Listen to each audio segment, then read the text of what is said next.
Welcome to my world. Come on in and make yourselves at home.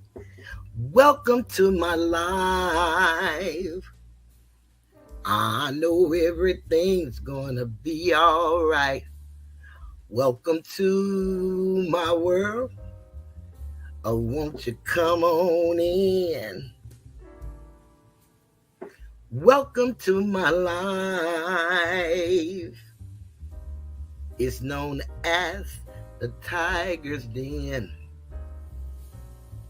Greetings to all of my subscribers. I want to thank you for being with me for as long as you have, and the new subscribers that's coming on in. We want to say greetings and thank you for your time. This is from Toothless and the moderators. Welcome to the Tiger's Den.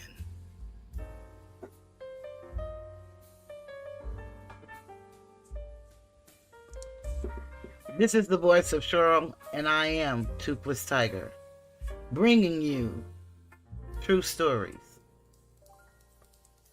I want to say greetings to Angelo and to Asator and who's ever in the bushes, in the trees, in the clouds, on the beach, in Belize, in the Bahamas, on a cruise ship, wherever you may be. Thank you for tuning in. As you know, I've been covering Young Thug YSL Jeffrey Williams trial. And recently they've had so many filings because of the, I would say, prosecutorial misconduct that's going on by the judge. Well, right before I started covering the Young Thug trial, I was talking about the trial penalty, which is trying to take away our Sixth Amendment rights. And so it's speaking on a federal level, but you know that anything that's federal, it works in conjunction with the states. So I want to just read a little bit from the trial penalty before I get into the transcript that I'm going to read of the latest motion that Mr. Steele filed. Now, I don't know if you all heard, but someone took aim at President Trump. And so we want to wish him well as a human being, as a man, as an ex-president. And we want to lay aside our political views just for a moment, although you have a right to talk about what you like. But just for a moment, just for human decency and humanity's sake. I don't know what happened. I don't know what's happening, and those affairs are a little too deep for me. I try my best to live in this world of mine that happens to collide with everybody else's. And so I seek knowledge and I seek understanding. And then I'm very opinionated, and sometimes it differs with most people. And that's okay. We can disagree. I don't agree to disagree. We just disagree and move forward. That's been my life teaching. My daddy taught me that, and so I live by that. And no hard feelings, hopefully. But if you feel bad, then it's best to get glad, because nobody can control your emotions but you. And we all fall short of other people's expectations, and sometimes even our own. Hey, Phyllis, I'm glad to see you in here. I didn't see you a moment ago.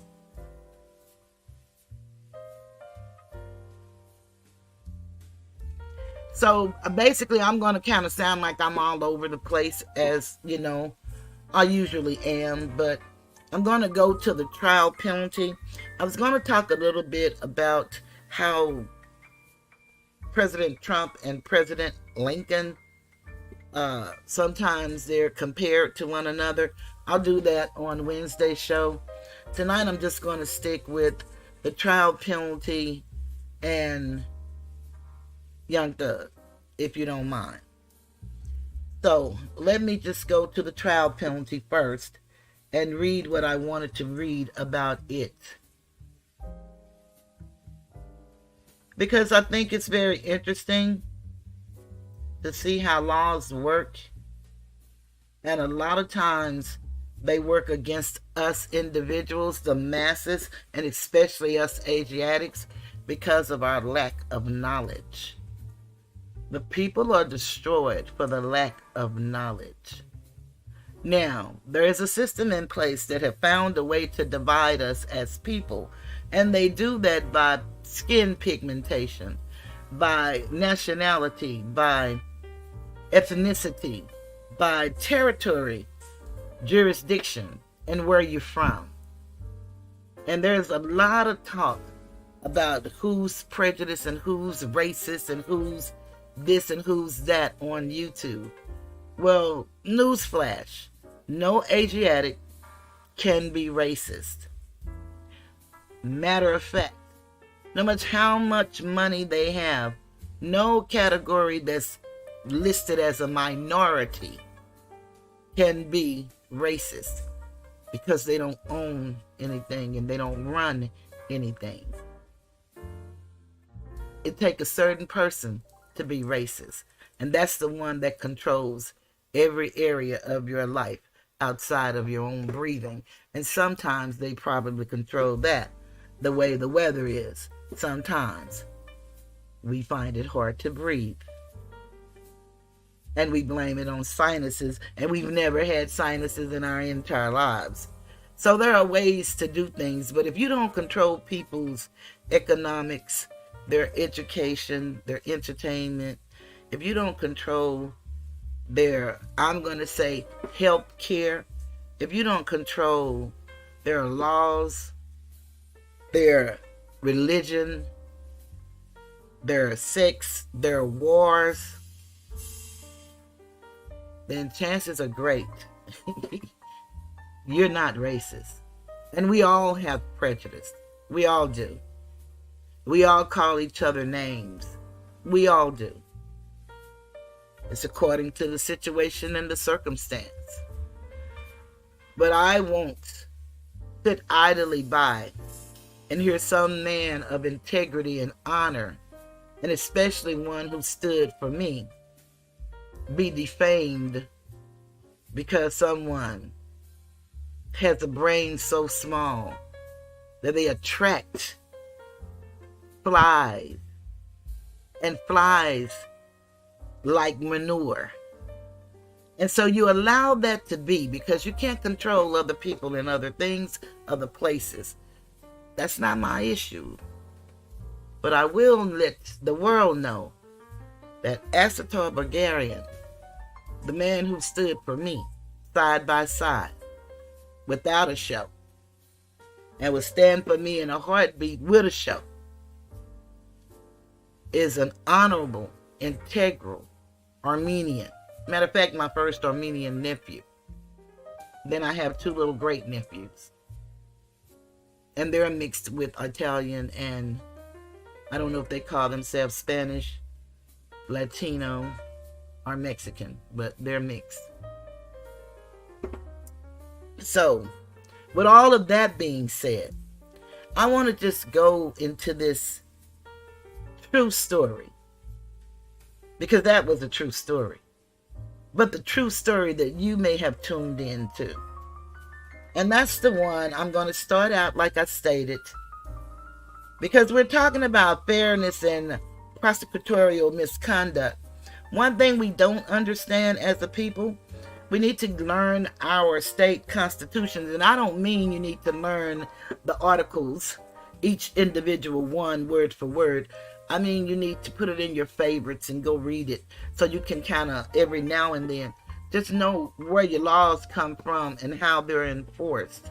And then go and get your rules of civil procedure and your rules of evidence and your rules of criminal procedure. Those are just good documents to have, even though today you may not believe that that's important to you, because you're not going to ever need this because you don't live that type of lifestyle.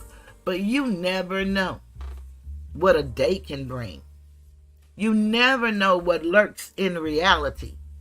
And you don't have to be doing anything wrong to find yourself fighting for your freedom and for the right to be. Because we as Asiatic individuals, that's what we fight for every day, just the right to be.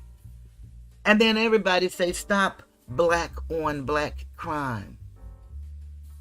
Well, let's stop the black on black politicians for lying and having us think that they're going to make a difference. And when they get in office, there are spectacles on TV cracking jokes on each other. And we're supposed to be entertained? No, I don't think so. Life is really hard where we live. Whether you had a good government job like myself, or if you worked at your local Walmart, Food Mart, Kmart, Smart Mart, whatever. Life is really real. And a lot of people say they come to YouTube for entertainment. And I can understand that. Entertainment is good in its place. But there's so much more on YouTube. And then there's so many different types of entertainment. The people that I've seen to have met want to be in the circle of entertainment that degrades people and ruin their lives and docks their families. That for me is not entertainment, but for some it is. And I say, salute. But we have some real issues going on in this country, and it's evident by what happened at the rally. Some think it's fake, some think it's real. Whatever it is, it happened before the eyes of the world. I was listening to Liquid today, Liquid Concrete. I hadn't heard her in a while, and I was very happy to hear her voice. And she was talking about perhaps that young man of 20 years old. Could it have something to do with perhaps because a lot of people, while they're playing and entertaining each other, don't know that the draft has been enlisted again? And now your sons and now daughters who want their rights equally can be drafted into a war that doesn't belong to them? Just a thought. Just a thought. See, if we don't know where we come from, and most of us don't, we're destined to go back to that place. And that's unfortunate. So, I am the one that goes all over, but I came to YouTube to help uplift fallen humanity. I didn't come to lie and to sugarcoat. I just came to tell my story, my truth, and what I've learned, and what is known to be true in different circumstances. Accepted, rejected, it's okay. I don't own it. I'm just not afraid or ashamed to tell it. And it doesn't matter if I'm talking to no people or 3 people. The beauty is I'm able to talk. We have a First Amendment right. And that right takes us to petition the government. We have that right. So with what's going on in Young Thug's trial, if you really, really, really don't like what's happening with that judge, with those prosecutors, then there is a place you can go and voice your opinion. You can file a complaint. You see, the courts deal with the courts, but the bar deal with all of the courts. And that's who they answer to, the bar.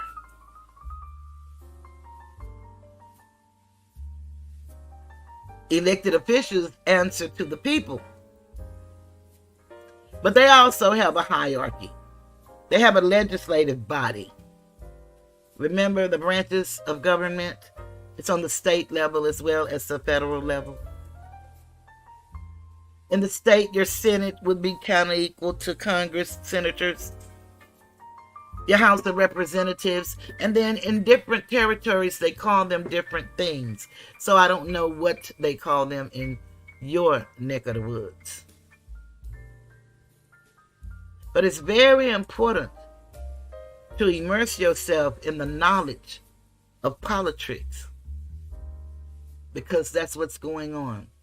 A lot of actors politicking. And then we get caught up on sides. And nothing is changing for anybody but the wealthy. And we're hating on each other. For what? Hate for what? But I wanted to share something. My baby picture, I was looking at it, and I get talked about a lot about being toothless, and yeah, I came here toothless, but I started out without them. And now I'm here, full circle. I'm right back where I started from. Isn't that beautiful? Innocent, beautiful, bald-headed. Who would have known what 64 years would have done? And I have lived this life beautifully, honestly, integrally, to the best of my ability.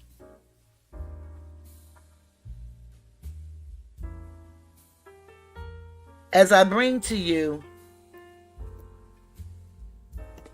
from the trial penalty, this is going to start out, and this is definitely federal.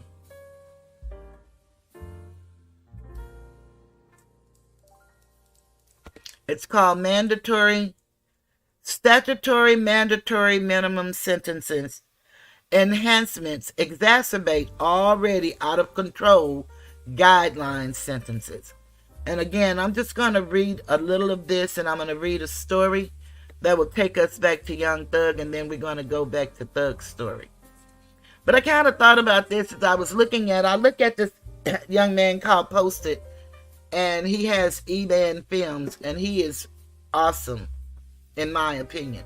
He's very frustrated last night, and I feel his pain because he's coming from a real place, and he's really put in a lot of work on this case, and he knows these people personally, and he's never met them, but he gets their paperwork, and he actually shares it online with us. Very detailed. And he does it from a journalistic perspective, not from a personal vendetta. And it means a lot. But he was a little upset.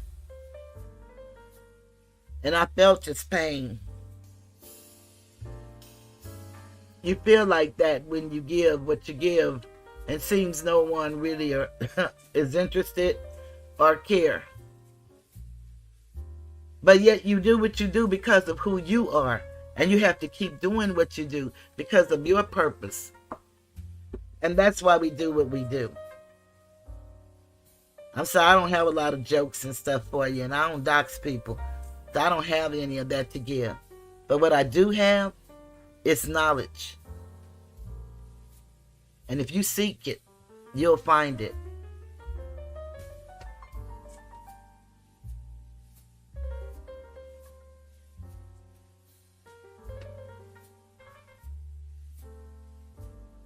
Phyllis asked the Torah, do not let your good be evil spoken of. Stay on your square.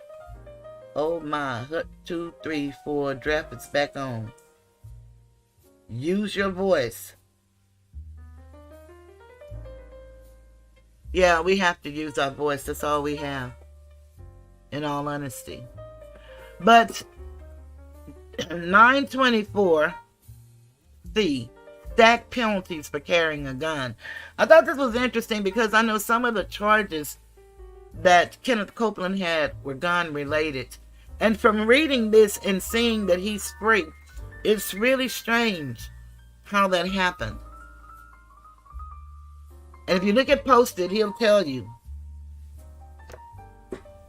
He breaks it all down. He has some, if you're really interested in these humans as human beings, as our babies, as being railroaded, and the things that goes along with that, you would check out E-Man Films and the Corner Store. That's very good coverage of this case. But I'm going to read. Prosecutors can use the threat of 18 U.S.C. 924C to prompt defendants to plead guilty. Under this statute, any person who chooses or carries a firearm or possesses a firearm in furtherance of a drug trafficking crime or a crime of violence faces a mandatory additional term of 5 years in prison. This additional term must be served on top of the sentence that applies under the guidelines for the underlying offenses. Judges do not have discretion to make the terms concurrent. When 924C applies, defendants are automatically disqualified from receiving probation. Now remember, a lot of this came from, let me see, Joshua Robinson. Let me review this. I won't shut up. I won't. Kathy Steele, Kathy Steele, Kathy Steele, Kathy Steele. Rachel Vanderpool, no shut up, Kathy Steele. Rachel Vanderpool, no shut up, Kathy. I don't know what that is. So Joshua, since I don't really understand where you're coming from and who these people are, give me a little bit more on what you're talking about.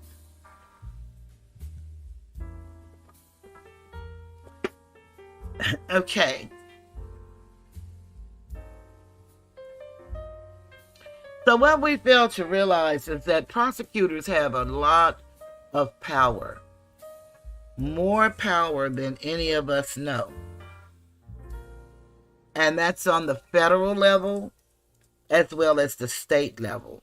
And that's how this three-ring circus of a trial has taken place down in Fulton County because of prosecutorial misconduct. And remember, the DA is Fani Willis. So anything that her assistant DAs do, they're doing it under the power of Fani Willis. And they're really, really, really making a mess out of these big RICO cases that they seem to have brought against individuals.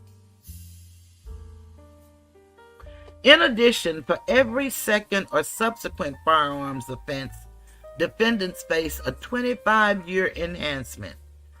Sentences for multiple 924C violations are stacked, meaning that a defendant charged with 2 924C violations in the same indictment will face 5 additional years for the first violation and then 25 more years on top of that for the second violation. It is entirely up to the prosecutors whether or not to charge an eligible defendant with a violation under 924C. What's more, if they opt to file the charge and the defendant is convicted, the additional penalty is obligatory and the judge must impose it. So it's hard to see how Woody is out really with gun charges, and they were on a federal level, and these are the times that you're given. And all of this came from when the president current, Joe Biden, was Senator Joe Biden, and they did the omnibus bill, and from that bill came the mandatory minimums. Oh, it gets ugly. So I'm going to read a little bit more.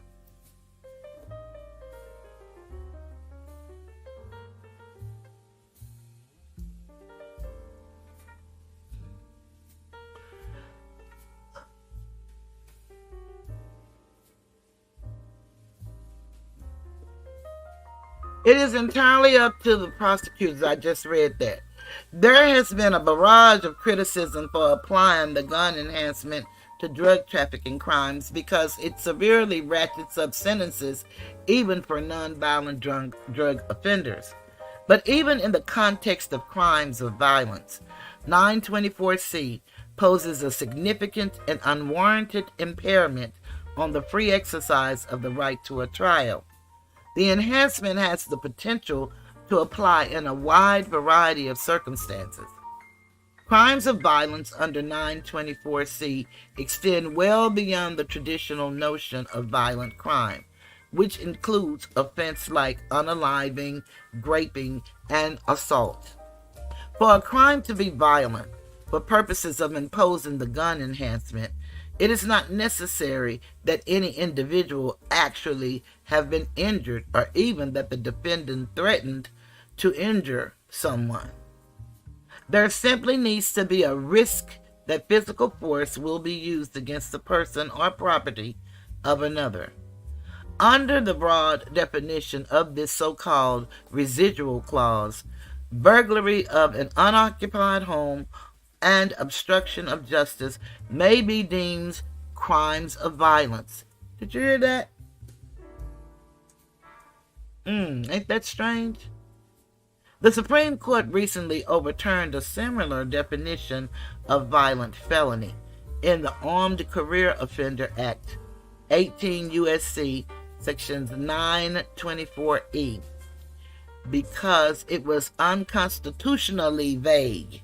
But lower federal courts have continued to apply the residual clause in the 924C.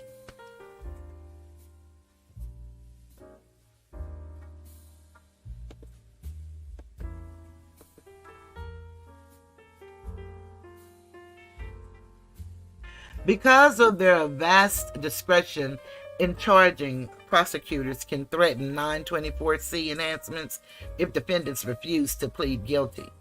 Defendants will know that they have no hope of leniency at sentencing because the enhancements are mandatory.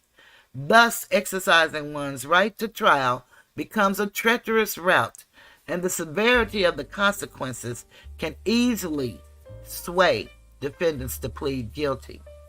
And that's why they call this the trial penalty, because what they're doing is actually taking away your right to the Sixth Amendment of a right by a trial by a jury of your peers. And they do that with fear, which is how they rule everything, with fear. But what takes away fear? Knowledge. Because generally the fear comes from the unknown. But if you equip yourself with knowledge, then you can combat whatever they come at you with that same rule, that same law. And you all can have a mutual combat, and it won't just be one-sided. Despite the overbreadth of 924C, there is little judges can do to regulate its use by prosecutors. Because of their vast discretion in charging, prosecutors can threaten 924C enhancement if defendants refuse to plead guilty. One moment, please.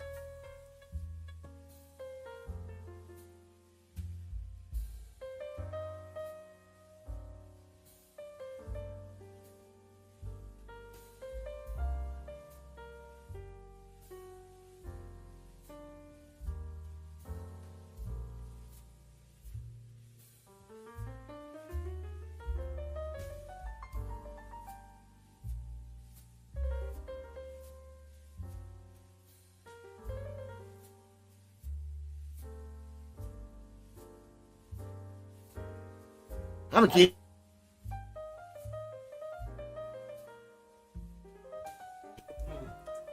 Defendants will know that they have no hope of leniency at sentencing because the enhancements are mandatory. Thus, exercising one's right to trial becomes a treacherous route, and the severity of the consequences can easily sway defendants to plead guilty. That's in the federal system. And they work that out in the state system by telling you if you take a plea, we'll give you this. But if you don't, let's say they say if you take a plea, we'll give you 6 months and then you can walk.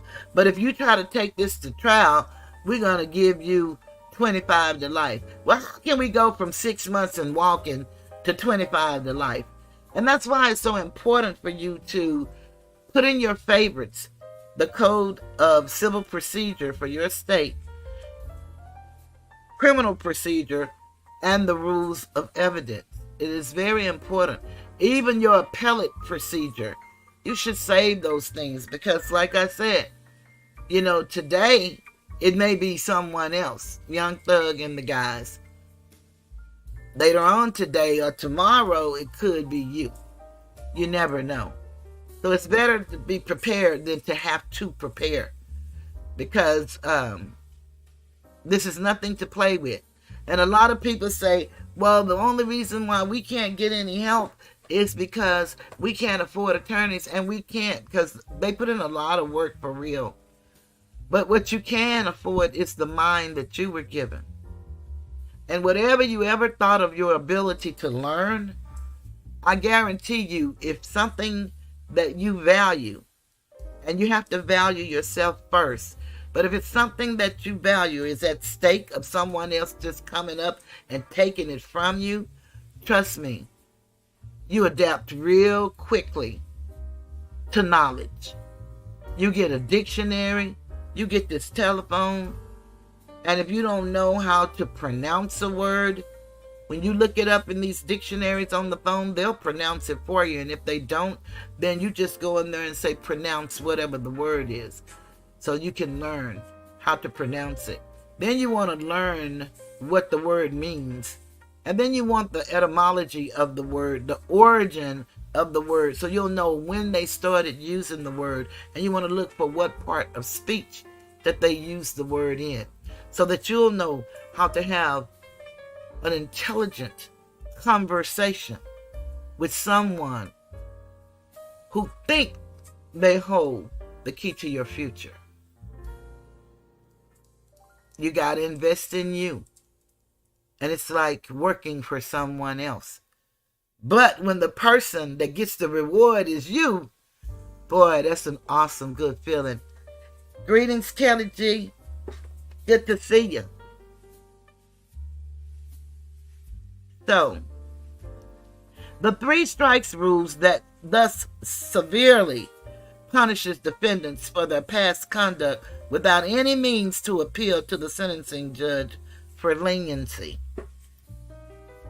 After I read this, I'm going to read this little story, and it's going to take us back to Young Thug and the trial. Usually, the only way to obtain relief from prosecutorial overreach is to go to trial in the hope that the weakness in the government's charges will eventually be revealed. But because the vast majority of defendants never take their cases to trial, there is no telling how many defendants have succumbed to the threats of prosecutors based on improper 924C charges. 3 strikes and you're out. Another weapon prosecutors have to coerce guilty pleas is 18 U.S.C. 3559C, the 3 strikes rule, which mandates a sentence of life imprisonment without parole for any defendant convicted of a violent felony who has previously been convicted of 2 or more violent felonies, or 1 violent felony and 1 serious drug offense. Similar to 924C, the defendant's sentence under the 3 strikes rule is entirely dependent on the prosecutor, who must file an information notifying the court and the defendant of the prior offenses supporting the enhancement. The government is perfectly free in any case to choose not to seek the enhancement. On the other hand, if they do seek it, the life sentence is mandatory. Judges have no avenue for mitigating the sentence, even if they believe the circumstances do not call for such a harsh penalty.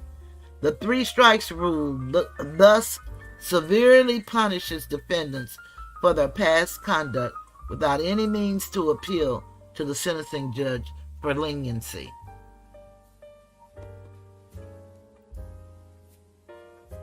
Okay. Because of their vast discretion in charging prosecutors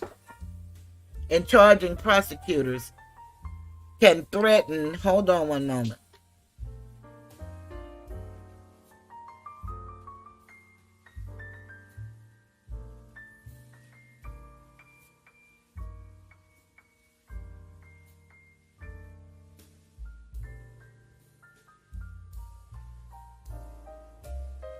Okay. Thank y'all for waiting.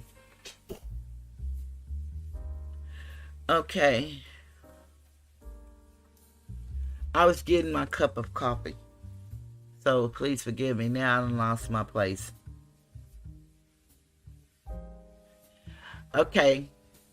I think I was reading at the top. If not, that's where I'm going to start. Because of the vast discretion in charging, prosecutors can threaten 924C enhancements if defendants refuse to plead guilty.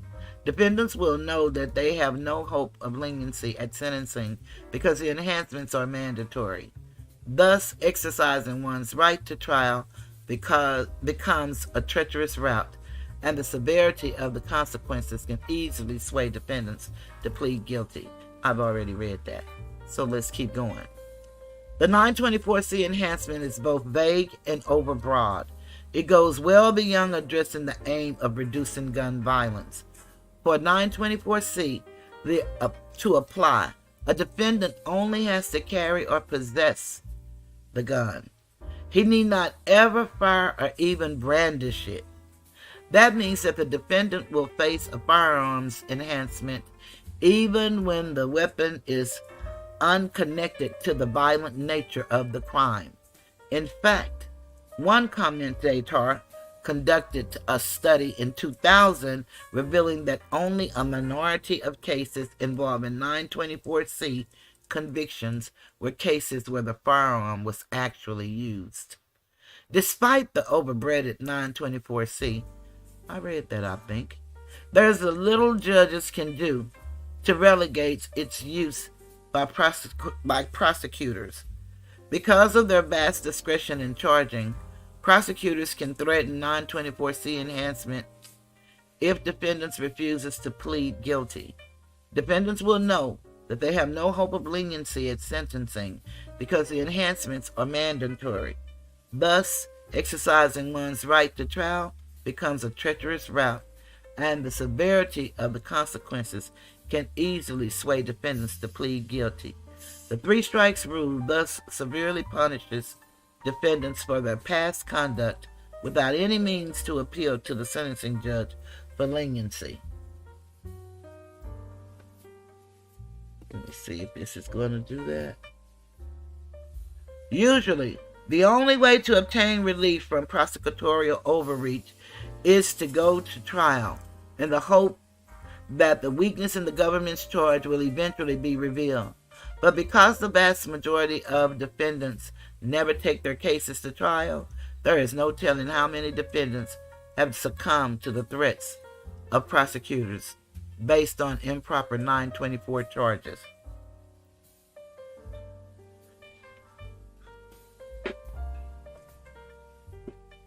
Okay, I hear myself. One moment.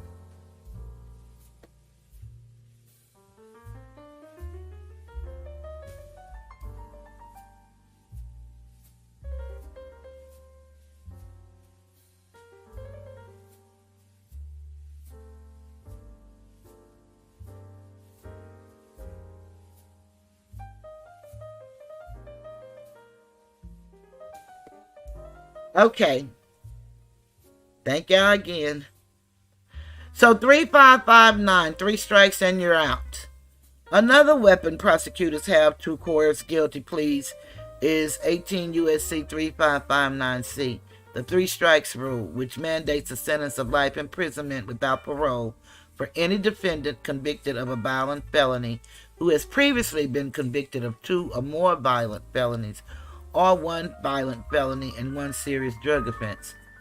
Similar to 924C, a defendant's sentence under the 3 strikes rule is entirely dependent on the prosecutor, who must file an information notifying the court and the defendant of the proper offenses supporting the enhancement.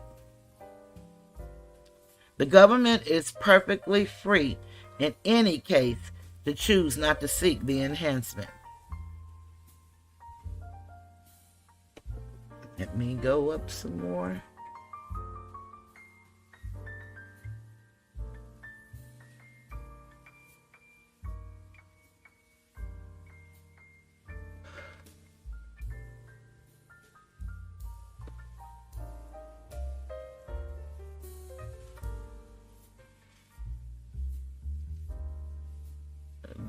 I hate the way this thing moves. It's so slow and then it just skips like it don't easily glide up. Okay. On the other hand, if they do seek it, the life sentence is mandatory. Judges have no avenue for mitigating the sentence, even if they believe the circumstances do not call for such a harsh penalty. The three strikes rule thus severely punishes defendants for their past conduct without any means to appeal to the sentencing judge for leniency. The federal three strikes rule was adopted in 1994. Remember that beautiful omnibus bill I was telling you guys about? Where your good Biden was a part of this decision? That's when he called our children roaches and Hillary called our children super predators. And, we were in the throes of crack epidemic. And we're not going to mention all of the crack cocaine that went up Highway 59 from Dallas to Arkansas. We're not going to mention any of that. The federal three-strike rule was adopted in 1994 as part of the Violent Crime Control and Law. Let's go to the next one.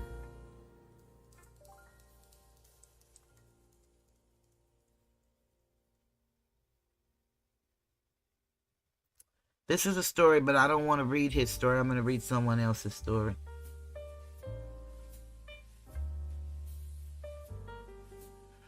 Law Enforcement Act.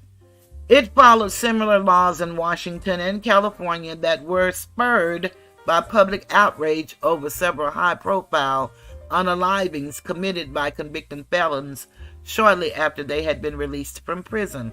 They're still doing that to this day. Proponents of three-strike laws claim they serve to protect the public from the most dangerous, violent criminals by removing them permanently from society.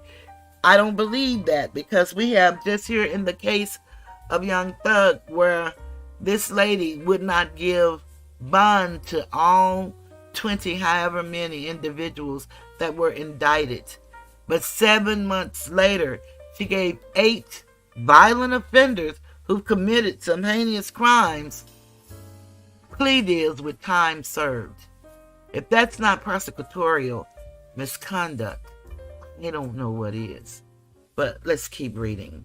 Hi, babe. How you doing? Good to see you. All the way from Florida. We're glad to have you.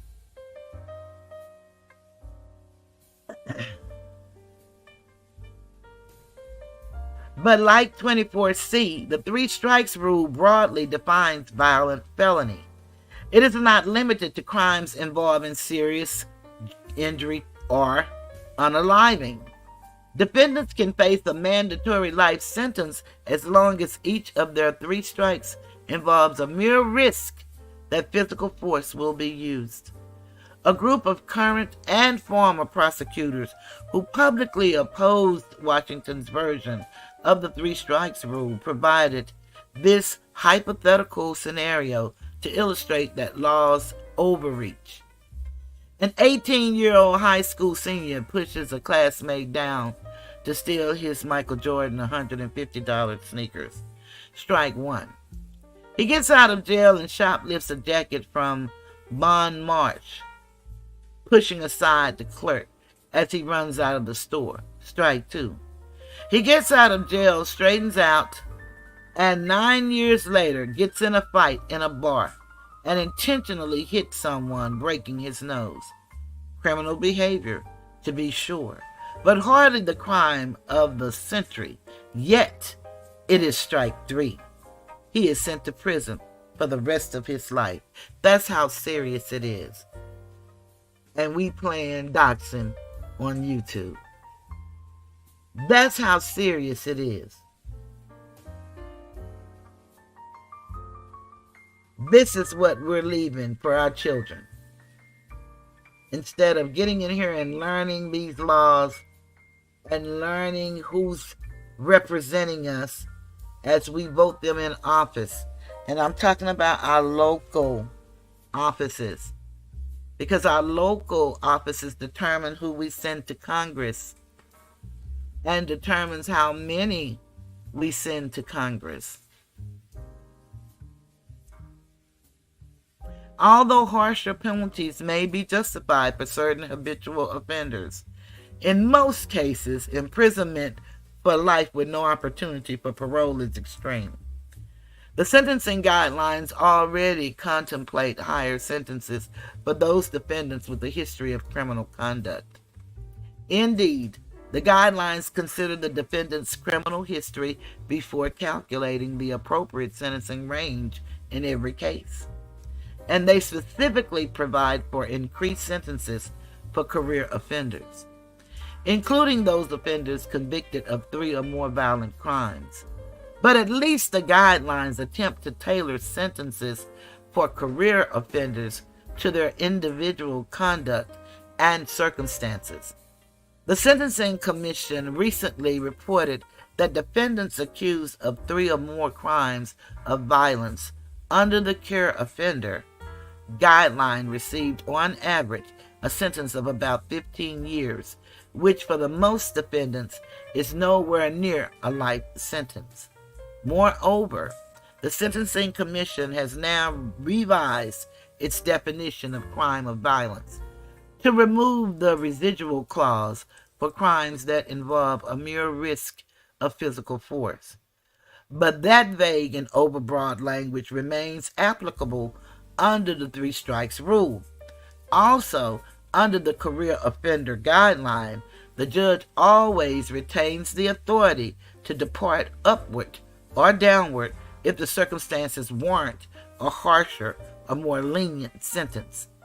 In contrast, the 3 strikes rule automatically imposes an arbitrary life sentence that cannot be adjusted under any circumstances. So when people say that President Trump appointed more federal judges than anyone else, it's because of this law. So many federal judges quit their jobs because some of those men and women really care about humanity, and they were the good in a system that may not be so good. But when they took all authority from them, could you imagine the scenario that they gave us, seeing a young man go to prison for the rest of his natural born life because of when he was 18, he took someone's tennis shoes. When he was whatever age, he stole from a store.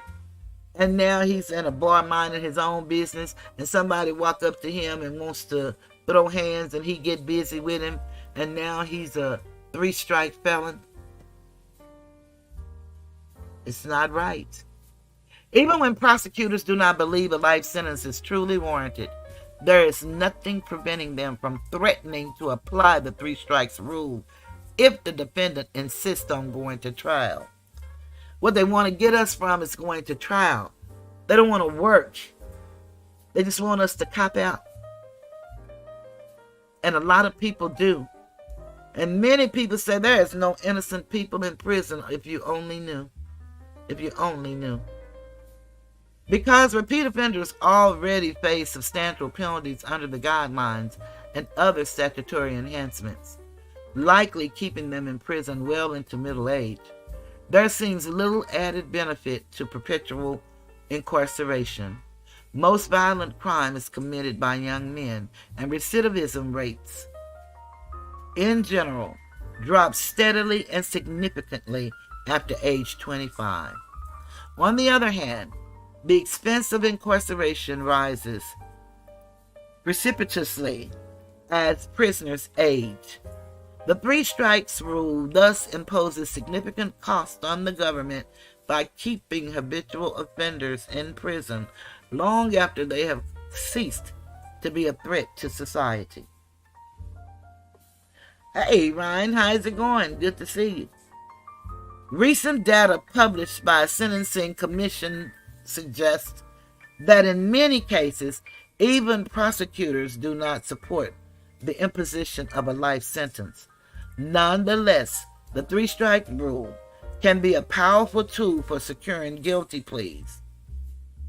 Even when prosecutors do not believe a life sentence is truly warranted, there is nothing preventing them from threatening to apply the three strikes rule if the defendant insists on going to trial.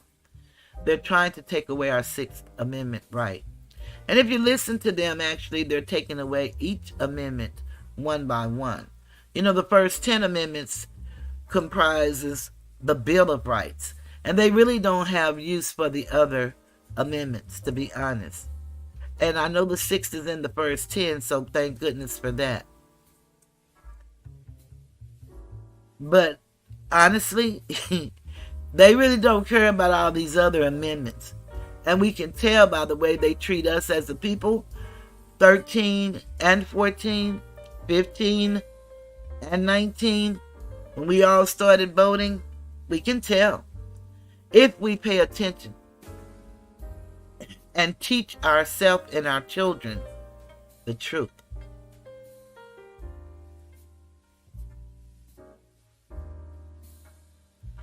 Recent data published by the Sentencing Commission suggests that in many cases, okay, I think I just read that. You know, I keep reading over the same stuff, and this video just gonna have the same stuff over and over again. But I just read that. So let's see where I stopped. I hadn't gotten to Demetrius. So I'm going to go with nonetheless, the three-strike rule can be a powerful tool for securing guilty pleas. Even when prosecutors do not believe a life sentence is truly warranted, there is nothing preventing them from threatening to apply the three strikes rule if the defendant insists on going to trial. That's where I stopped right there. For instance, in the case of Demetrius Durden, the prosecutor included a concession in the plea agreement stating that she would not seek a life sentence under 3559C if he pled guilty. At Durden's plea colloquy, both the prosecutor and the presiding judge emphasized that concession. Miss Allen, you might not have qualified for that anyway. But regardless, the government is saying we're not even to look at that thick. We're not going to seek that. The court. You can't get a life sentence unless the government seeks it. So if the government is not seeking a life sentence, you are not going to get a life sentence. The judge later admitted that throughout these proceedings, it has never appeared likely that Durden would qualify for a life sentence under 3559C1. In fact, one of Durden's prior offenses, by definition, could not qualify as a violent felony under the statute because it was not one of the enumerated offenses and was not punishable by at least 10 years in prison. Oh, that's punishable. I'm talking about publishable. That's punishable. Me and these eyes and these glasses, y'all gotta forgive me. But nothing prevented the prosecutor from emphasizing that the three strikes rule might apply in order to obtain Durden's guilty plea. Even in cases where the three strikes rule might arguably apply, the prosecution still retains the upper hand in plea negotiations. All the prosecutor needs to do is establish that the elements of the previous offenses met the definition of violent felony. The government has no obligation to evaluate the defendant's actual conduct. Hey, Chaplain, good to see ya.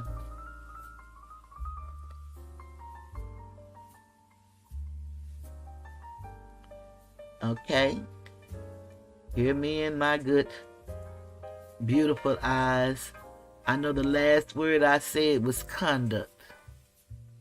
And that's what I'm seeking.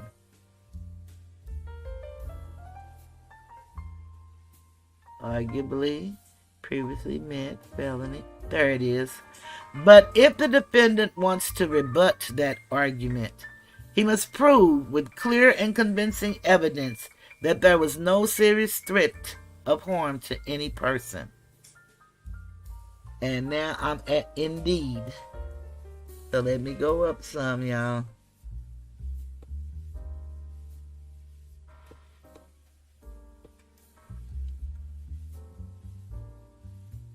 Okay. Indeed, establishing the absence of a physical injury is often an insurmountable burden because the official records of prior offenses may not contain any evidence regarding injury, and the prior offenses may be so old that defendants cannot gather evidence anew. Federal courts have held that placing the burden of proof on defendants in these instances does not violate due process. But at least one court of appeals judge disagreed, noting that in a case involving a 25-year-old robbery conviction, witnesses to such an ancient event are often gone. Physical evidence has almost certainly disappeared. Thus, defendants facing 3 strikes charges are at a severe disadvantage in negotiating plea deals and have little hope of contesting the charges if they choose to go to trial. So we need to start understanding what they're really doing. They have all kind of ways to try to circumvent the Constitution. But if you know the Constitution, then you have to fight back. You cannot just say this is what they said, so this is what that is, because that's not true. Thus, defendants facing 3 strike charges are at a severe disadvantage in negotiating plea deals and have little hope of contesting the charges if they choose to go to trial. That's why they call it the trial penalty, because they're trying to take away our rights to go to trial.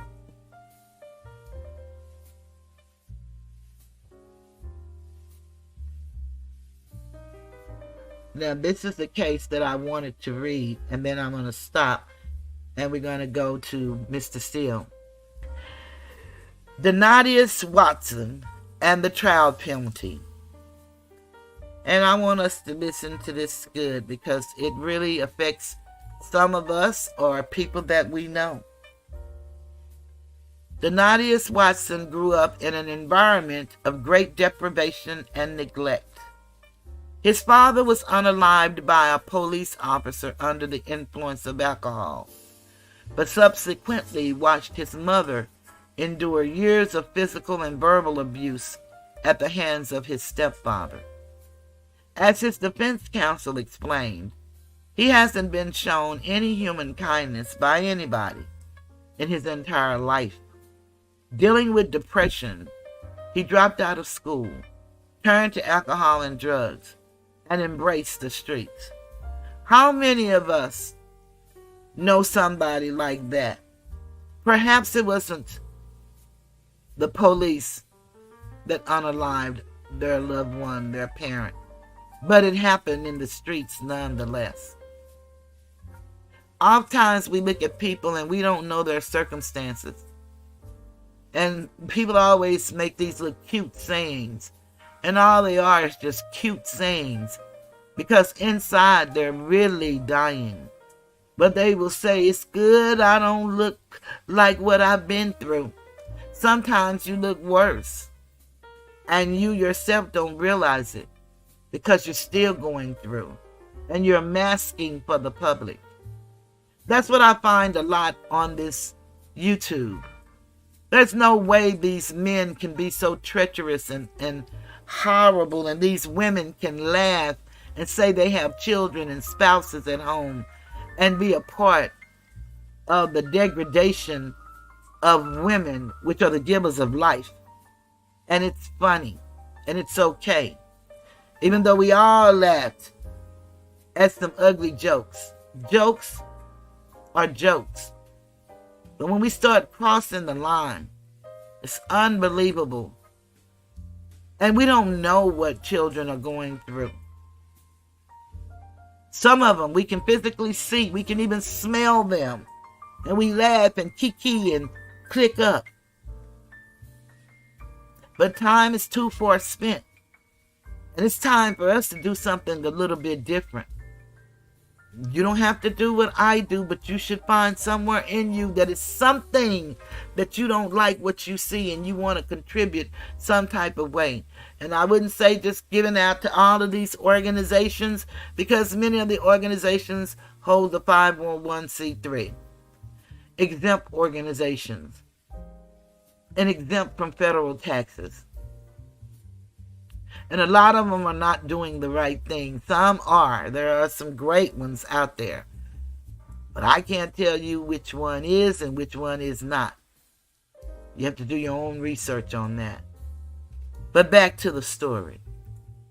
On two separate occasions in 1997 and 1998, Watson was arrested for possession with the intent to distribute cocaine.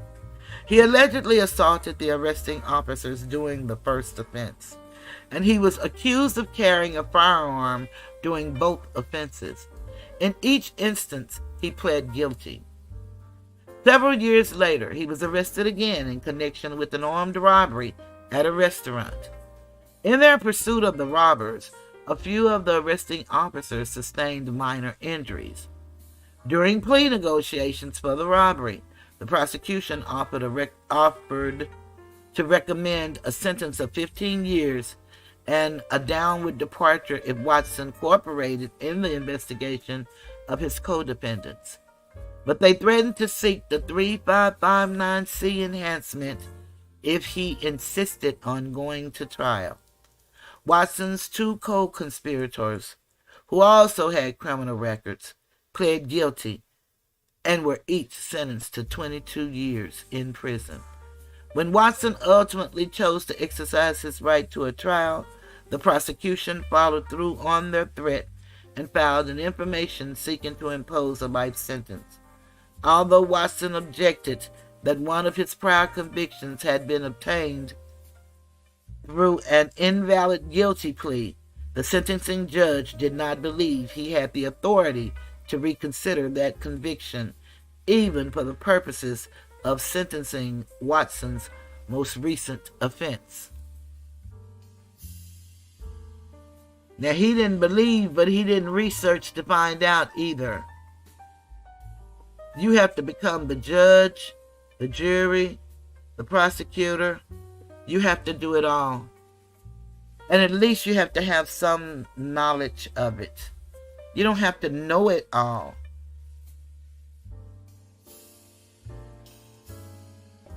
But you definitely have to do the work.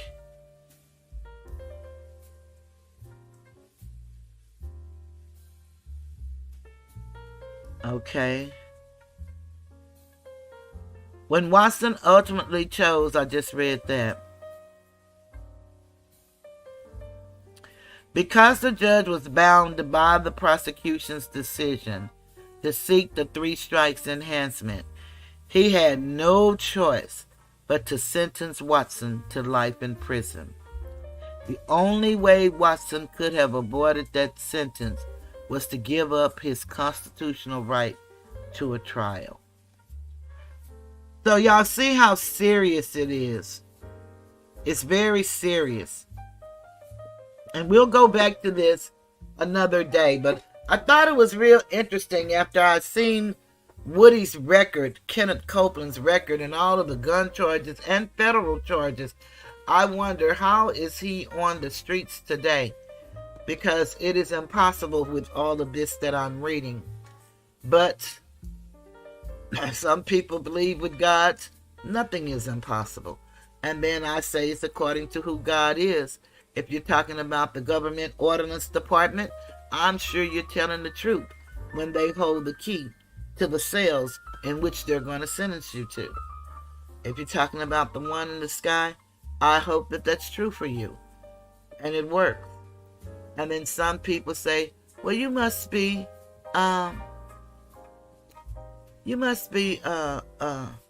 atheist. No, I can't be an atheist.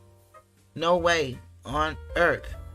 The all is truly important in my life. And don't ever make any mistake about it. Just today I view things a little different than I used to. But I give my respect to the all. And you can call him whatever you like.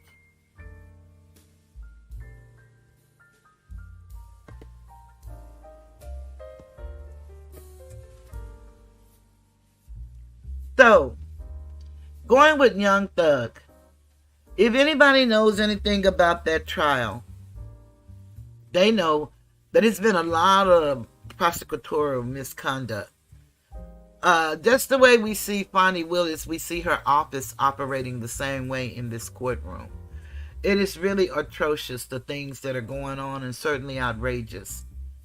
And unfortunately, when you're in that place, you feel so trapped because they have these rules and protocols that they go by.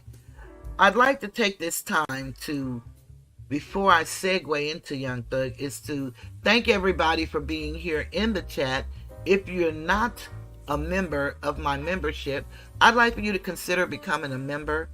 I have memberships as little as a cup of coffee, and it really helps me to put back into this thing. I have a camera, but I don't know how to operate. I'm trying to learn how to do different things to make my segues into different videos more easier, and so they could flow with the conversation. Of course, I'm not there yet, but it really does help me as a content creator if you join the membership. And I do give away gifts. I give away one free massage every month, and that's really to anybody who would send me an email and ask, that visit my channel, or certainly my members.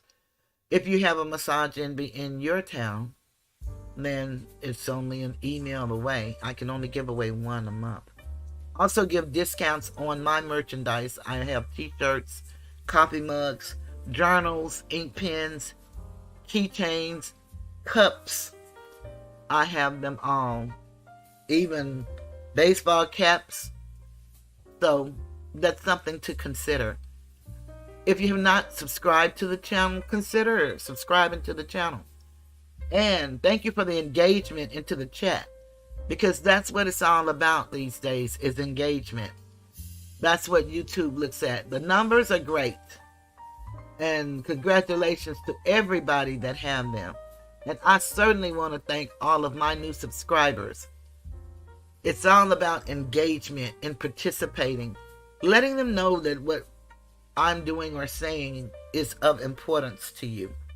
And that's what they're looking for, and that's what people that advertise and people that sponsor, that's what they're looking at, the engagement. Because it doesn't take 1 million people for success.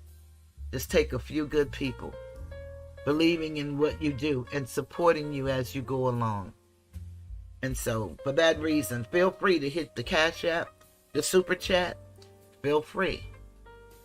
I receive gifts. Thank you very much. Now, that's my commercial. Let's get back into the story. So, Miss Love, who is the chief prosecutor under Fonnie Willis, is leading on this case. She will lie. She will do anything she can to get a win. I believe she's like a shark.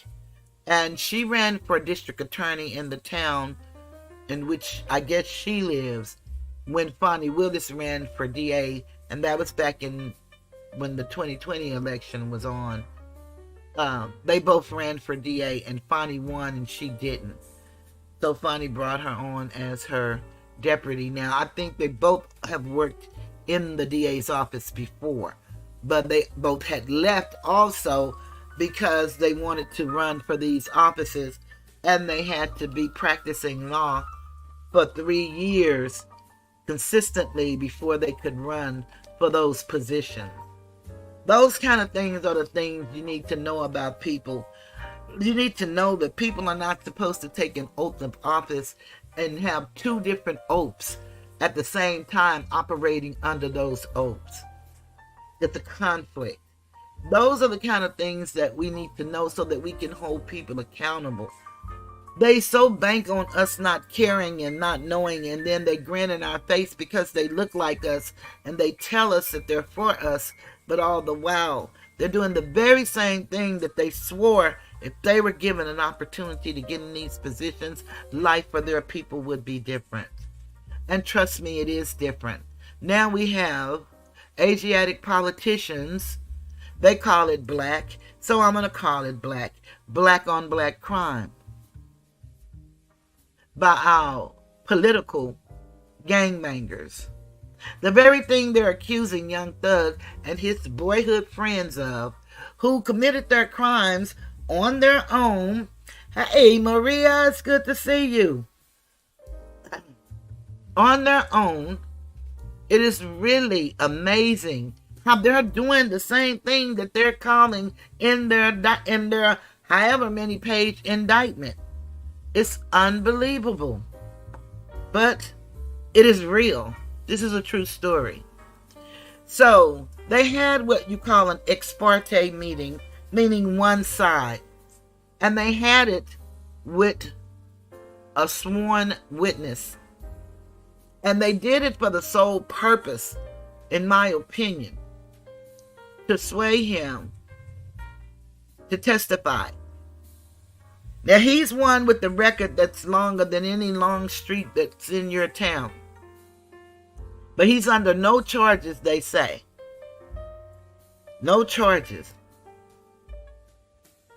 But something is wrong with that, because Posted found some information.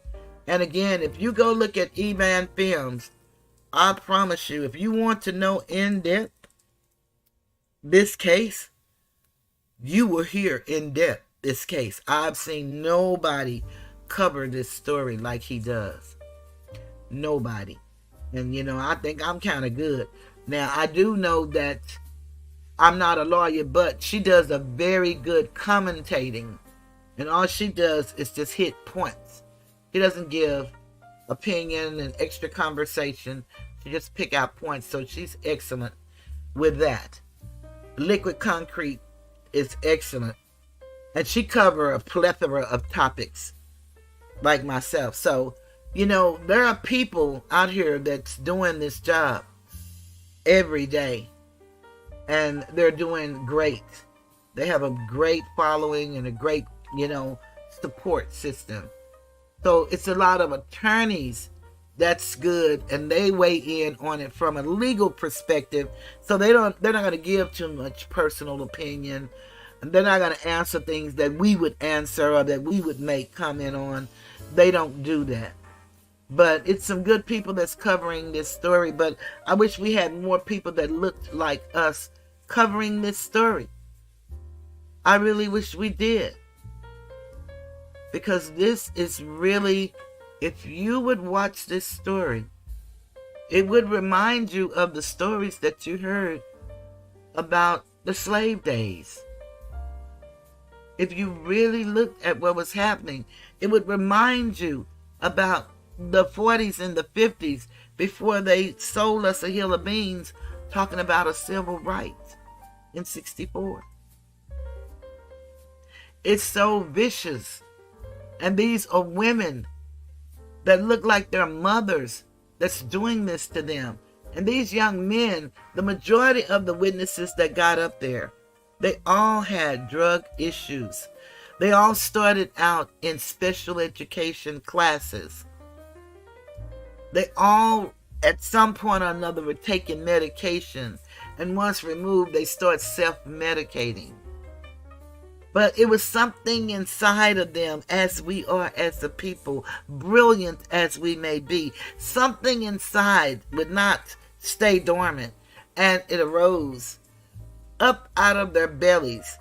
And they started making music. It's so many men and women that's on this app that can do music. It's unbelievable. Y'all should hear some of Uncle Suge beats that he made many years ago that's right on time with today. All you're going to do is thump that head and rock that body. I mean, it's amazing how the talent that's on this app, and we waste it. Talking about entertainment. Destroying each other. I'll never understand it, but hey, It takes all kinds to make up the world. And if you guys were not doing that, then the people that enjoy that couldn't get the fulfillment that they get out of it.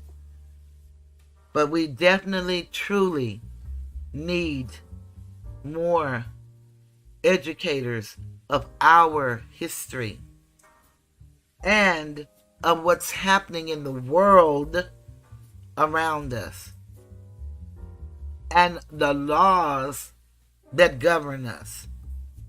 The politicians, the people that speak for us. We need more people covering truth. There's a lot happening to our children every day. And I've made a few shorts about it, and I'll probably have a conversation about it one show. But there are some things that are going on all throughout the states. No one is exempt. But this woman, she lies so many times, and the judge, maybe, I don't know, he started out perhaps with his integrity intact. I don't know, but he has been horrible since I've been looking at it. I mean, absolutely horrible. And he's a brigadier general in the reserves of the Army, and he needs to be court-martialed for the way he's doing. And he definitely deserves a dishonorable discharge. He has lost all dignity because he's joined the prosecution team, whether he intended to or not. He has. So we're going to go through Mr. Steele's supplemental motion because they've been filing motions back and forth. And Mr. Steele filed a supplemental motion, and I have not read it, but we're going to go through it. And he has videos listed, and we're going to just look at those little scenes that he has listed as what she has done. So let me bring it up for you guys.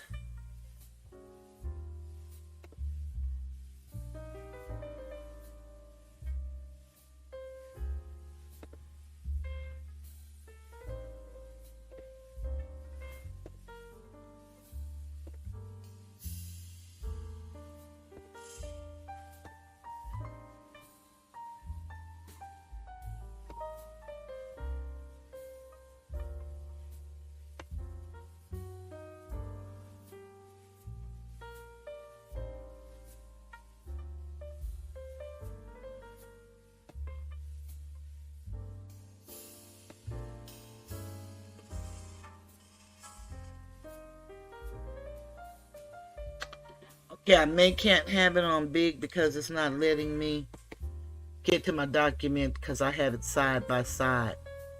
So it's here on the screen. And let me see if I can make it bigger so you guys can see it.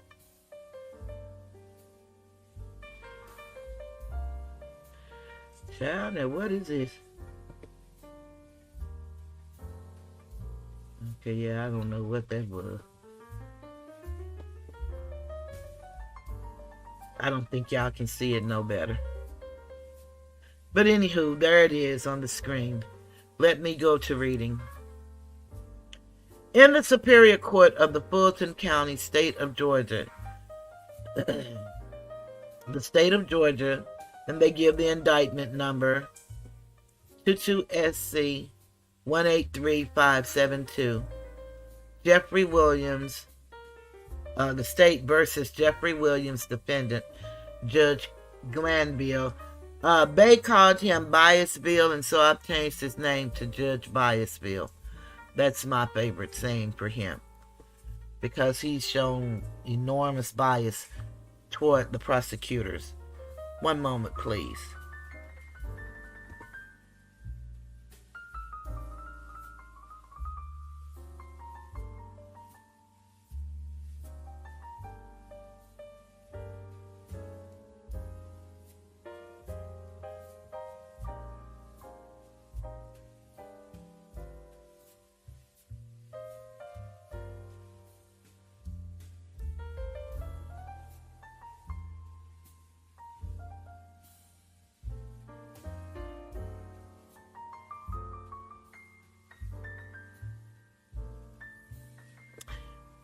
Okay, thank you for waiting. So it says motion for a fair trial, as well as motion for a list of dates, persons who participated in any ex parte communications with the court, and the topic of same. Motion for mistrial based upon judicial and prosecutorial misconduct and thus bar retrial. So what Mr. Steele is asking for is for the judge, first he asked for him to be recused, and then he's asking for all of the information, because I believe, just like he believed, that there was more than one ex parte conversation that this court has had with individuals, prosecutions, and probably other witnesses. Because they all bring them, they're state witnesses, but they bring them up knowing that they're not fit for being a witness. And when I say they're not fit, they are high. They have not been prepped.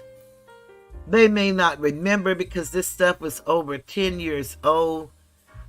So they may not be prepped or can remember, and they don't show them any of their interrogations or anything that they signed, like they do when they offer the police to come up.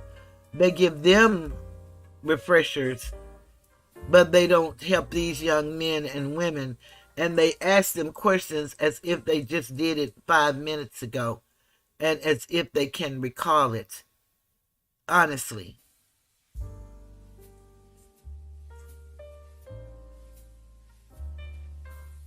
Phillips said, when our children can read, then they are labeled. When they can't read, then they're labeled special ed. That's true. Maria say that, wow, that's a shame. It is, but that's what they do. Phillips say, no glasses.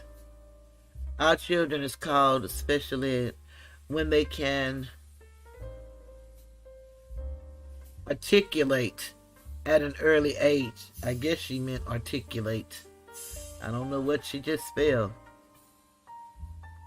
One thing I can say about college graduates, they are really creative in when they coming up with, doing things. They're very good. Here we go. Comes now Mr. Jeffrey Williams, by and through undersigned counsel, and hereby files this motion for a fair trial, as well as motion for a list of dates, persons who participated in any ex parte communications with the court, and the topic of same. Motion for mistrial based upon judicial prosecutorial misconduct, and thus bar retrial in the above referenced case. In support of this motion, Mr. Williams shows as follows. And hopefully the judge who wouldn't recuse herself on this case will look at this on the merits and be like the honorable judge in Alec Baldwin's case. I am happy for him that he got the result that he got. I am saddened for the family that lost a loved one, but I do not believe that that was at his doing, even though he is the one who did it. I don't believe he purposely did that. Hey, so Alicia, good to see you.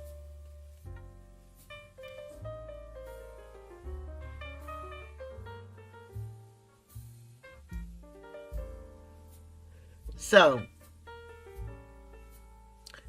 Mr. Williams is innocent of all crimes in the above referenced indictment.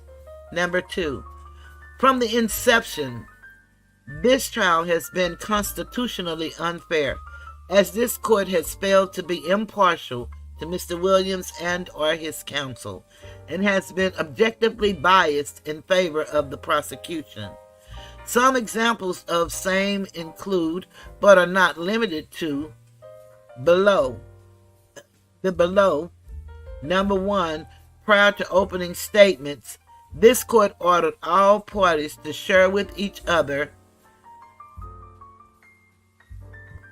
Let me get down here, because he has footnotes as well, and Everybody seemed to love the footnotes, so we'll share the footnotes as well.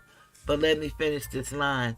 Share with each other any demonstrative aids that they would seek to display to the jury during opening statements that were to begin on Monday, November 27th, 2023, so that objections could be made prior to presentation of the opening statement. And then he has see YouTube dated November 15th, 2023. And so I have that YouTube ready for us. But number one, he says, during voir dire, Lawyer Love misrepresented the demeanor of veneer jurors to attempt to have the court excuse for cause. Potential jurors that Lawyer Love did not want to serve on the qualified veneer panel, and that could be veneer panel. The court did not admonish Lawyer Love for these misrepresentations. Undersigned counsel does not have a transcript of voir dire and cannot locate YouTube video audio of the trial's voir dire on these points. So it's what he's letting the judge know, that he knows that this happened, but he doesn't have the transcripts, nor can he find the video proof of when they were going through the voir dire and how this lady was doing what she did. And so he said that when she was supposed to not do what she did, he gave instructions, and here we're going to look at the instructions. And the instructions, I believe, is this first one. And it's at 14:59 because it was hard for me to start it at 8:15:13. So let me see how to do that. I have to stop sharing this, and then I have to share this.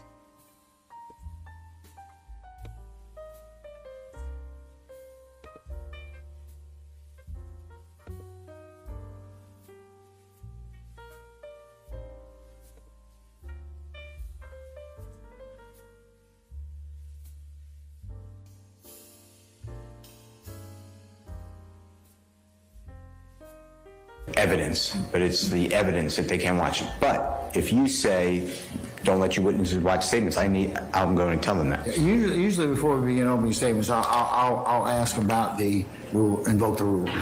Okay. Yeah. All right. And then the second thing is, can we agree? I'm asking the court, because as the court, as the power, can we exchange, if it's okay with the colleagues too, any type of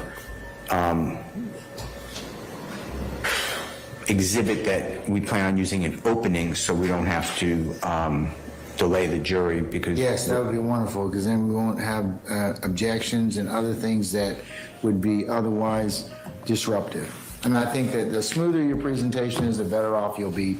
But like I said, there shouldn't be too many, at this point, there shouldn't be too many surprises with anything. But I would say that would be the best thing to do. Okay. So that we don't draw any objections. So I think that would be proper. Ms. Love, do you think you all can do that? Yes, we will submit any pictures or any photographs or anything of the light that we would like to show. I think you all can. I think if you all did that informally, and then if you needed my assistance to rule upon anything, I'll be more than happy to do so. But I would just direct that you all exchange whatever documents you think that you'll be using in openings for that purpose, so that we can make this as seamless as possible. Okay.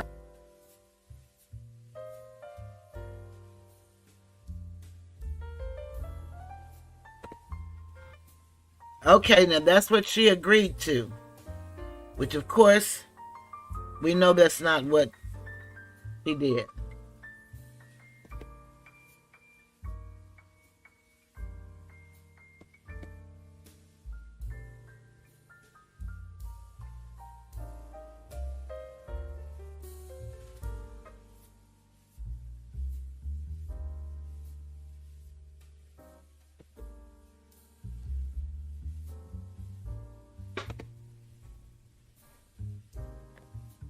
I'm gonna have to move this over to the other side, so because I'm not being able to show y'all what I want to show y'all good, and I want to show it big, so y'all can kind of see with me.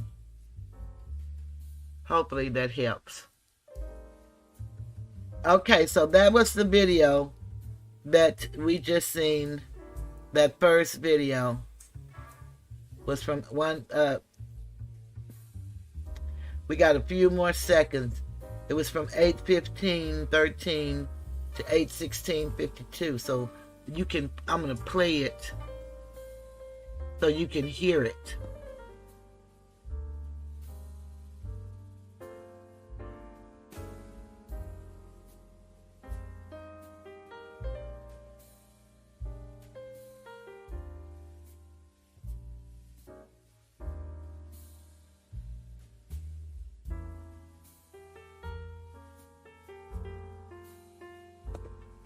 Okay, that's when Your Honor acted, impartial.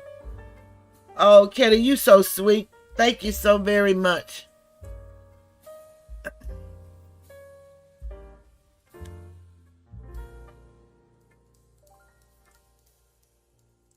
Okay, so we saw that.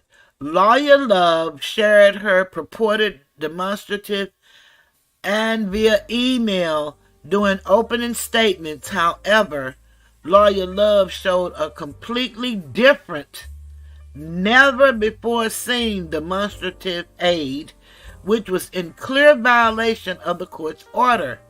See YouTube dated November 27th, 2023 at 1.500 through 20900. And I have that ready for us. And that is at 209. And it's at 20856 because I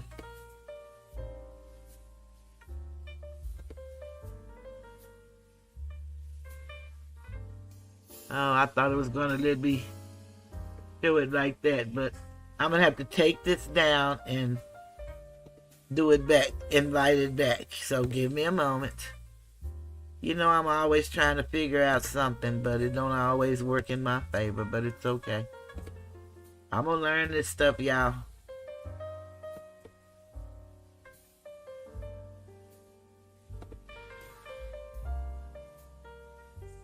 Okay. So we from 209. That's the only thing I hate about taking it down, because then I can't see.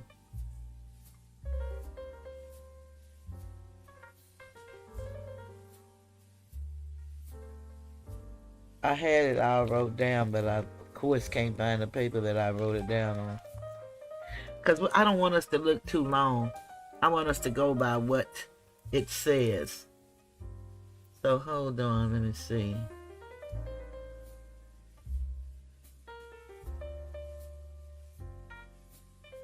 Let me stop sharing for a minute, so I can go down here and look at this document, because I want to just stop it at the time that it says. Oh, but I moved it over here.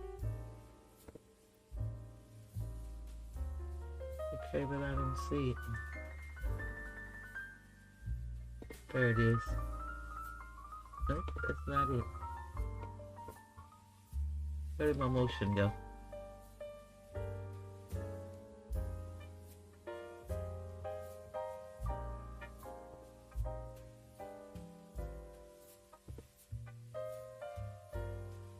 Let me see something.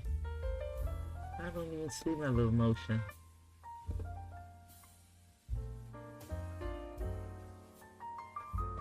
That's the trial penalty.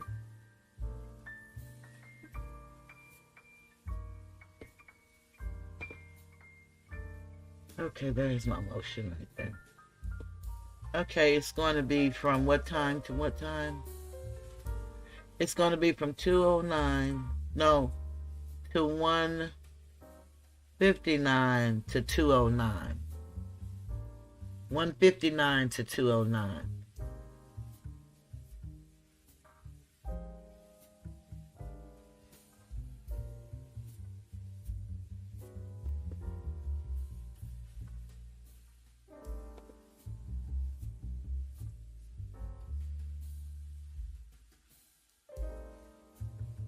Okay, now this is really about to drive me bonkers. Because now all of my videos that I had saved up here are no longer here. So let's go back here.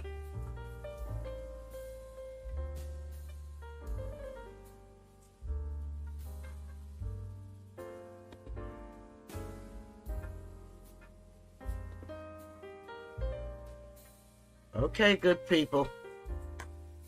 Little Miss Toothless is almost got it.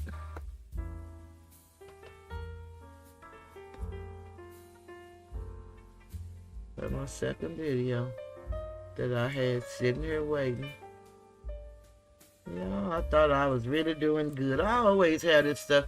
I be, trust me, I be trying. Trying might not be good enough, but I sure be prepared and having all my stuff in a row, but it don't never come out like I be planning. But the beauty is it comes out.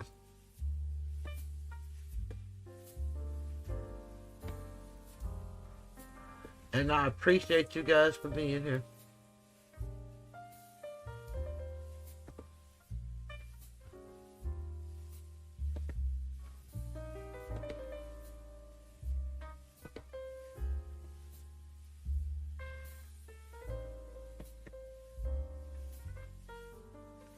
Okay, that's not it.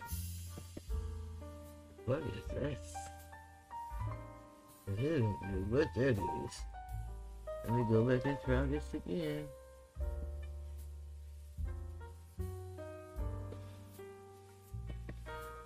Copy.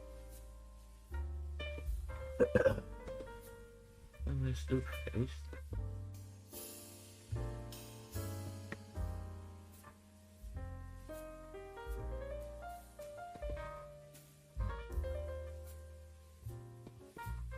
Oh, maybe because it's down there and down there, that's why it comes up with all this other goofy stuff that ain't got nothing to do with what we talking about.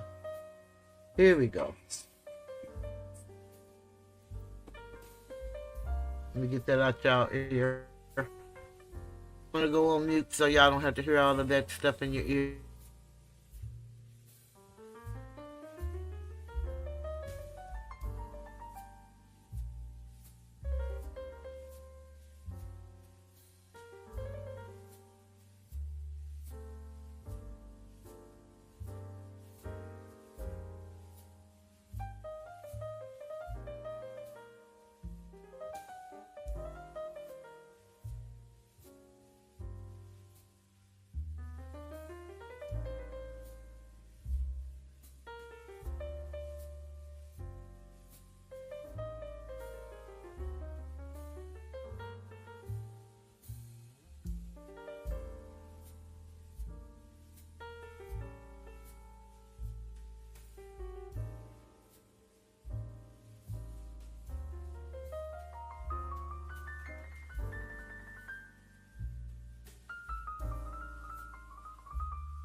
Does this action show that they are agreeing to participate in this organization, this enterprise,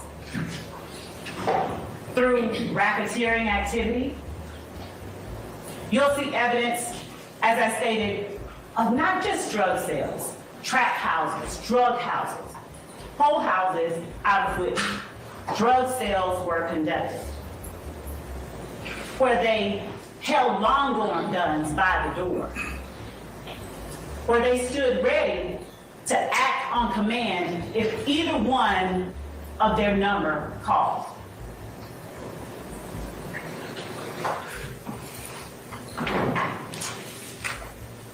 Who's on trial before you today is Rodelius Ryan, Flamarius Nichols, Marquadius Huey, Jeffrey Williams, Shannon Stillwell, Diamante Kendrick, and their actions during the dates that are listed in this indictment are what we are asking that you pay close attention to and you evaluate.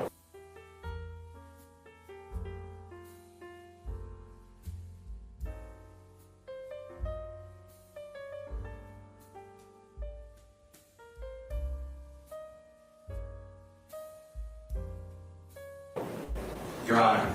Speak. You have an objection? Yes, sir. Basis? For the motion. All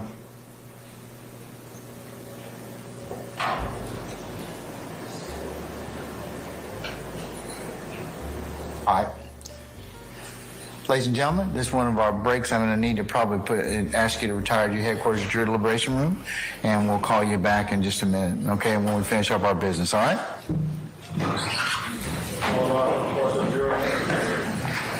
Remember the court's admonitions, ladies and gentlemen.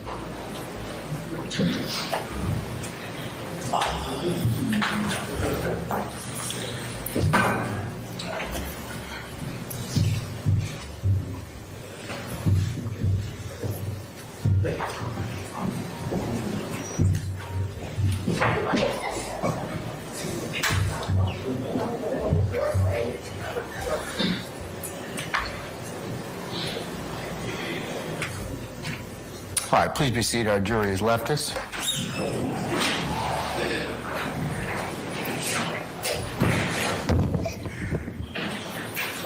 All right, Mr. Steele, what's your motion, sir?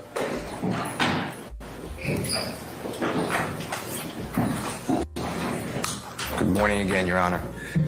Your Honor, last week, 2 weeks, 3 weeks ago, you ordered the parties to share all of their displays in opening statement to the others so we don't have to have these interruptions. I did that. The state shared with me 4 attachments. That's all they had. That's what I got. What you just saw on your screen, if you don't remember, I'll ask the state to put it up, and I asked for it to be marked as exhibit, is what you already excluded. It states that Mr. Ryan was convicted of murder, and I represent the co-defendant who's not on trial on the appeal. How did that not get sent to me so I could bring it to the honorable court's attention, 1? And 2, how do we just violate court orders? So, yes, I have a serious motion for a mistrial because it's intentional misconduct. That's my motion. All right. And I'd like the screenshot to be captured for Mr. Weaver to put in the record. I'll admit it as next court exhibit in order of the state's presentation anyway, so. All right, so that'll be court 1 for purposes of the trial. So, Ms. Love, what's your response to Mr. Steele's assertion about Mr. Ryan? As it relates to Mr. Ryan and the exhibits that the state intended to play and to display for the jury, I sent to Mr. Steele and everyone else the pictures and the photographs that I expected to use. As it relates to the slide to which Mr. Steele is now referring regarding his representation on appeal, I'm not certain if the objection goes to the fact that there was the conviction, because that's part of the indictment and that's part of the evidence that the state expects will show.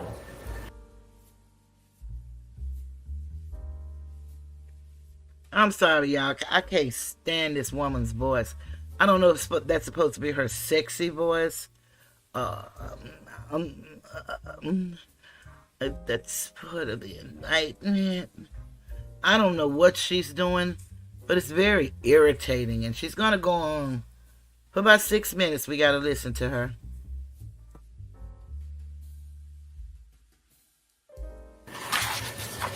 or if it's as to his objection about the fact that he represents Mr. Ryan or Mr. Blaylock on appeal. Don't represent Mr. Ryan. Mr. Blaylock, then. Excuse me. I was never said this ever. That's it. Okay, what's your objection based upon, Mr. Steele? Objection based upon, I argued this before this honorable court. You argued the prosecution that before they ever mentioned my name, you granted this motion. That I did. Brought him up to this honorable court, outside the presence of everybody. We're an open statement. I am lied to. I am saying that. I am lied to. Or if anyone else got that exhibit, I did not get that exhibit. And I see everyone said shaking no. And now it goes against the court's order. We are bound, duty bound, to follow this honorable court's order. I'm going to join in the objection on behalf of Mr. Steele. Let me see the. I can put it back up, Yes, Judge. ma'am. And Your Honor, while I am putting that back up, I will state in my place that initially when there was the objection from Mr. Steele, I didn't have a clue what it was about because I didn't mention his name and didn't intend to mention his name. As I looked at the screen, I saw that part of his name was on the screen for the most part. But I mentioned that, I ruled upon that last week. I did. That we were not, I would take it as it came in this case, and if the evidence got to that point, then I would deal with it accordingly. Yes, Your Honor. So, And Your Honor, as to Mr. Steele's motion, as I'm pulling this up, the state would vehemently object to a mistrial and ask for a curative instruction and a reminder to the court, to the jury, that nothing that the lawyers say is evidence in this case. This is not at all the type of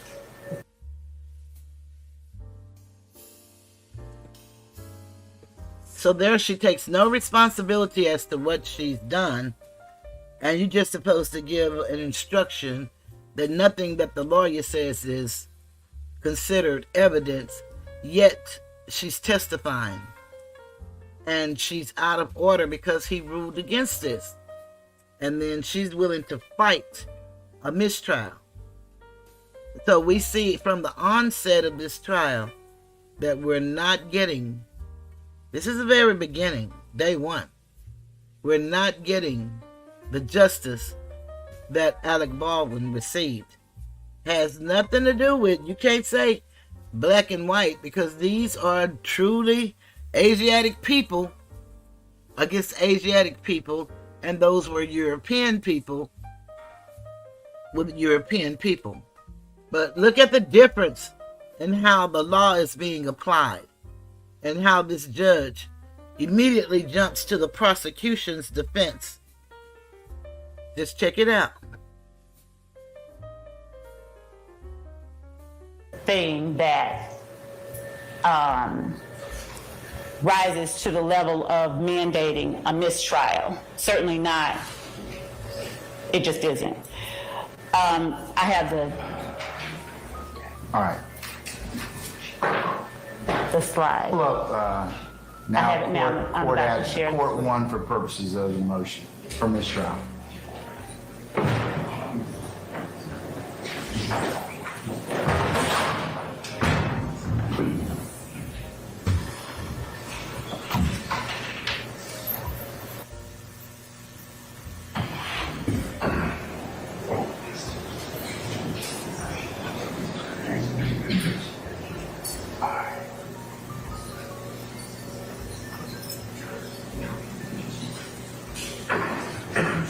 All right.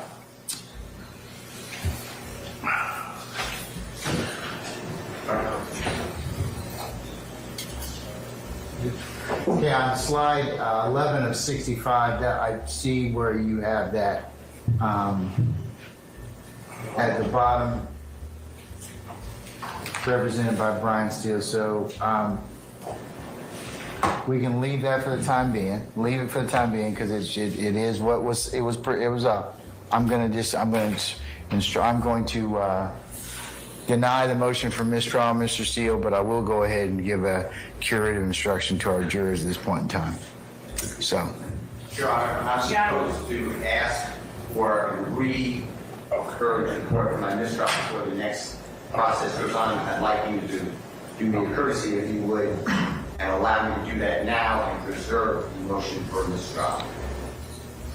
You made your motion for mistrial, and the basis, and I'm going to mark the whole state's presentation as court one for the purpose of your motion, and it will go in as stated. And I have two other issues I'd like the court to just take up. One is just remember, I know you ruled on it, but the state said earlier today that Mr. Williams is contacting through parties that they don't know to pay for other people's lawyers. So I think that couples with that exhibit. And number two, I'd like the court to now order prosecution to give me and anyone else who wants to see it. I need to see respectfully what you ordered last week, all of the displays of the state of Georgia that they have not given to us. So that's What do you mean by what displays are you talking about, Mr. Steele? I never saw that. I never saw the wolf. I never saw the indictment. You ordered I gave all my displays. I gave everything to the state. I got from the state. Are you talking about using for opening statements, sir? Of course. Okay. Should have been done. All right. All right.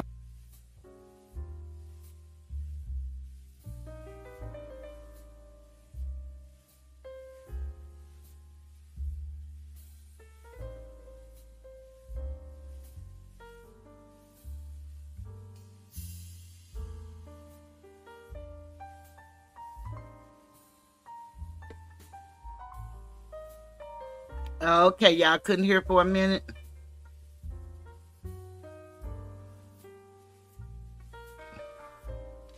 So now that was just showing how she blatantly disregarded the court order, and the court allowed her to because he still allowed it into the record.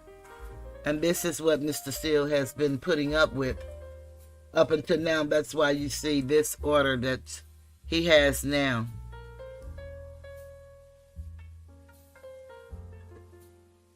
And this is going on for 18 months of this lady lying and disregarding the court's order.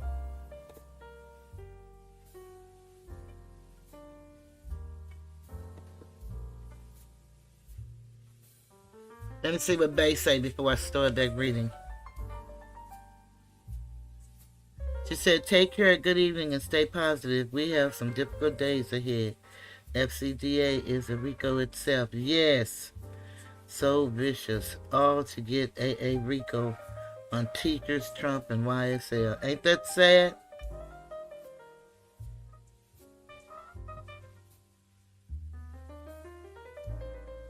Yes, as Simpy showed up. You sent him. Thank you so much. You're always looking out for me. Okay, so we go on after that video. The court denied Mr. Williams' timely motion for mistrial. See 2 below. And there were no consequences needed out by the court for Lawyer Love's intentional misconduct. And then it says, the YouTube, and that's the same YouTube. And the timestamp is 206 through 250. So we stopped at 209. So we know where that is. So let's go look at 206 to 250.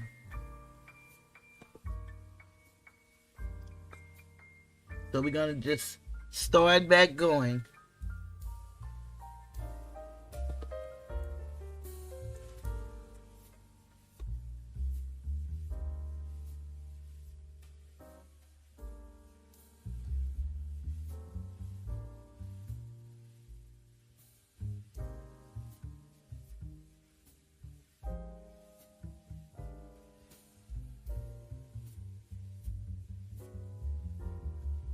Ms. Love, Yeah. wait.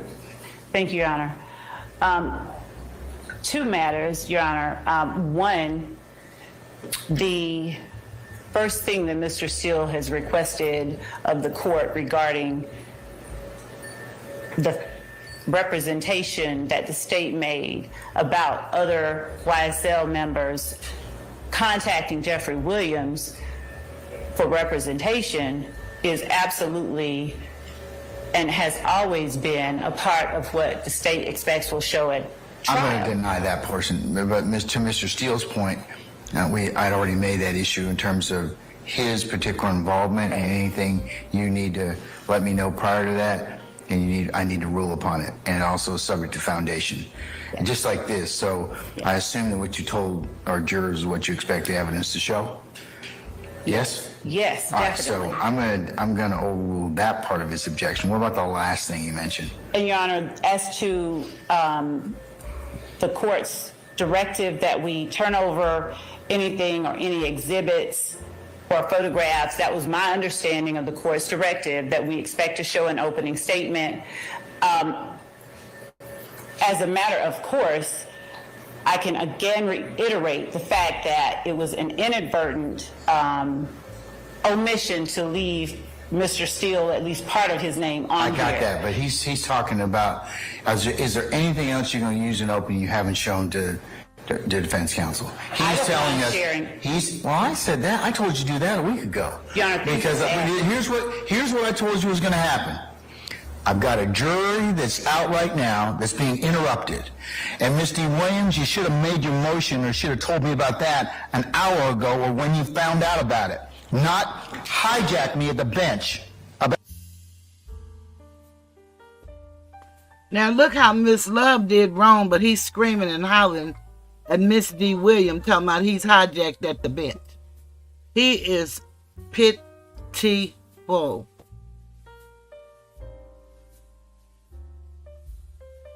About that. You did what you had to do, but I'm not happy about that. I'm not happy about any of this. Because this is stuff we could take care of before our jury comes in. And that makes you all, lessen your ability as advocates and lessen our ability for this jury to go ahead and get this case seamlessly. This is what I told you all was going to happen. So, have you given them everything you're going to show them during opening statement?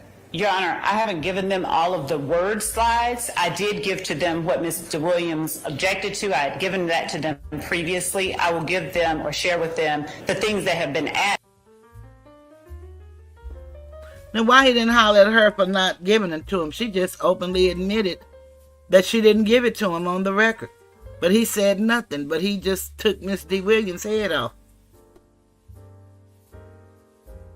Added as of this evening, and can you do that over the next 5 minutes? I sure can. Deputy Ingram, Ingram, can you find out if our jurors are ready?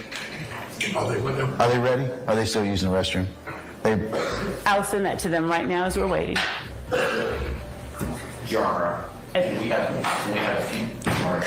Your Honor, Jay Apt on behalf of Mr. Kendrick, can we have 5 or 10 minutes to review whatever Ms. Love is going to send us? You can take a comfort break, and I'll come back at 10 of 12, and like I said, whatever we don't finish before 12:15, we'll pick up after lunch. Okay? Thank you, Your Honor. Who's talking? That's Sharp. Yes, Mr. Sharp. On behalf of Mr. Stillwell, we've been operating pretrial with the Harvey rule. I want to make sure that the record is clear that we join Mr. Steele in his motion for mistrial, and if Your Honor... I'll apply the Harvey rule unless you tell me otherwise. Okay? And that will apply throughout trial? Yes. Okay, thank you. Unless you tell me otherwise. Okay? All right. Thank you. All right, we're going to be in recess about 10 minutes, all right? Your Honor, what I'm going to do before sitting is I'm going to actually do a search for the first 4 letters of Mr. Steele's name to make sure that I didn't need anything else in there. So before I do that, I'm going to send that. I'll make that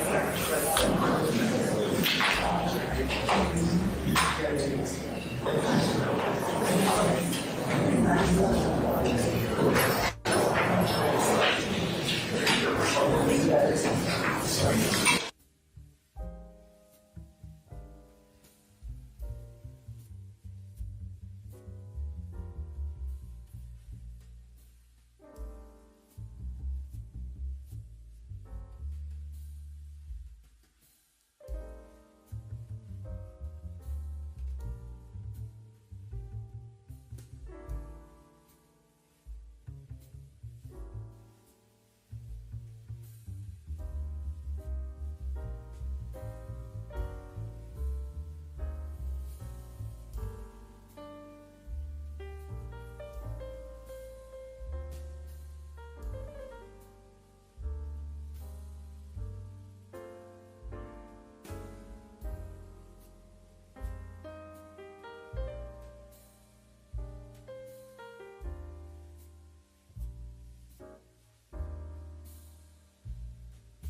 right, if we concluded our sharing exercise, I told you all to go ahead and talk with each other through when we broke. I did share, Your Honor, as well, if I may, Your Honor. Yes, ma'am.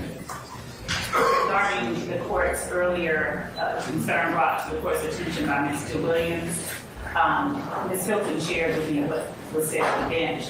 But as it relates to Cordelius Ryan's post after the murder of Shamel Drinks, that was provided from day one in discovery, Your Honor.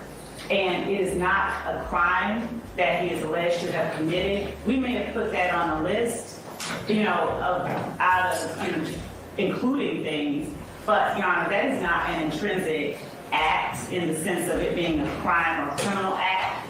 And it is what the evidence is going to show happened. What I have in the PowerPoint I can show to the court if you like. I sent that to defense counsel prior to today. I think I sent it Friday before 5.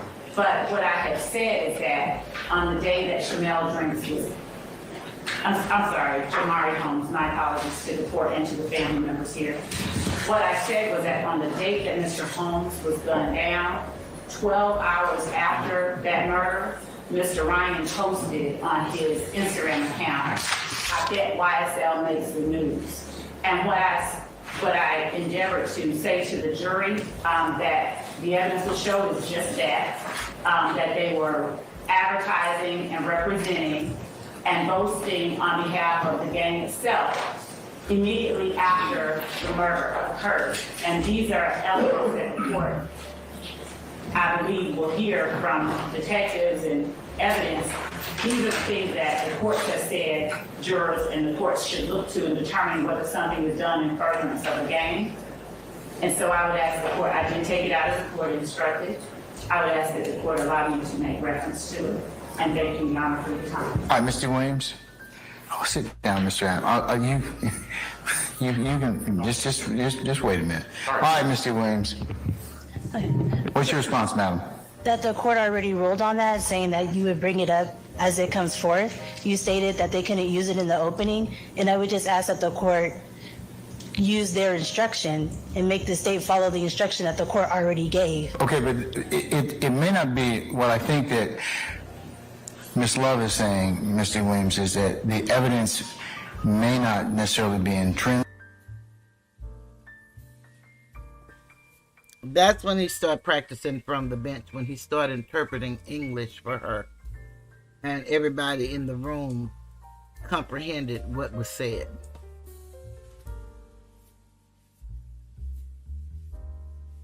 It might be for another purpose, is what they expect the evidence to show. So, but here's the issue that kind of I'm disappointed as the court.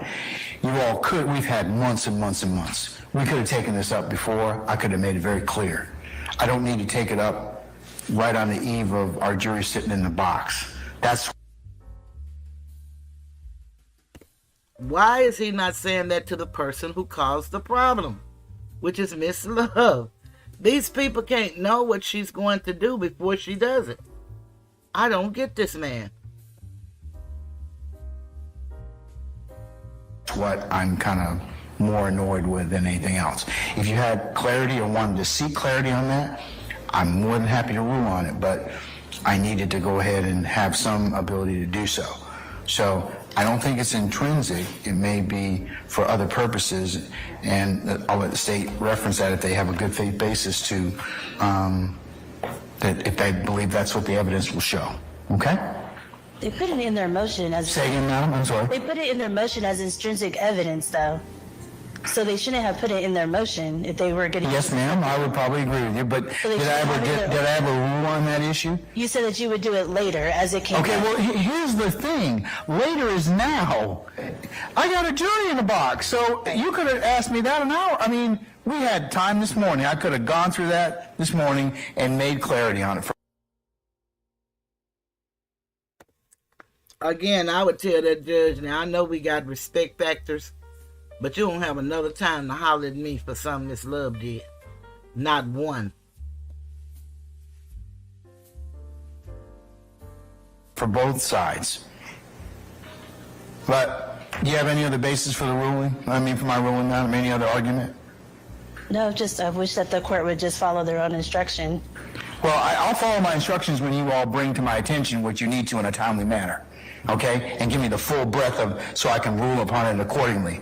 That's what I'd like you all to do. Well, they also have slide 45. They have my client's name on there as gunning down a 23-year-old, Shymel Drinks, and my client has nothing to do with that. That was another area I'm thank you. But I didn't get that slide presentation Ms. earlier. Love says she is going to remedy that and exclude it. Thank you, Your Honor. Okay, all right. Now, Mr. App, what is it you want to tell me? Now, did y'all see how that man just said that to that lady? After hollering at her, but Miss Love can mess up and she's going to remedy that and it's just okay. Now what you want, this is day one, y'all. Tell me. I am so sorry, Your Honor. But thank you for allowing me to speak. I do have an objection, Judge. So, Ms. What's your Love objection specifically, sir? attempted to email us during the break the PowerPoint slides that she is using in opening. I could not open the attachment. I brought that to the attention of her co-counsels and staff, and Mr. Matthews was able to open it, and I looked over his shoulder and was able to see some of it. There are at least a dozen more slides that were never turned over to us, even though the court instructed us to share it with the state and for the state to share with us prior to opening any exhibits for opening argument. And so, these are all new to us, and I would just ask that the ones that she did not share, she shared 4, that the ones that she did not share be excluded. I'm objecting because the court ordered for us to share these. She did not. Clearly, she did it intentionally. There's also apparently factual errors in them. I would ask that any slides that haven't already been shown to the jury and that she did not disclose be excluded from her opening argument.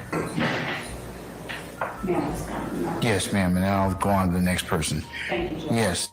Your Honor, I did not send only 4 slides or attachments. I sent to counsel for the defendants the photographs, the evidence that I intended to put into the opening PowerPoint. As far as the state's theory of the case and theme of the case and the words that I wrote, those are things that were being developed, ongoing, and I did not understand the court's directive to mean that we needed to turn over the words we would be speaking. As far as these photographs go, Judge, I sent to them if they can, actually I sent them to them. So there are some, I have only about, Your Honor, they're a dump over. Hold on, wait, let her finish, and then I'll let you respond, Mr. App. so all of these slides that involve Christian Eppinger, I sent to them. And other than the slides involving Christian Eppinger, there is a slide of the vehicle that Donovan Thomas drove on the day he was gunned down. It's the back of the vehicle with the placards of showing the bullet defects. That will be shown. There's no one that has made any objection to that evidence being introduced at trial. Nothing that I have put in the PowerPoint includes anything that has been. And look how he allows her to talk about something that has nothing to do with their issue. All she needs to talk to is their issue and move forward.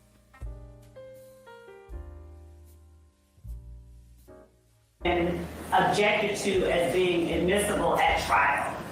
And I believe that, I'm not certain if Mr. App thinks that we only served 4. I don't know if he had trouble opening it up, but we served, I think all of them, if not the great majority of them, because I don't have that many. I don't even have 20 photographs in this PowerPoint. So everything, and I can show the court, I would share it if I did not, with the court as well. But these photographs, I have a picture of Donovan Thomas in life. I have a picture of the barbershop where he was gunned down. I have a picture of the back of Donovan Thomas's Tahoe. I have a picture of Donovan Thomas's headshot. At the time of the autopsy, no cutting, no nothing, just his face with the number. I have a picture of, as I stated earlier, Your Honor, the truck with the defects noted.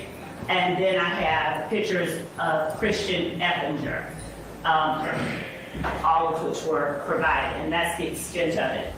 The majority of the slides have my words, my work product on them. All right, Mr. App, before I go ahead and respond. Your Honor, no one's suggesting that she had to turn over the text of her opening argument. But if she's going to show a PowerPoint to the jury, that is what the court instructed us to share. We're visual exhibits, and that's what she's doing. She's placing it up on a screen for the jury to see. And whether that's her own words as part of her opening as a PowerPoint, or it's just demonstrative, she could have shared it, and she didn't. And she did it. And she's suggesting now to the court as a work in progress that she hasn't worked on her opening statement until this past weekend. I don't believe that. I think if that's the case, then she's just lying to the court. But if that's not the case, and she didn't mean to mislead the court just now, then she could have and should have shared those PowerPoints. As to the photographs, those also could have been shared with prior to opening. If there's no one's suggesting they're not admissible at trial. If they're admissible, she can admit them at trial. But to show them to the jury now is part of her opening that violates this court's order that we were supposed to share our exhibits for opening prior to trial, which she did not do. So I think they should be excluded from the opening. And if she wants to introduce them later as evidence during the course of the case, then so be it. But I think there is good grounds for this court to, and Your Honor got upset because these issues could have been handled. They didn't have to wait until now. This is wasting time while the jury's waiting. Your Honor's right. And it's not our fault. It's her fault for not doing what the court instructed. And as a result, the appropriate and reasonable remedy is to prevent her from sharing any of these slides with the jury that she did not share with defense counsel prior to today. Whether they're evidence or whether they're text is part of her opening. All right, Mr. Matthews. Yes, Your Honor. Good morning to the Honorable Court. I'd like to direct the state's attention to slide 15. In slide 15, the third bullet point, it references October 1st, 2020, in terms of that quote from the text message.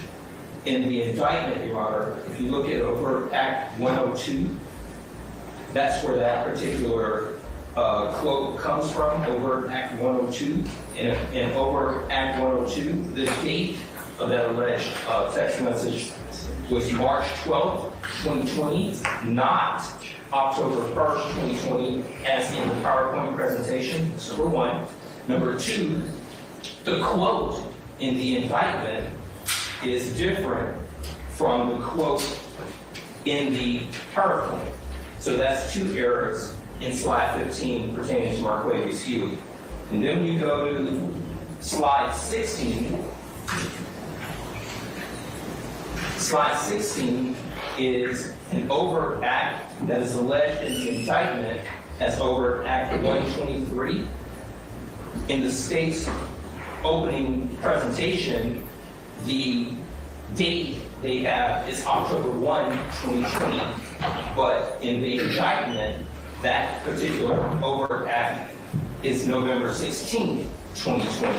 So that's the third error in the state's opening slide presentation. So those need to be corrected to mirror the indictment so that it's not misleading the jury and in fact giving wrong information to the jury judge. So I would ask that the state correct that, remove it, or correct it. All right, anybody else? Yes, Mr. Short. Your Honor, on behalf of Mr. Stillwell. Speak up, please. On behalf of Mr. Stillwell, slide number 47,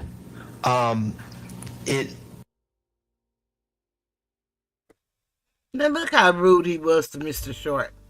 You know, I didn't start looking at this case until about February or March. But this judge has really been rude from day one. This is the first day. And he's angry with everyone but the one who has messed up. And that's Miss Love. This is unacceptable.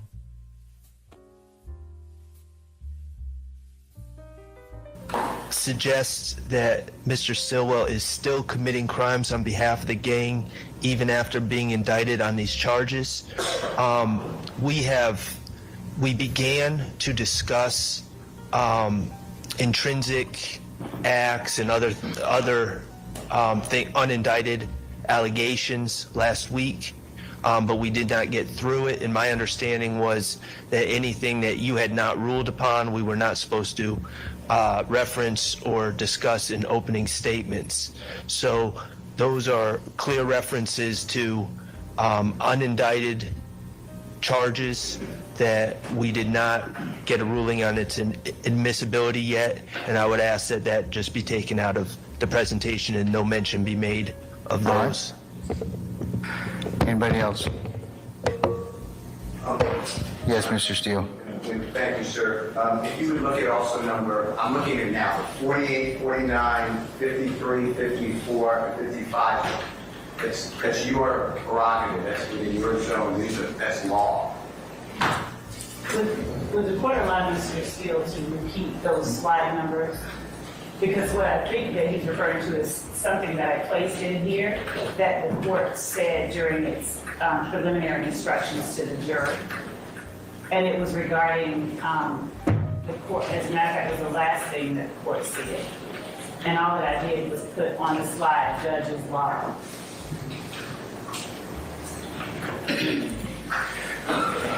In terms of what slides you talking about, Mr. Steele, again? I have 48, 49, 53, 54, 55. So 48 through 55? Excluding, so it's 48, 49, but then skipping to 53, 54, and 55.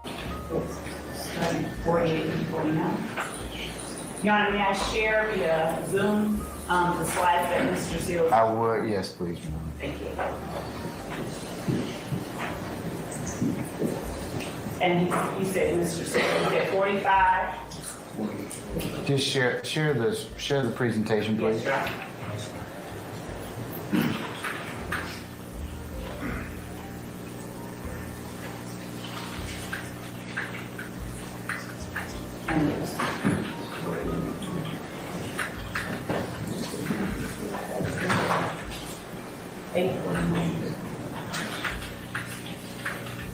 Okay, so Your Honor, I'm showing on the screen slide 48, which is the last thing that the court. Take notes. Yes, Your Honor. All right. And 49.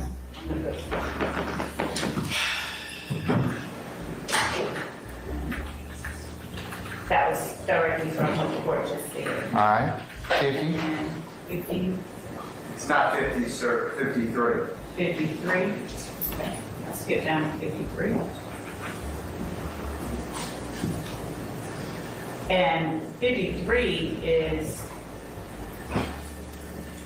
what I expect the evidence is going to show. So I'm going to, in speaking to the jurors regarding the witnesses and the instructions that the court has given them, I'm going to say to them, some of them, as I've already alluded to, some of them may not be wanting to speak. Some of them, you're going to see evidence that some of them are afraid. Some of them are embarrassed. Some of them are intimidated. Some of them don't remember. Some of them don't want to remember. That's simply what the evidence will show. And Your Honor, what I'm asking that the jury does in listening to and considering the testimony of any such witnesses is, as the court has already instructed, which is just to use your common sense because you alone decide who you believe. We're asking you to listen carefully, take notes, and pay attention. So there's nothing in that slide 53 that is in any way infringing on or entering into a lane that does not belong to the state. We are entitled and allowed to show and to state to the jury what the evidence will show. The way that I have decided to represent it in writing makes it no less so. Yeah, but it borders on argument at this point in time. So I can change it because I do expect that the evidence will show that some of the witnesses are afraid, some of the witnesses are there. So I can take out. Well, that's different. You might want to just redo it. I can do that. Any further objections, folks? Yes, Your Honor. I went over to the state's table, Carson Matthews and Beatrice Steele went over to the state's table and brought to their attention an error in slide 42, and I think it's incorrect. All right. Is that correct, State? Here's Not yet, but in a moment. All right, here's what I'm going to do. Folks, this is exactly why I told you I wanted you to, and let me go ahead and just say this. Ms. Love, I told you to give them your PowerPoint presentation. This is why you give it to them, so that they can get errors and they can also figure out there's something they object to. So this is what's caused this delay. Because at this point, like I told you, there's no secrets in the trial of this case. You all have gone through quite a long process. But this just highlights the concerns the court had in terms of just breaking up the presentation for our jurors. So what I'm going to do, ladies and gentlemen, I'm going to go ahead and call our jurors out. I'm going to go ahead and release them for lunch.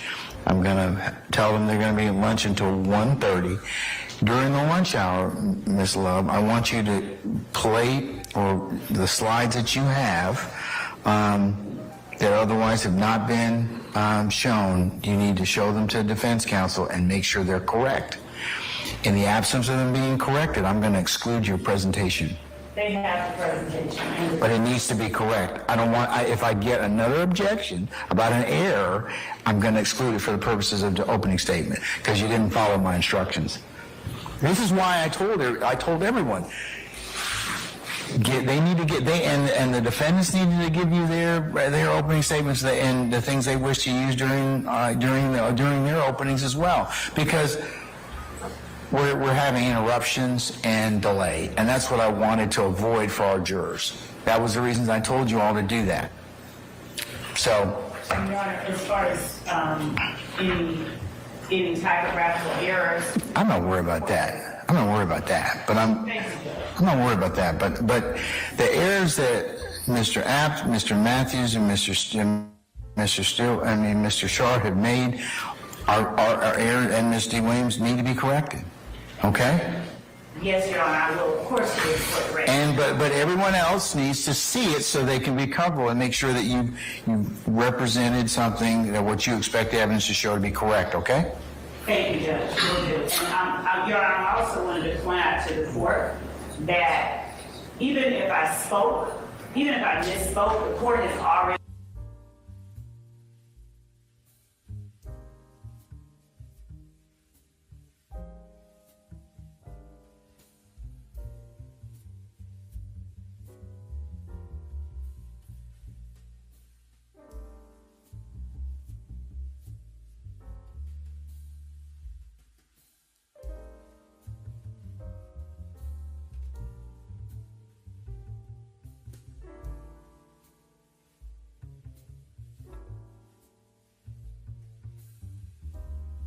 Okay, he said, during the same opening statement, Lawyer Love defied another court order by introducing to the jury that undersigned counsel had represented other people charged in this case. And he said, see order date November 17, 2023, granting Mr. Williams' motion in limine, number 23, attached here too, specifically during her PowerPoint presentation. Lawyer Love highlighted to the jury that undersigned counsel represented co-indictee Blaylock. Again, there were no consequences meted out by the court. And then he said, see YouTube 206. We've seen that.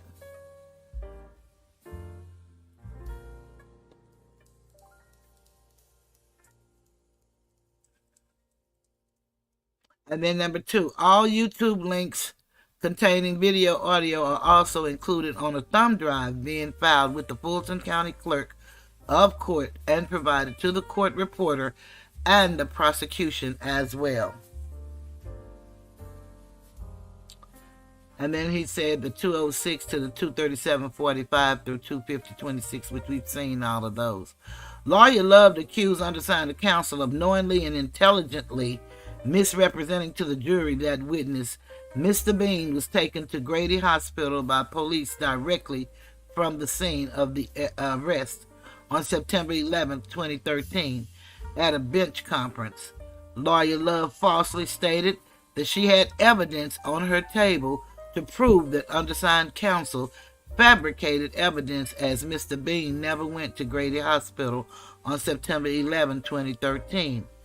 See YouTube dated March 4th, 2024 at 3:26:29 to 3:30:13 and 3:37:31. So we're going to look at that one. This lady lied about everything. I don't know nothing she told the truth about, to be honest.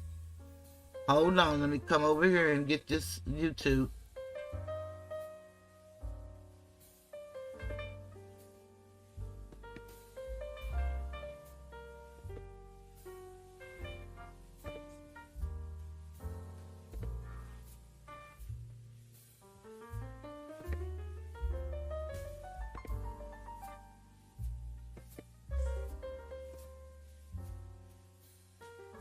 Okay, we're going 3:26 to 3:30:13.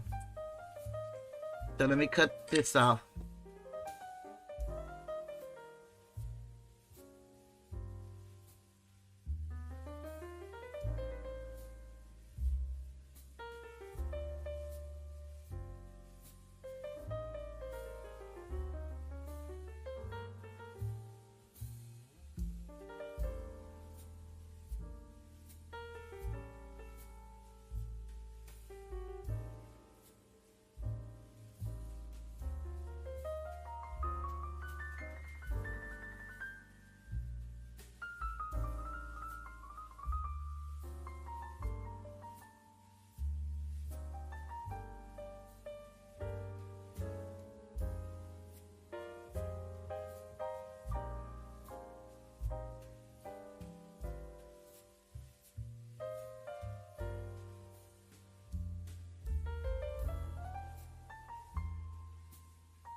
I was reading, they said she lied and misspelled Steele's name on top of blatant misrepresenting. Yeah, I think she does that on purpose. If it had said not to misspell it on purpose, yeah, I believe she did.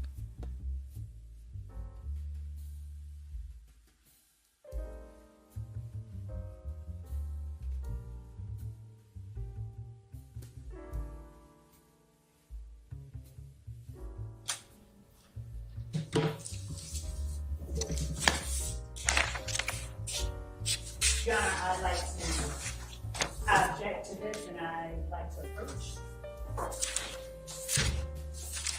Okay.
Come on. Thank you, sir.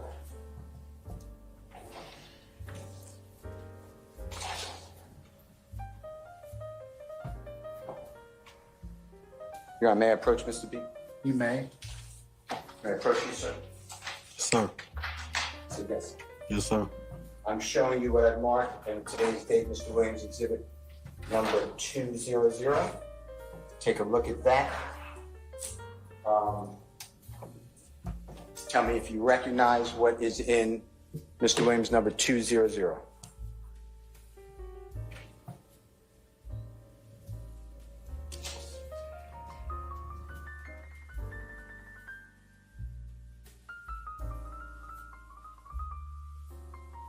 February 22, 2023, that Fred Prethrow was very close to you. I don't remember that either, sir. Why did you tell the detective with City of Atlanta Police Department homicide at the hospital before you go to the Fulton County Jail? Yeah, I object that that's not an evidence, and I really object to that. This is asking a witness about something that isn't an evidence and will not.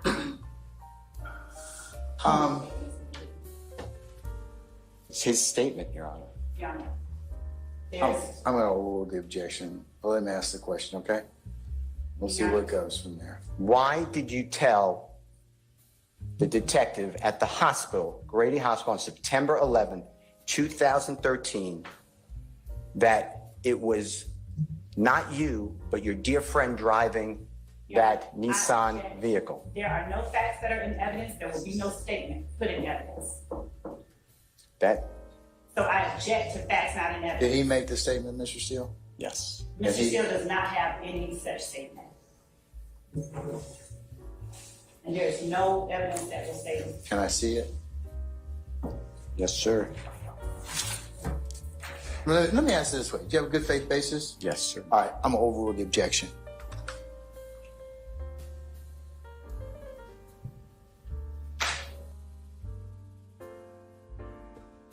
That's the best move I done seen him make. And this is day 41. Do you remember at time of 44 minutes, 56 seconds on September 11th, 2000? That's wrong. That's wrong. I apologize. Do you remember on September 17th, 2013, on the recording with Detective Quinn at 44 minutes and 56 seconds, telling Detective Quinn that, yes, sir, I lied to the detective when they first came and talked to me, and I told them, and that's probably the lies you're talking about.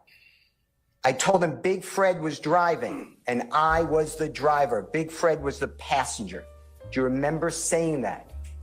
No, sir, I don't remember that, sir. Why did you tell Detective Quinn on recording at that time, stamp that I just said, that your dear friend is driving the car that almost killed the police officer?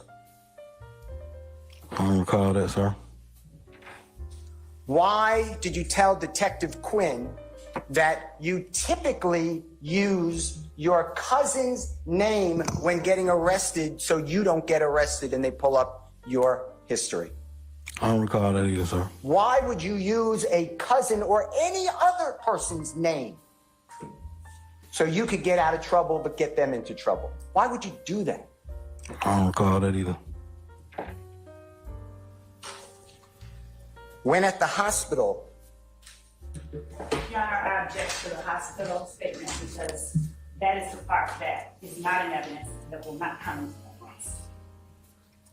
Is there a statement? yes, sir. Show it to Miss Love. You have a good faith basis, that's fine. I sent it to Miss Love this morning before 6 o'clock a.m. It's a 10-minute recording. It is not a statement at the hospital. It is a statement with Mr. Steele in 2023. Mr. Bean admits to making that statement at the hospital. This is all proper. And you probably need to orient him to before you ask that question. Okay. Your Honor, can Mr. Kokomo come forward with headphones and play the 10-minute recording for Mr. Bean then? I think you need to ask him some more questions in order to do that. Okay.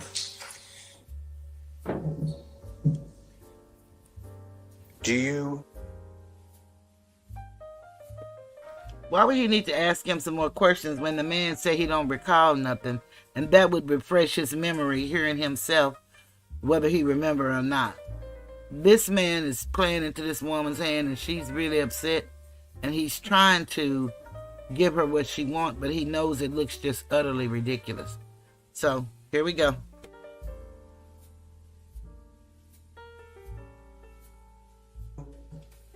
remember having the ability to make a phone call or phone calls from the hospital from non-recorded lines to your wife, Courtney Bean? I object to facts not in evidence. There's, Your Honor. I sustain the objection. Why don't you lay a little more foundation, sir?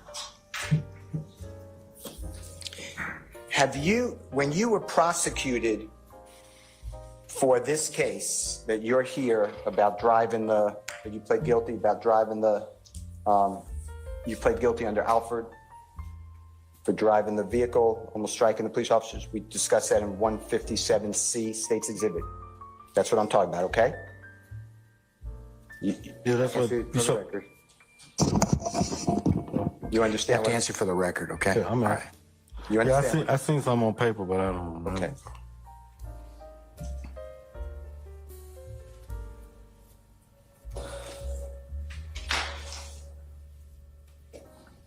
On that case, before going to Fulton County Jail, you went to Grady Hospital.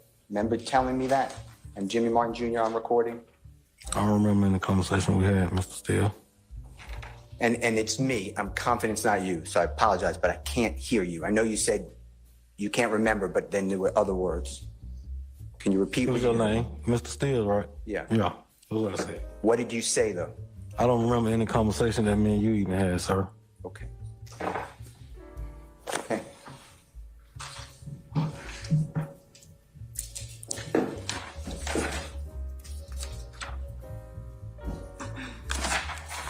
Do you remember on Sunday, January 22, 2023, approximately 11 o'clock a.m., listening to a jail call that Jimmy Martin Jr. played for you in my presence at the Kroger restaurant near your, Kroger grocery store near your home?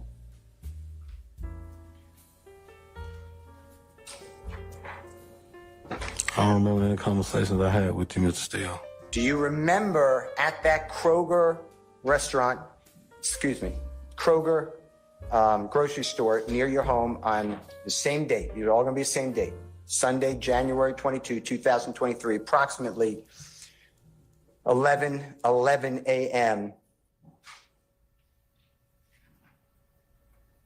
Jimmy Martin Jr. and I introduced ourselves to you, and I made it known that I represent Mr. Jeffrey Williams, performer known as Young Thug, in this pending case. Do you remember that? I don't remember any conversation we had, sir. Do you remember being asked your telephone number by Investigator Martin and giving him a number? I'm not going to say it except for the last four numbers, 0730. Do you remember that? No, sir. Do you remember being asked by Investigator Martin your date of birth and giving it as June 22 of 1979 and stating that you're 42 years of age? No, sir. I'm 44, sir. Well, today you're 44. How old were you on January 22, 2023? I was 43 then. I wasn't 42. Do you remember me asking you, is it okay for Investigator Martin to record verbatim our communication there at the Kroger on that same date, approximately same time? I don't remember any conversation we done had, sir. Do you remember explaining that Dirty Red, or a gentleman known as Derek Dotson, was a good close friend of you? I told you that. One more time. I told you that. Do you remember that? I don't remember that either, sir. Do you remember explaining that Fred Prothro and Walter Murphy, DK, I'm saying, were with you on September 11th, 2013? I don't remember that either, sir. Do you remember explaining that you were never charged with any crime involving Derek Dotson or Dirty Red? Do you remember that? I don't remember that either. And if you look at State's Exhibit number 157C as in Colette or Charlie, it's in front of you. You see that document? Yeah, I've seen a lot of papers that you presented, but I don't remember none of them like that. Okay, well, look at the State's Exhibit number 157C. It's right in front of you. You see it? Which one is 157C, ma'am? One more time. Which one is one? Your Honor. Okay. Want me to And look at it? you can look at it. It's in evidence. And the charges against you by the grand jury were dismissed as to anything involving Derek Dotson, like you said, on January 22, 2023, correct? I don't remember.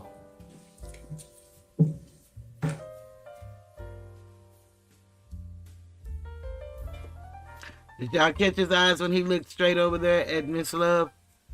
When he claimed he couldn't read on that paper, he didn't know what to be looking at. And then he looked directly at her, and I can't see her on the other side, but that's what she's sitting right in front of him. She does that with the witnesses. All of their witnesses, she sit there if she's not examining them and stare right at them, and they all tend to look at her. Let's see what happens.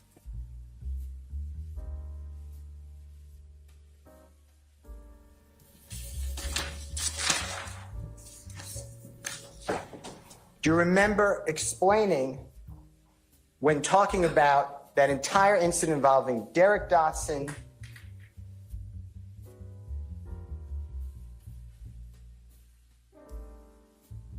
Fred Prothro, Walter Murphy, driving, careening into the side of the laundromat, that Jeffrey Williams, or Young Thug, or Thug, was not involved in any way? I don't remember the conversation, sir. Do you remember then explaining that they, meaning the detectives, tried to force Jeffrey Williams or Young Thug into it? Remember saying that?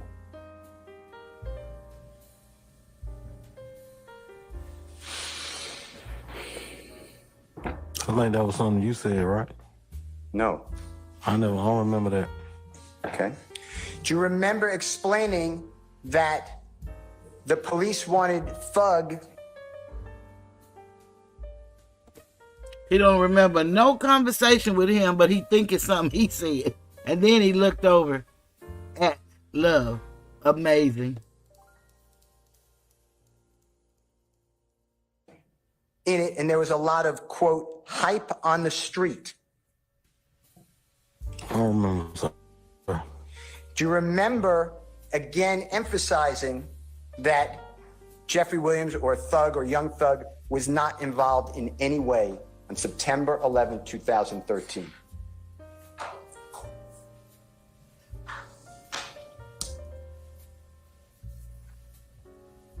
I don't remember the conversation, sir. Do you remember me referring to that jail recording between you and your wife made from the Fulton County Jail? And I asked you, what did it mean when you said, quote, they gave us a story to tell? Remember that?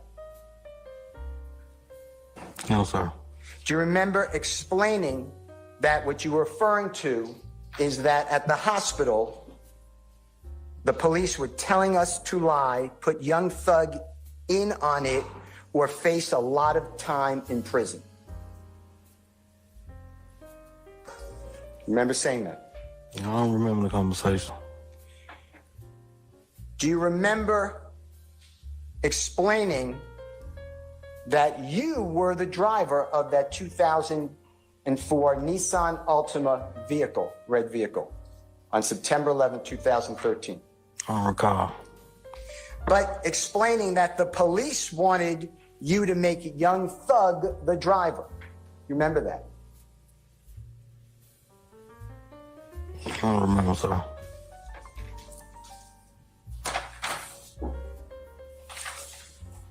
Do you remember explaining on January 22, 2023, that you told the police on recording that Jeffrey was involved in this crime because you wanted to serve less time in prison?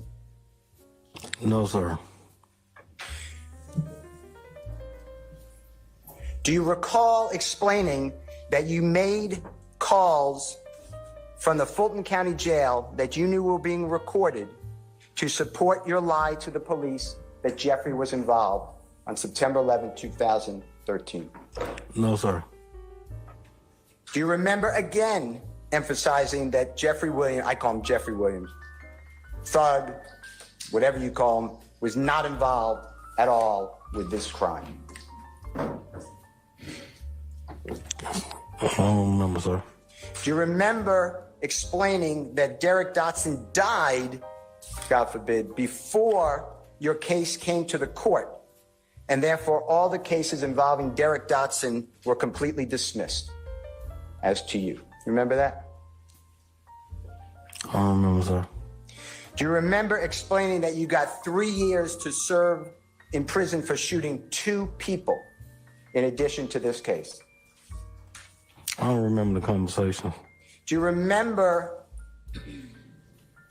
explaining that you are not involved with any criminal street gang and that September 11, 2013 was not criminal street gang activity? Remember that? Basis.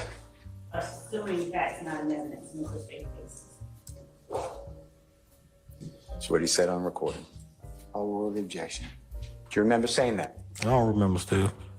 And Your Honor, I also object as to compound because we don't know which question you were answering. I'll sustain it as the form. You can rephrase, Mr. Steele. Do you remember explaining that you are not a part of YSL if it is a criminal street gang? I don't remember, sir. Well, are you part of a criminal street gang? No, sir. Do you have any tattoos of gang activity? No, sir. Do you remember explaining that you only know Thug, Young Thug, Jeffrey through radio and seen him in the neighborhood? Yes, sir. Do you remember again stating that Young Thug was not in any vehicle with you? Your Honor, I asked that it was oriented as to when.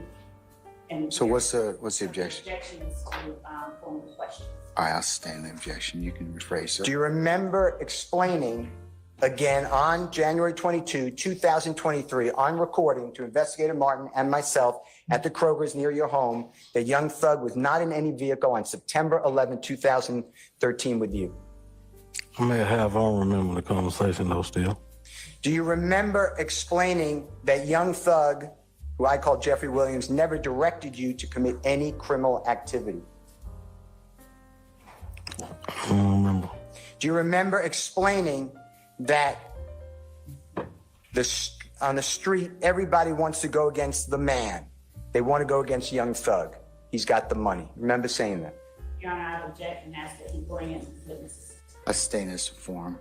Do you remember on Sunday, approximately 11 to 11:22 at Kroger's near your home, stating on recording to Investigator Martin and me that the street everybody wants to go against the man, Young Thug. He's got money. Remember that? I may have said that. One more time. I may have said something like that. Do you remember explaining that all you know is that Thug is in the studio? I may have said something like that. I don't remember those still. Do you also remember giving your opinion that Derek Dotson killed himself? This is a 10-year-old matter, and this should be over with. You remember saying that? Something like that.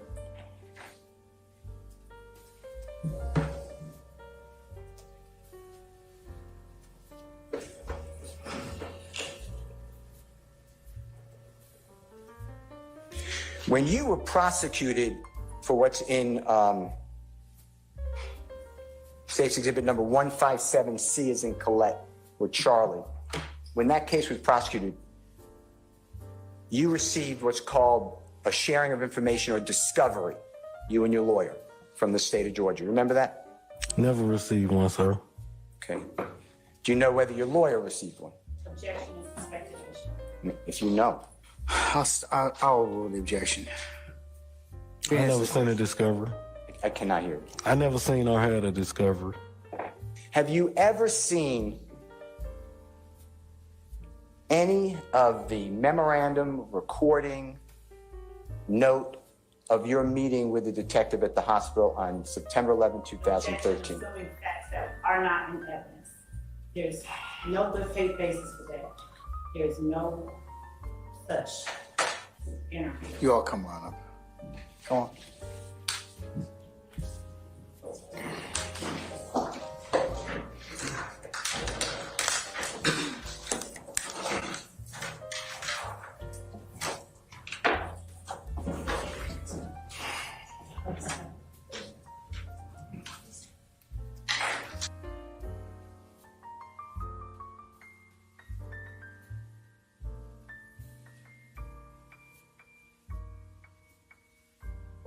What I want to do at this point in time is go ahead and recess for the day, okay? So, Mr. Bean.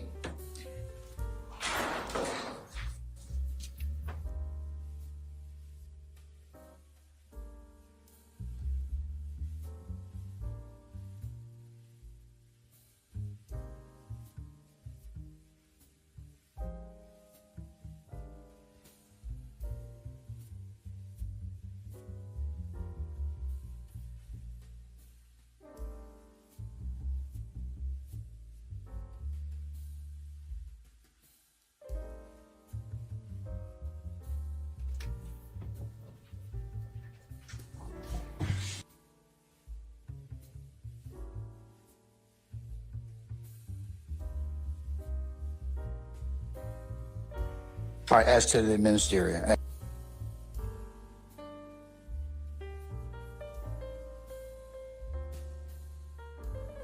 As to the scale.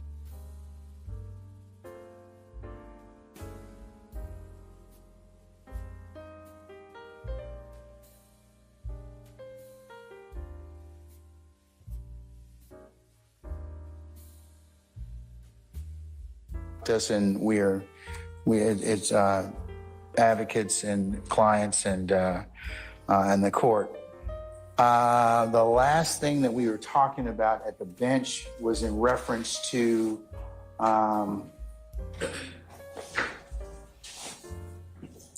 conversations that were supposedly made by Mr. Bean at the hospital.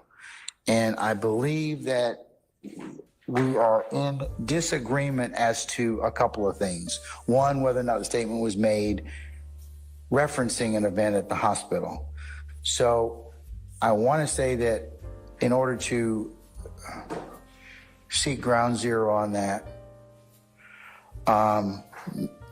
we'll have to let Ms. Weaver prepare or at least the transcript in reference to the testimony of Detective Velasquez in regards to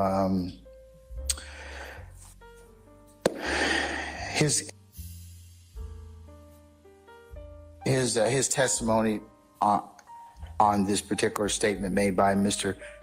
Bean's statements. Okay, that also may have to be cross-referenced along with the interview of Mr. Bean, as well as the purported statements that were made to Mr. Steele and his investigator.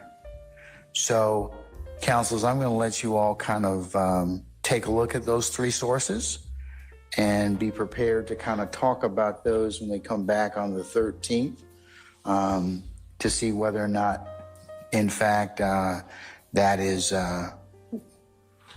if we've been able to find some particular granularity on those particular statements and in terms of whether or not this particular conversation was had at the hospital or not. Your Honor.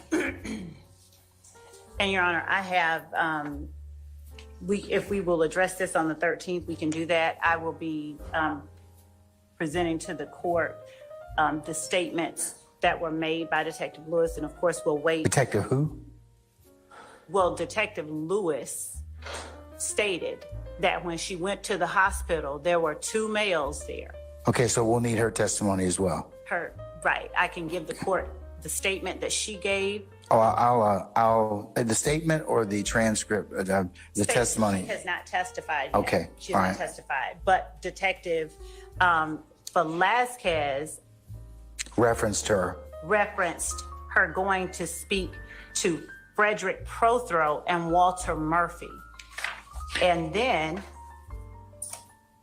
after she came back to the homicide office, after she came back from speaking with Murphy and Prothro, when talking to Brian Taylor Ransom, they learned that the car had been loaned out to Adrian Bean. So on scene, they did not know what, if anything, Adrian Bean had to do with the incident that occurred over in Summerdale. And Adrian Bean, Okay, but the issue we're trying to get granularity on is whether or not Mr. Bean was taken to the hospital, whether or not he made statements from the hospital. That's what the genesis of you all's discussion is, or was it up here at the bench? That's right. So can we focus on that? That's what you objected to, because you said there's no basis for him. And Mr. Steele says, well, this is what he told me in the taped interview I had with who's your investigator again?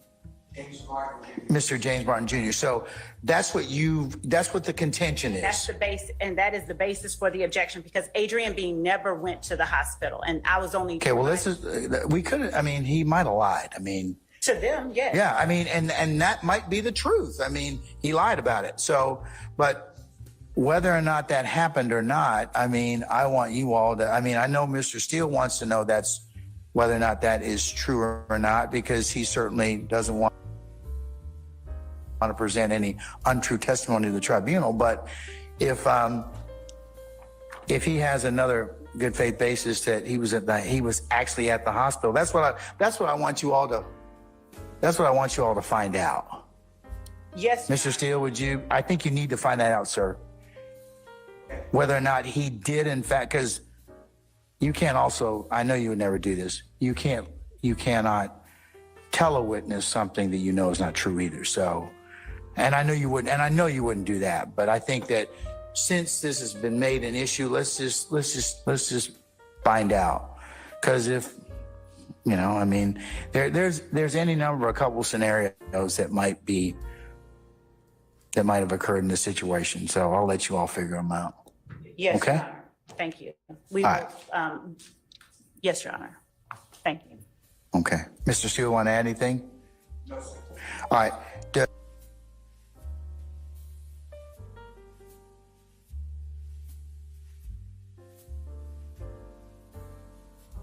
Do either counsel want to add anything?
Okay, we're going to the next one.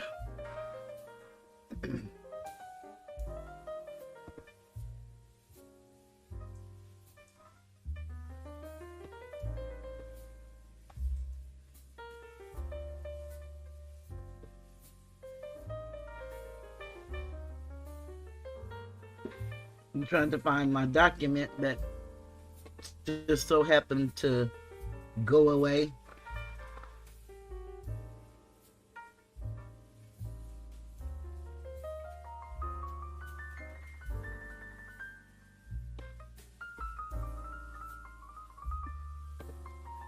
I don't see how these stuff disappear so, but they do.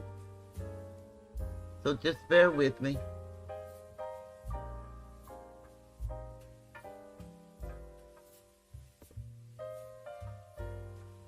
Let me find my document again.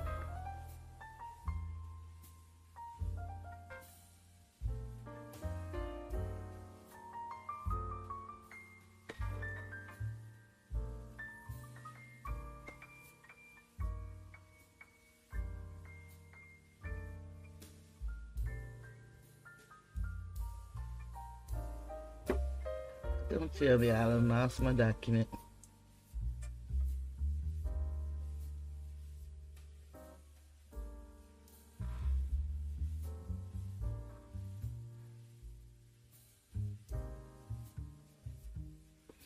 Okay, let's see.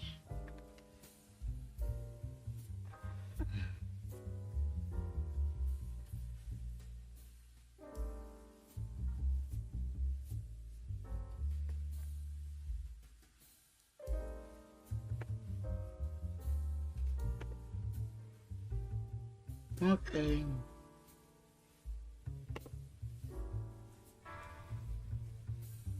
I found it, y'all. I don't know how I lost it, but I lost it.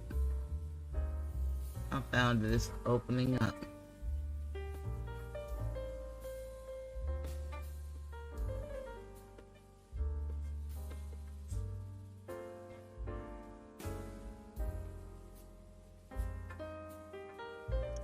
I think we was down to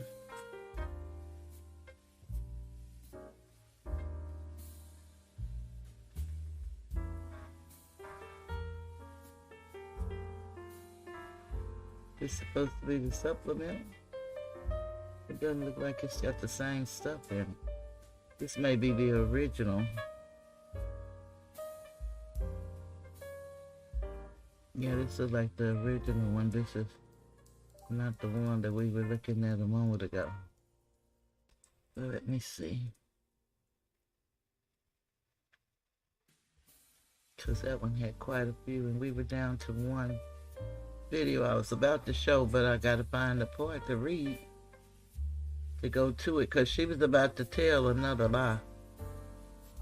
He was about to prove about being in the hospital. Okay. Yeah, that's not the one. So let's open up. Let's see if I can open up these documents and see if it'll pop back up. Here it is right here. Okay.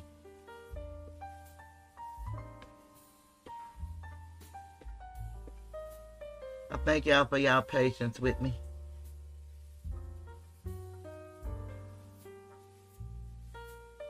Let me see, we just finished that one. Number 2, 3. Okay, I think we was at this one here. Yeah, we were at this one. Okay.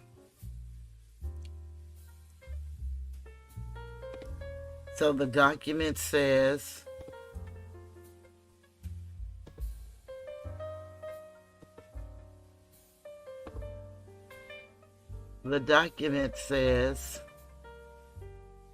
lawyers love allegations against undersigned counsel were proven beyond any doubt to be totally knowingly false. You can count.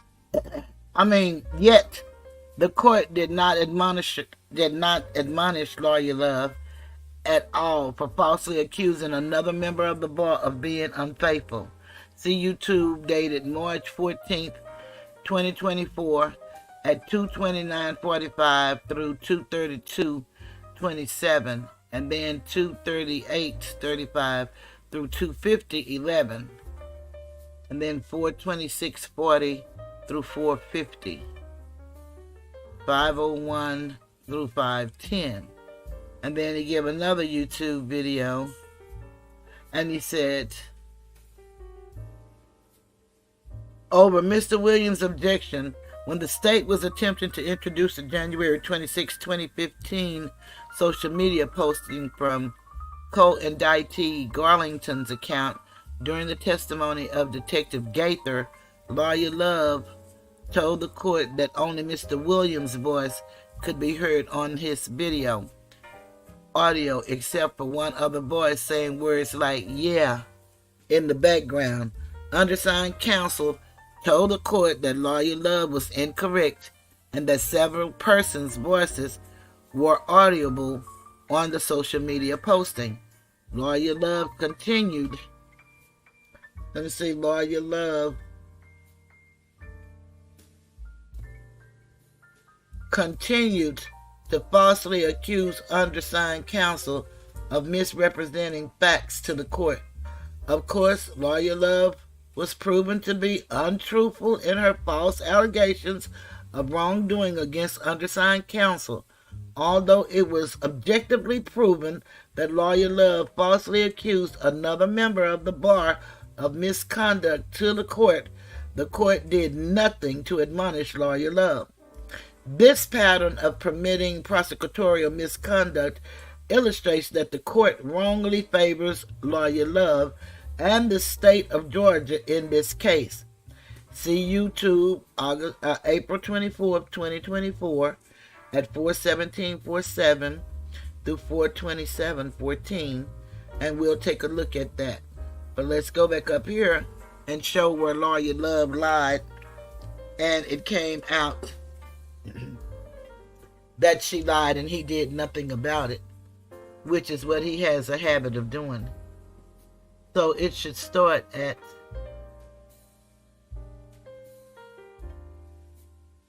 2:29:45.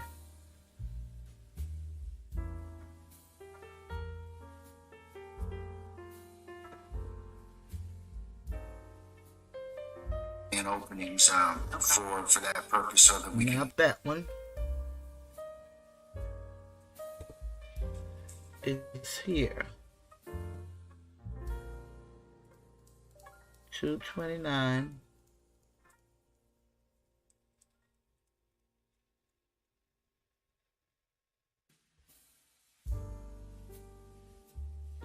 We'll start at 2:29:33.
Okay, I'm trying to get this video. For some reason, this one, it seems like it's not playing correctly. But now it's looking like it's back at day 41, which is a different number. But I'm trying to see the date. Let me see where you see more at. It'll normally give you the date.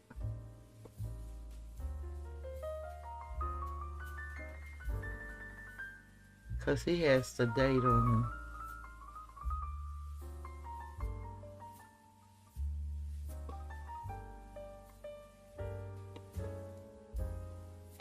And I don't see the date. Okay, let's say March 4th. And he has on the paper March 14th.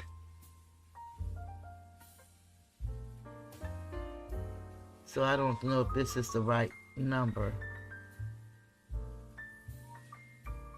Let's try this one right here and see if this is it.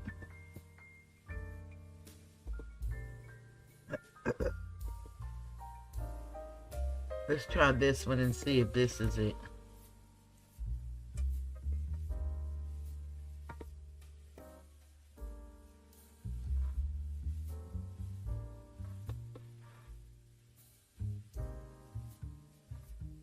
Share.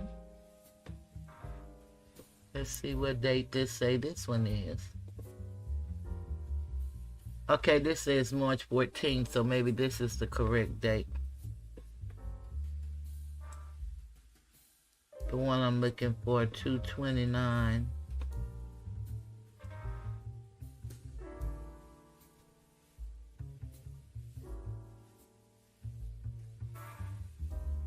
$2.29.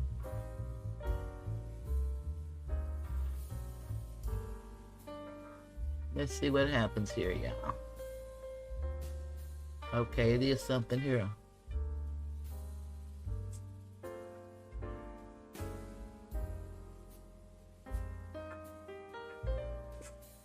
$2.29. And let's see.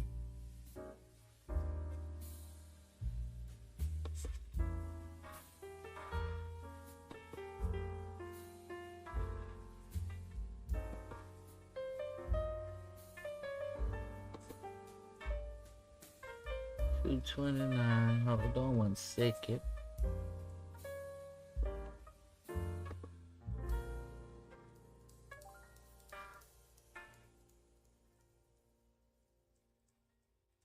I thank y'all for y'all patience, because this is,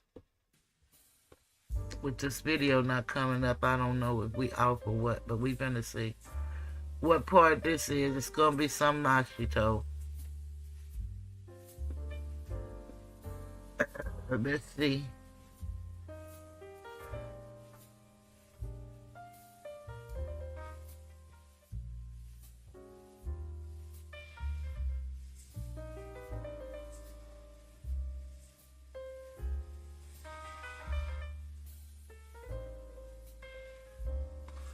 Okay, this is not the one that we had open.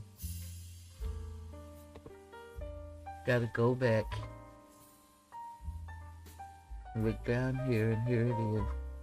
I don't know why it keeps popping out.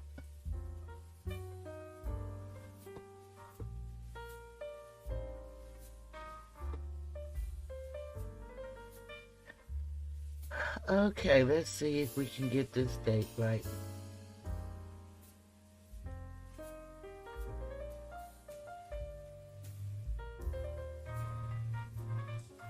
November.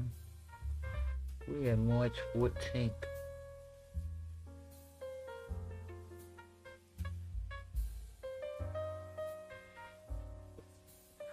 March 14th, 2/29/45 through 2/32. 2/29/45, so we're going to start at 2/29/20.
I'm sorry. Thank y'all for listening, both of you, because I thought y'all were hearing this and looking at it.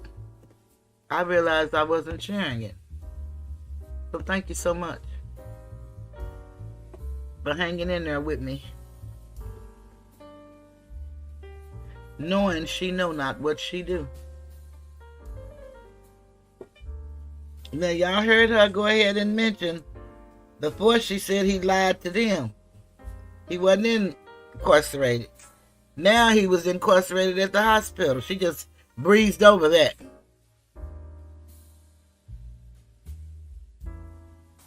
All right. Your Honor, we also have a matter of the issue that we addressed at the bench prior to leaving court the last time. The assumption of facts that had not been presented. Yeah, in fact, thank you for reminding me of that. I was gonna ask you all, had you had an opportunity to determine whether or not Mr. Bean, in fact, was in custody, or not, was he in custody or was he at some point in time at the hospital? So, Your Honor, there are two things. One, Mr. Bean, I did determine where Mr. Bean was, and I also determined that there were no statements that were made by Mr. Bean. So, Mr. Bean. Okay, so let me ask the question directly. Was Mr. Bean ever at Grady Hospital? Yes, he was at Grady Hospital. He was held in Grady detention by two officers after he was arrested by Officer Faust on the 2012 warrants. So he was arrested for a different incident that had nothing to do with this incident, and he was kept for that purpose. No one talked to him, no one interviewed him, no one interacted with him about this case and the facts of the 2013 incident at all. There's none of that.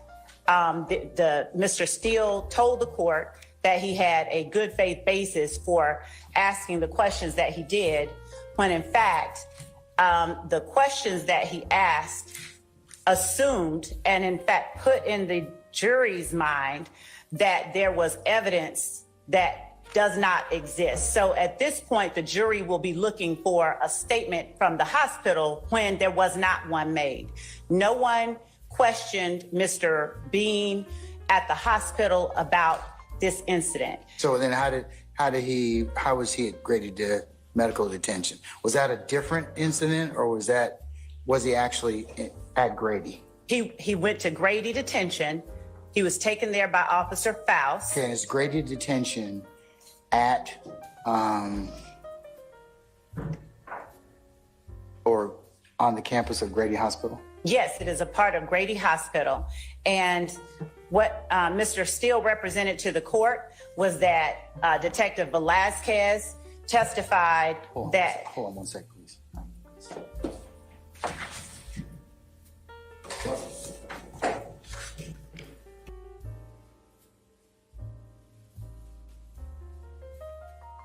She's trying to put it on Mr. Steele, but she forgot what she represented to the court. Or should I say misrepresented to the court. Let me see where did Mr. Steele stop this at. It's supposed to be 229 to 252, so we got a minute to go. So let's see what she's... The judge needs to come on back.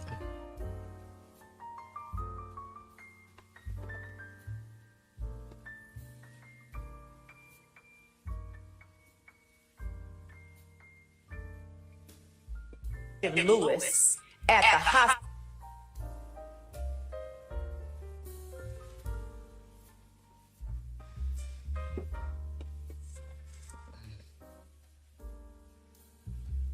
And she think all that loud talking really means something.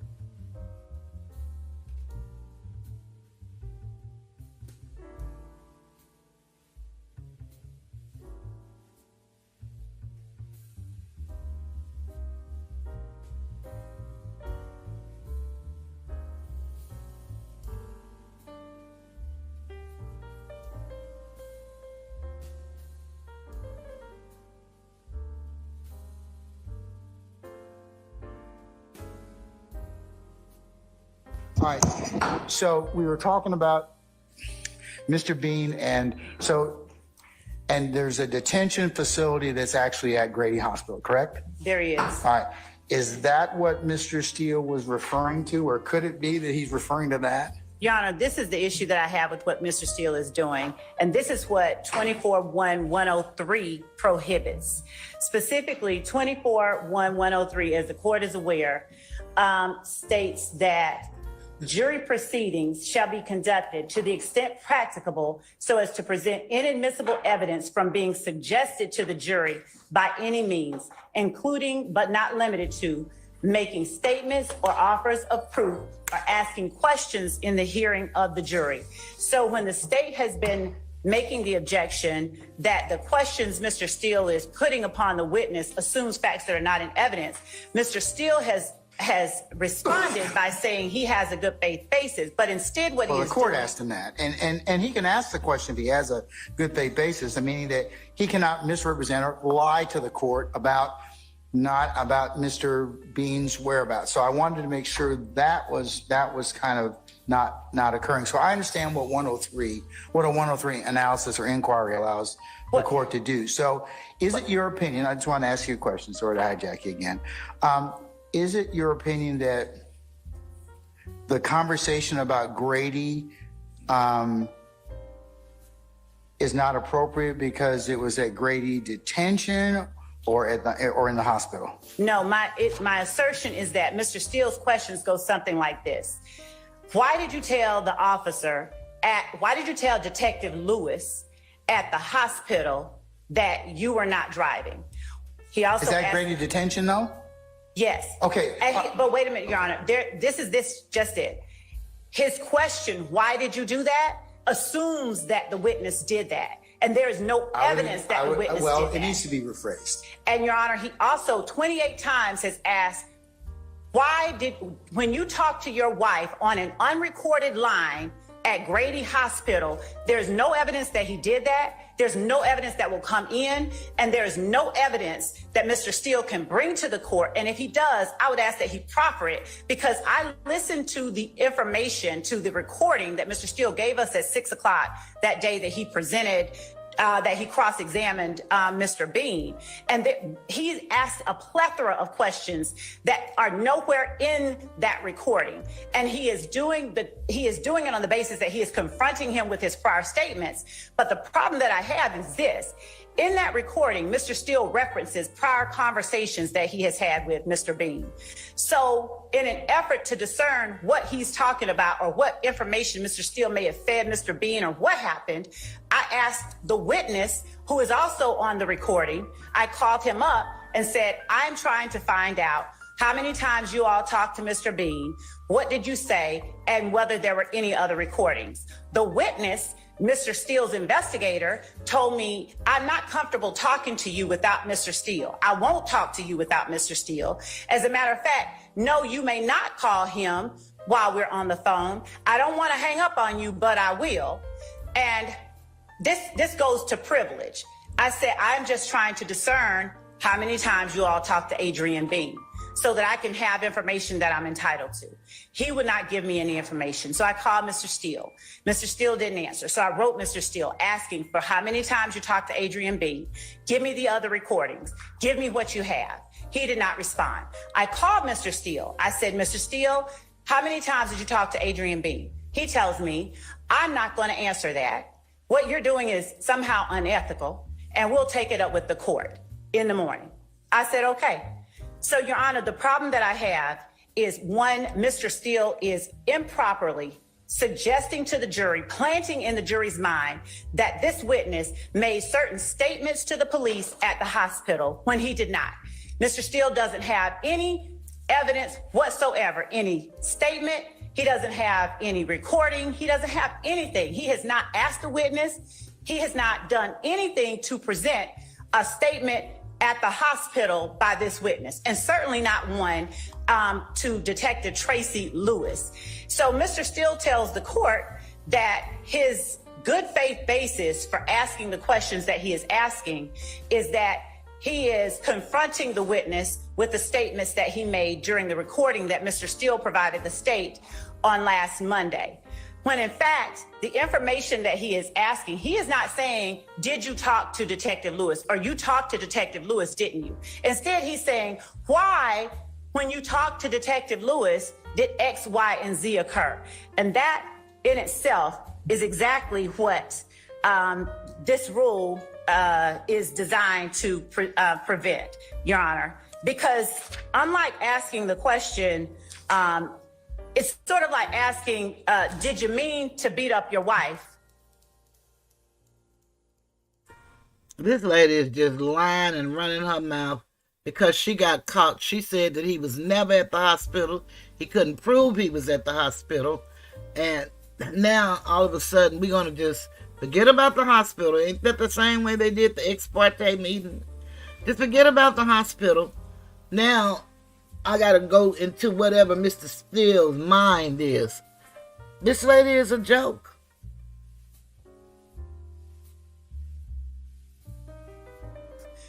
When you hit her in the head, when there's no evidence that the wife was hit in the head or that the person on the stand actually did it. So under 24-1-103, 24-6-6-11, 24-6-6-23, the state would ask that all of these impermissible questions be stricken and not allowed. So when he is asking these 28 times, why did you do this? Why did you do that? Unless and until he can show in his recording to the court where the witness told him those things that he is saying to the jury the witness said, then I would ask that the court prohibit him from referring to anything of the sort that did not occur. Okay.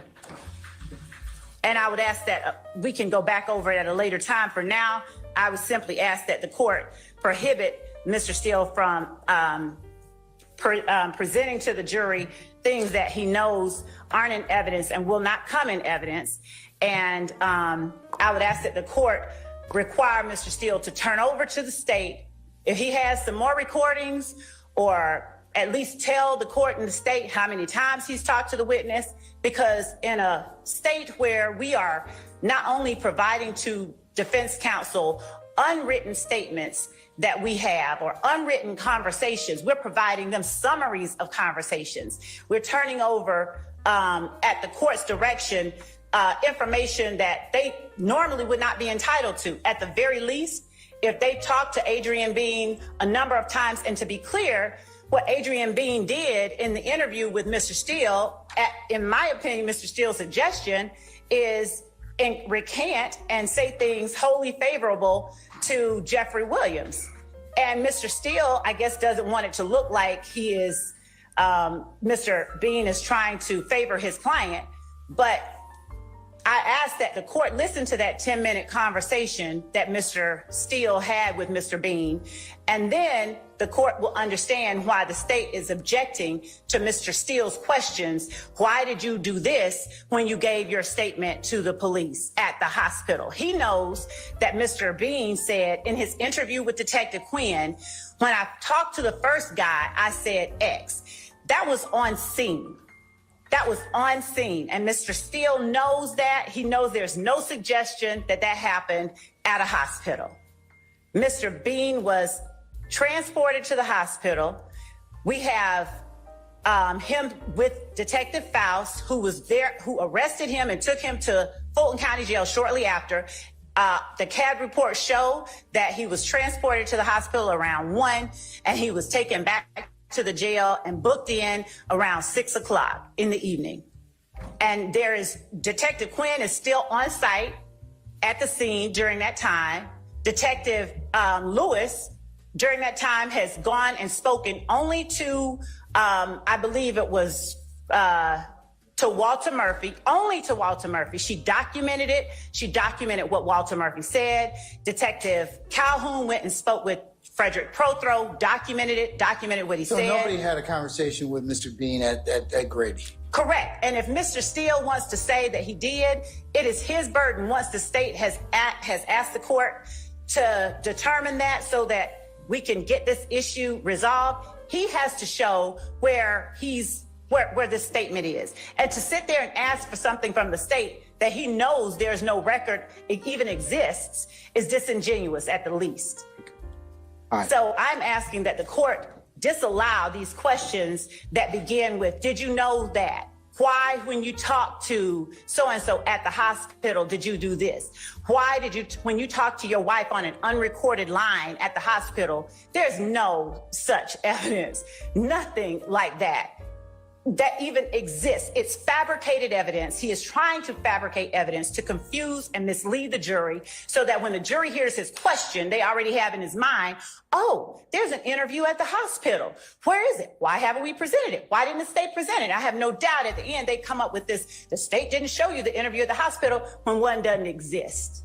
So I would ask that Mr. Steele be required, one, to turn over any kind of information that he has to the contrary, provide to the state any conversations, any interviews he has done with Adrian Bean. I don't know what happened during those interviews, and I don't know what his investigator said to him. I don't know what was promised to Adrian Bean. We have no way to know that because neither Mr. Steele nor his investigator will divulge that information. And Mr. Steele has yet to show he's, one, improperly, again, putting untrue assertions in front of the jury with his questions, and two, has not provided the court anything to show that what he is suggesting to the jury exists actually exists. Would they be required under the reciprocal discovery statute?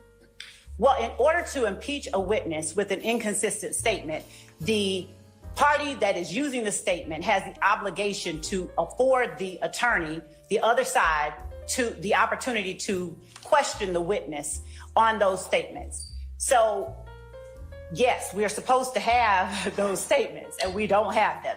And the questions that Mr. Steele is putting on this witness go way outside of the boundaries of this 10-minute conversation, this clip of a recording that he has. Okay, all right. I hear from Mr. Steele. All right, sir.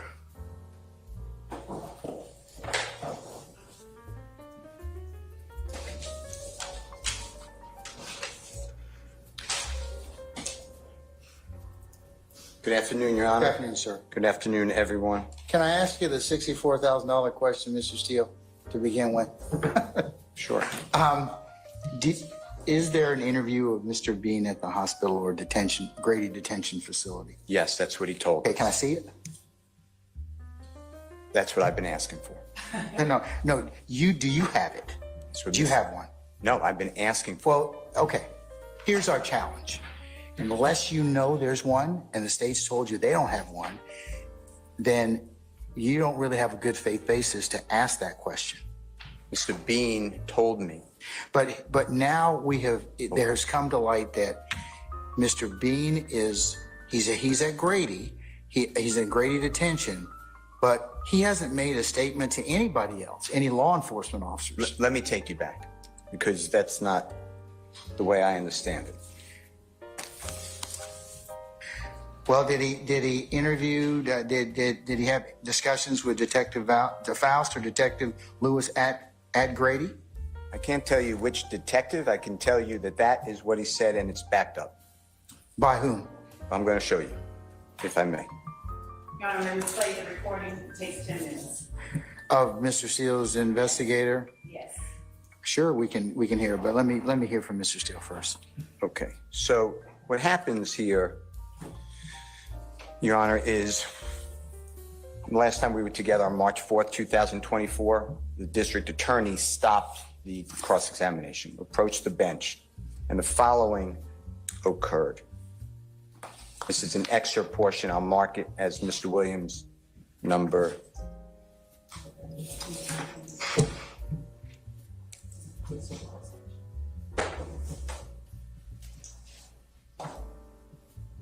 First name you said that to me, right?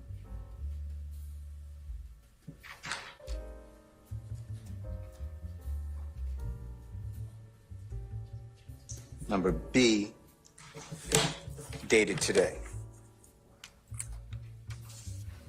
And what happened is the state, just like it's doing now, accused me of the following.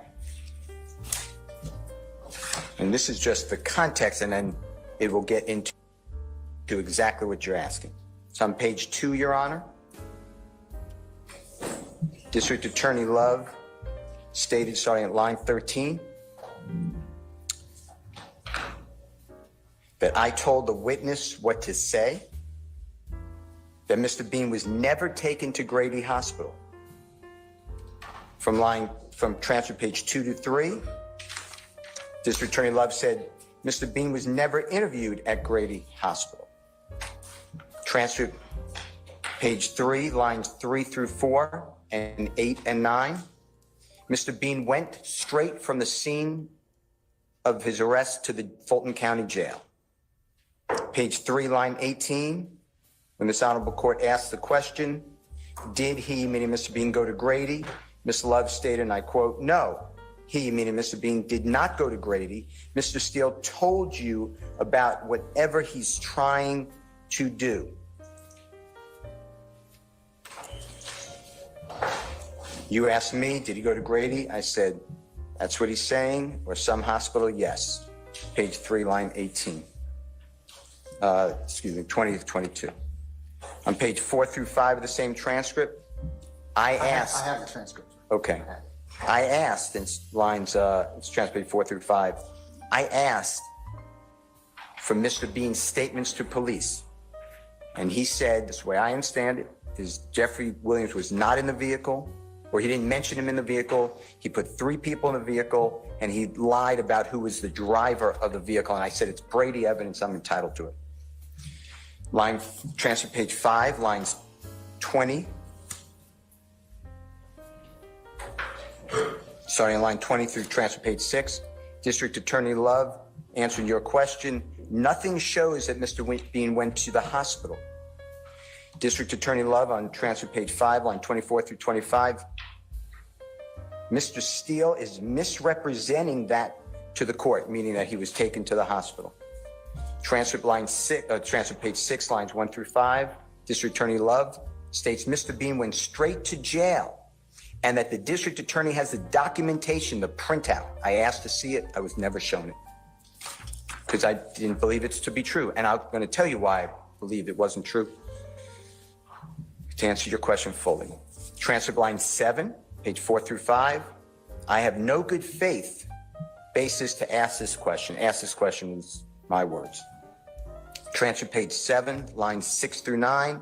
District Attorney Love said that I have nothing of either Detective Quinn saying on recording, hey, he went to the hospital. District Attorney Love stated to this honorable court, continuing to tell you that I misrepresented intentionally. Page 7, lines 10 through 24, that I assume things, nothing on the tape. Mr. Steele, this is a quote, put that in there, end quote. Mr. Steele knows it did not happen. Mr. Steele is manufacturing evidence. On page 10, you advised us, starting line 20 through 25, the issue is whether Mr. Bean was taken to the hospital, whether Mr. Bean made a statement at the hospital, and on transfer page 11, lines 9 through 10, District Attorney Love, again, Adrian Bean never went to the hospital. So I knew that that was all wrong. But, you know, when a lawyer says something like that, maybe my information is wrong. I'd like to see the documentation. I don't get anything. So, Your Honor, and it's in evidence. If it's not, I'd like to put it in evidence.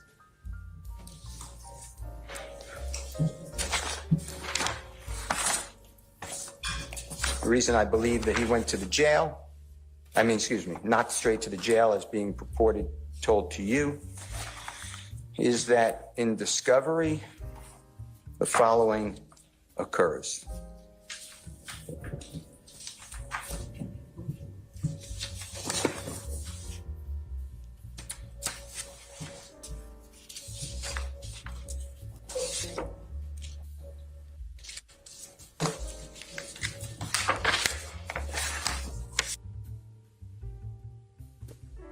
Thank you for joining me. Make sure you hit the like button. I appreciate you.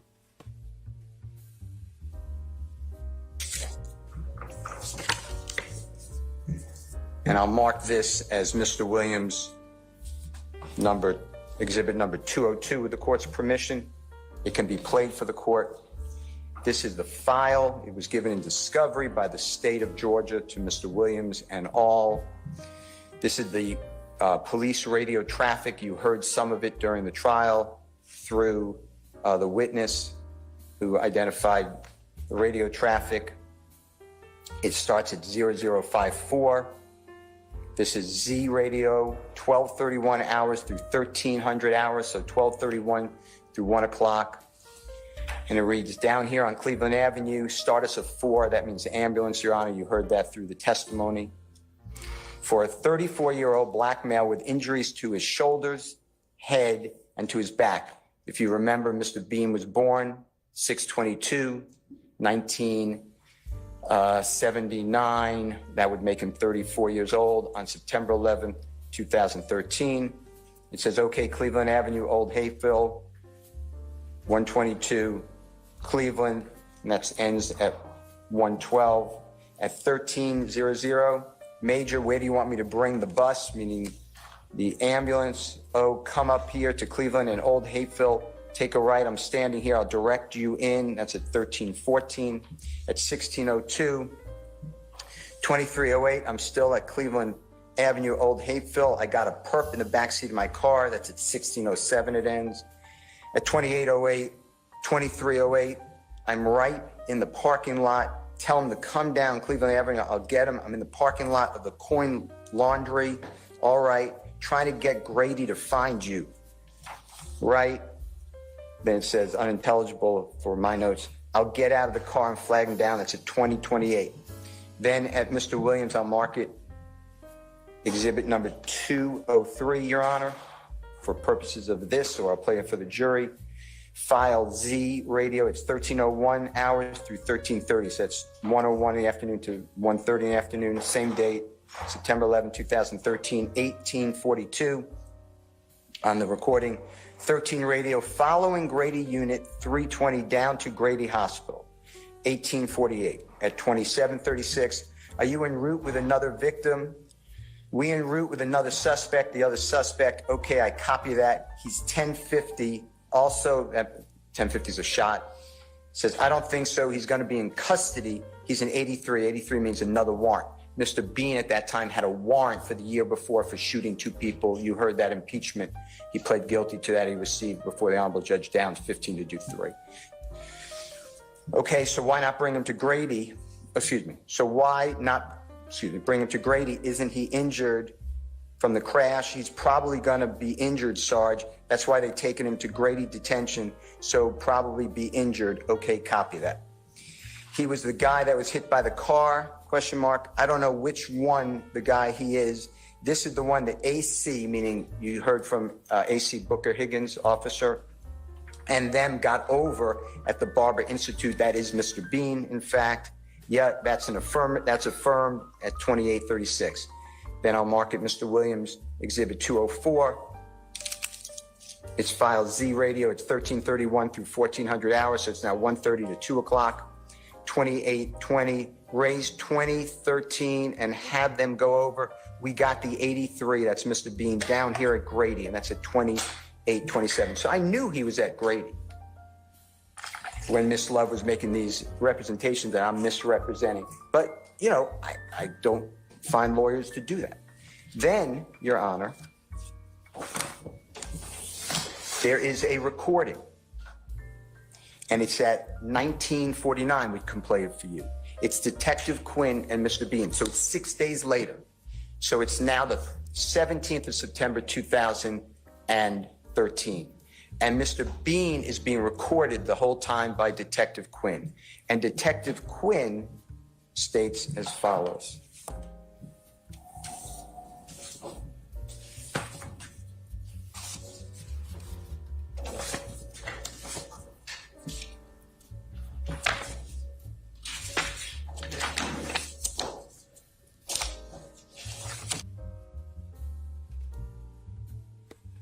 I cannot believe she's sitting there silent, the way she loves to interrupt in Your Honor, Your Honor, Your Honor. But all of this is proof that she lied, and she will not take responsibility, nor will the court hold her responsible. these are the type of missteps that happened in the Alec Baldwin trial.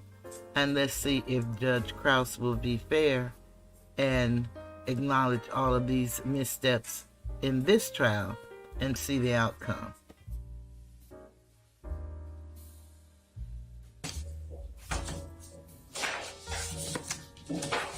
Excuse me 1 second, Your Honor.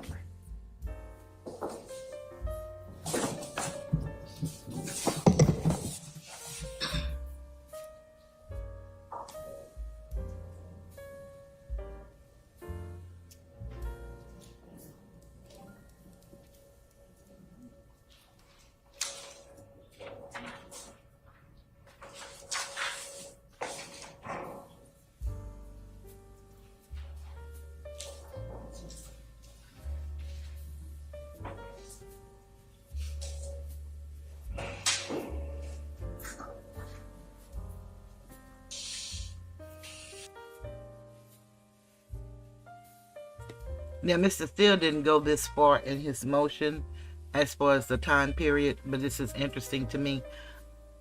And so I wanted to hear this. I wasn't quite looking at the case at this time. So I must have started around the end of March and the beginning of April.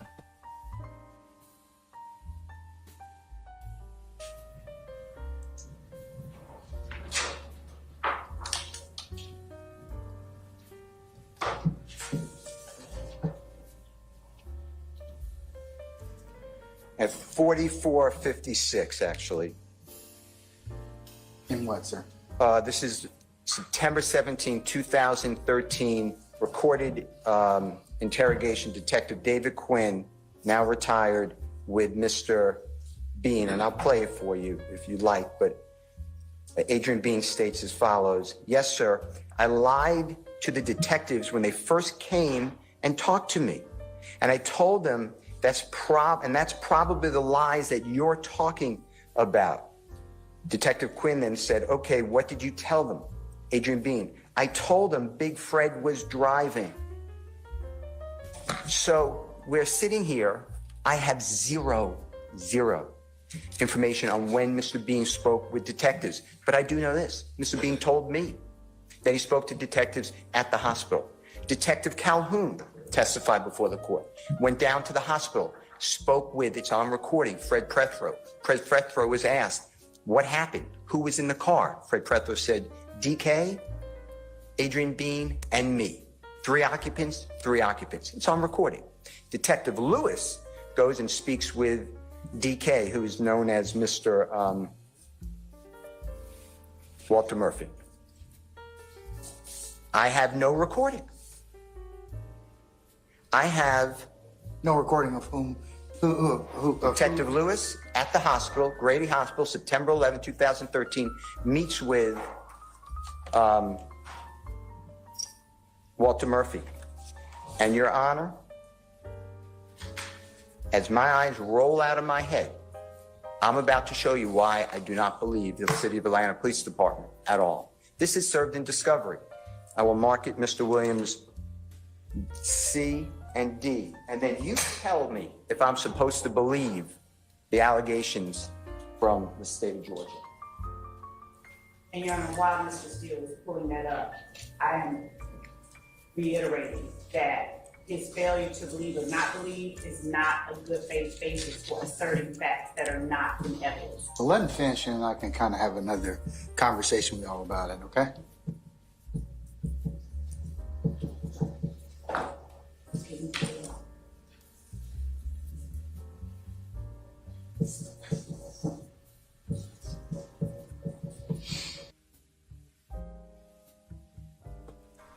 If one thing the judge knows is clear, the judge knows that she lied because she said several times that the man never went to the hospital.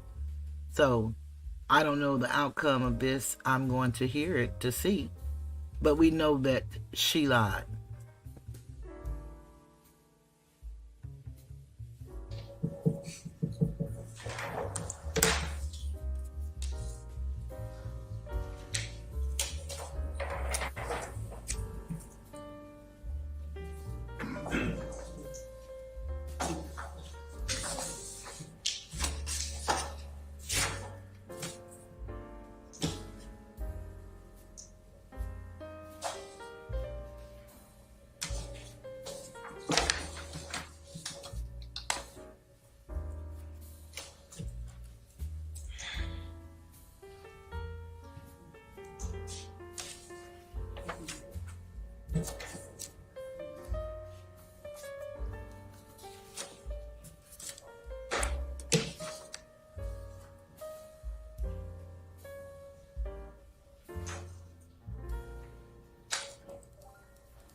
May I approach you? You may, sir.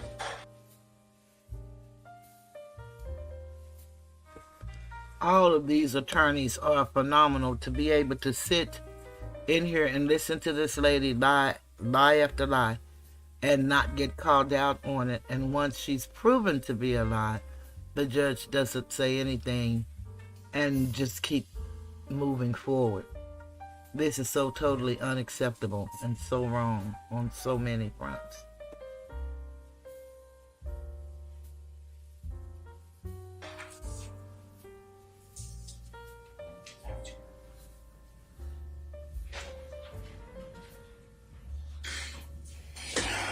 For the purposes of this motion,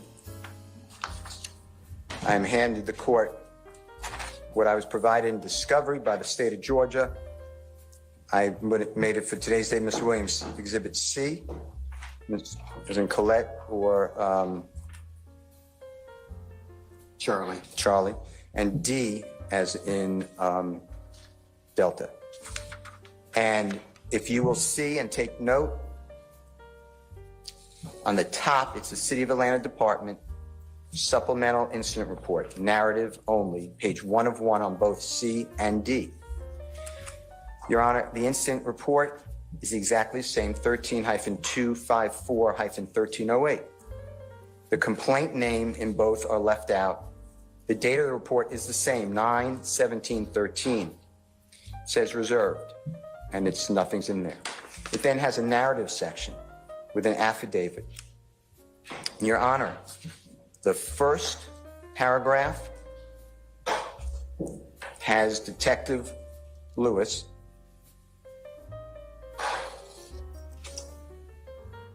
going to, the two people going to the hospital with injuries, Investigator Calhoun and myself.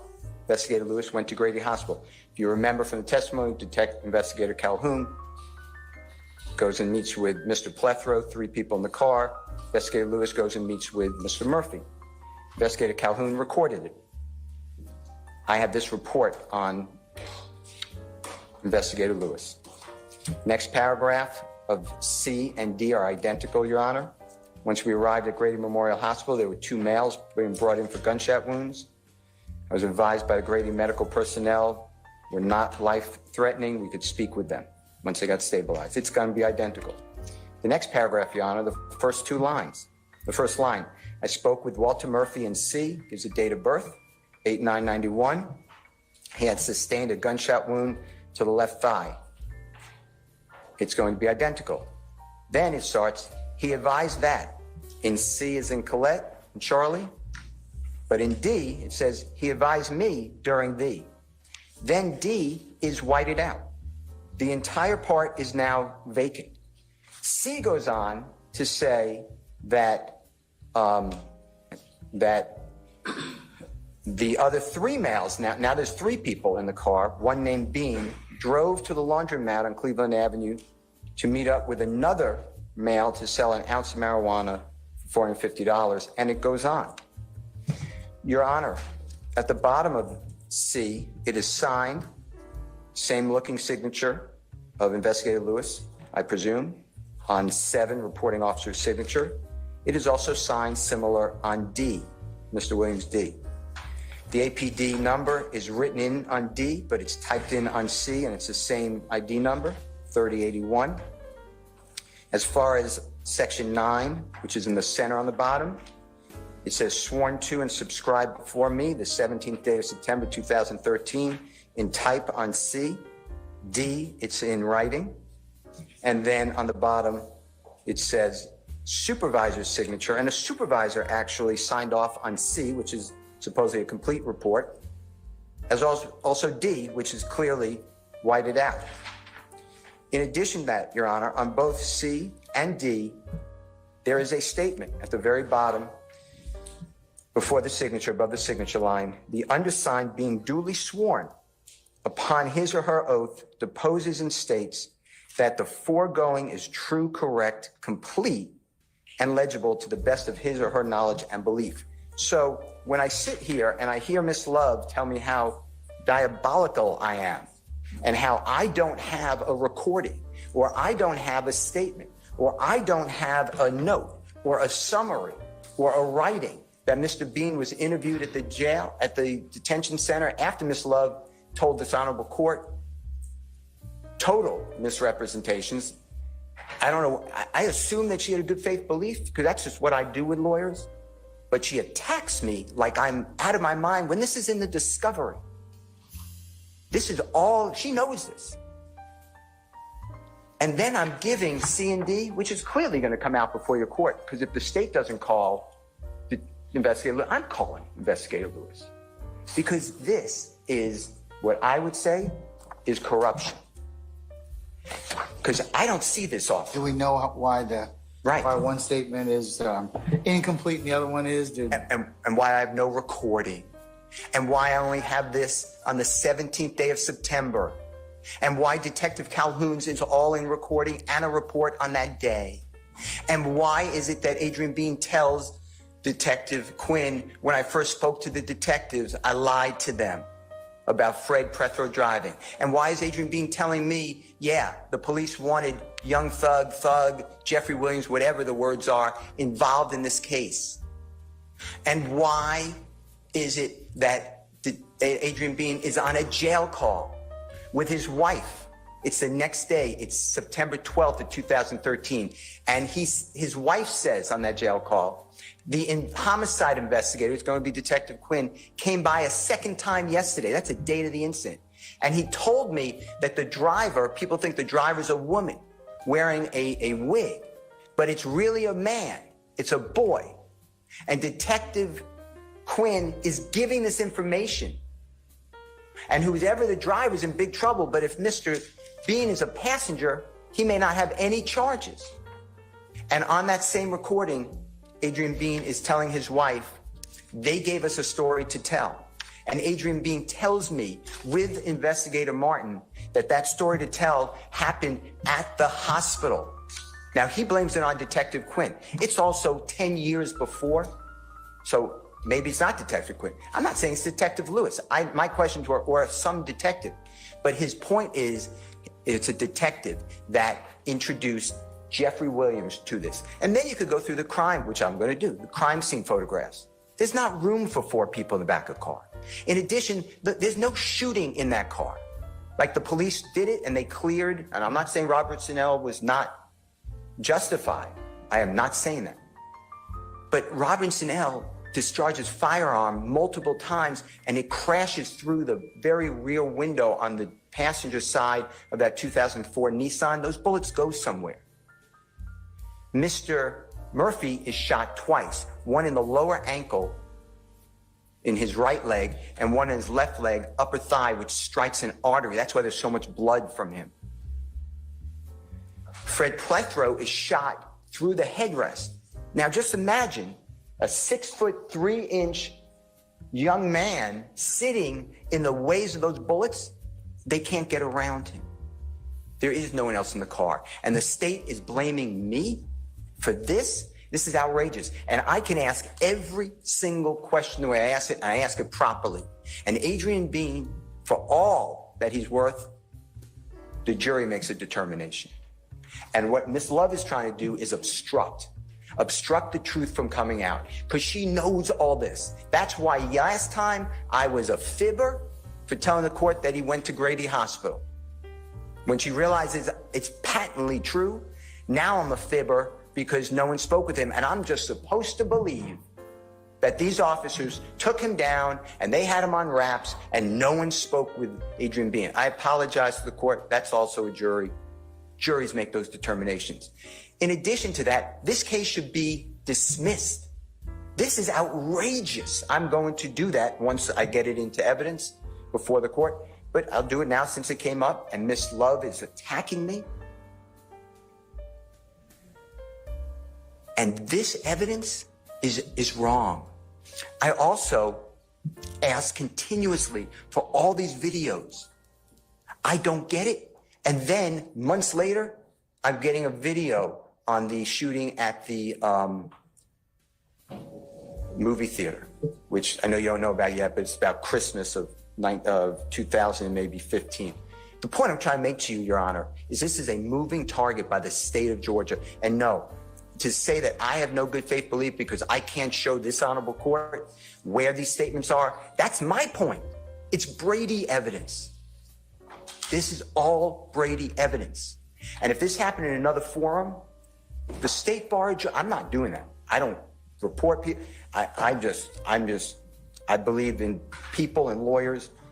I don't know what Miss Love is doing, but to attack me on misrepresenting to this honorable court, I have never done that. I will not do that. And I will never, ever do it to any court. That's not what we do.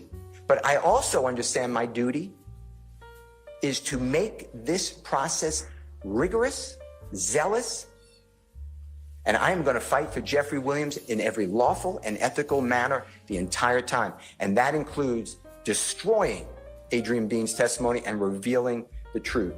In addition to that, Your Honor, the state of Georgia calls our investigator and wants to know dates and how many times we supposedly met with Adrian Bean. That is work product. That is not a statement.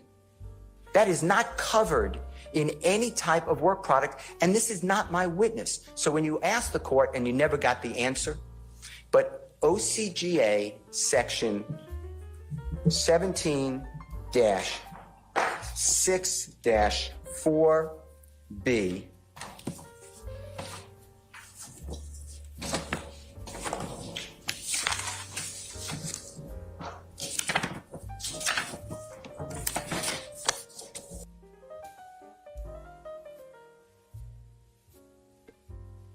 Yet again, she knows she's wrong because she hasn't butt in to stop the flow of Steele's conversation.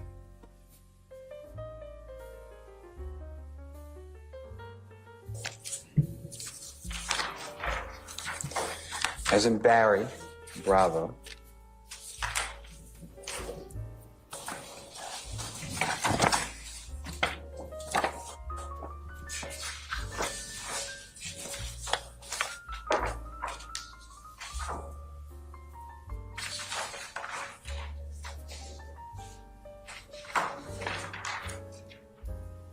May I approach, Your Honor?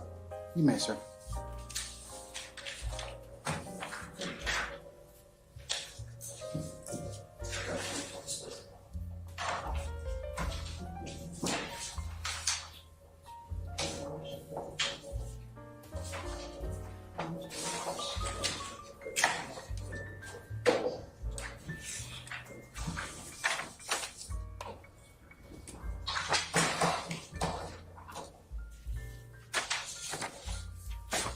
All right, this is 17. I've handed this honorable court, the Honorable Mr. Kearns, and the prosecution of the Honorable Madam President, District Attorney, 17-16-4B1. It's on page 3 of 5 of the copy I've given the parties. It states the reciprocal discovery, which Mr. Williams did opt into.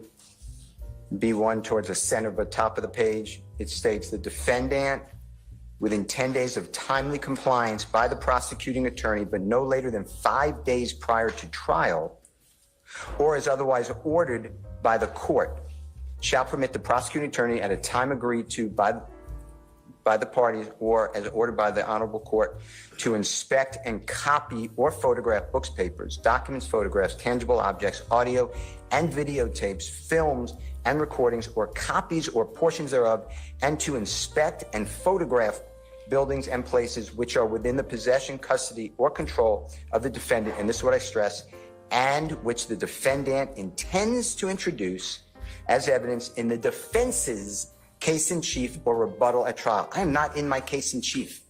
This is the state's case in chief. I'm on cross-examination. on 17-16-7, which is the other copy of this honorable court.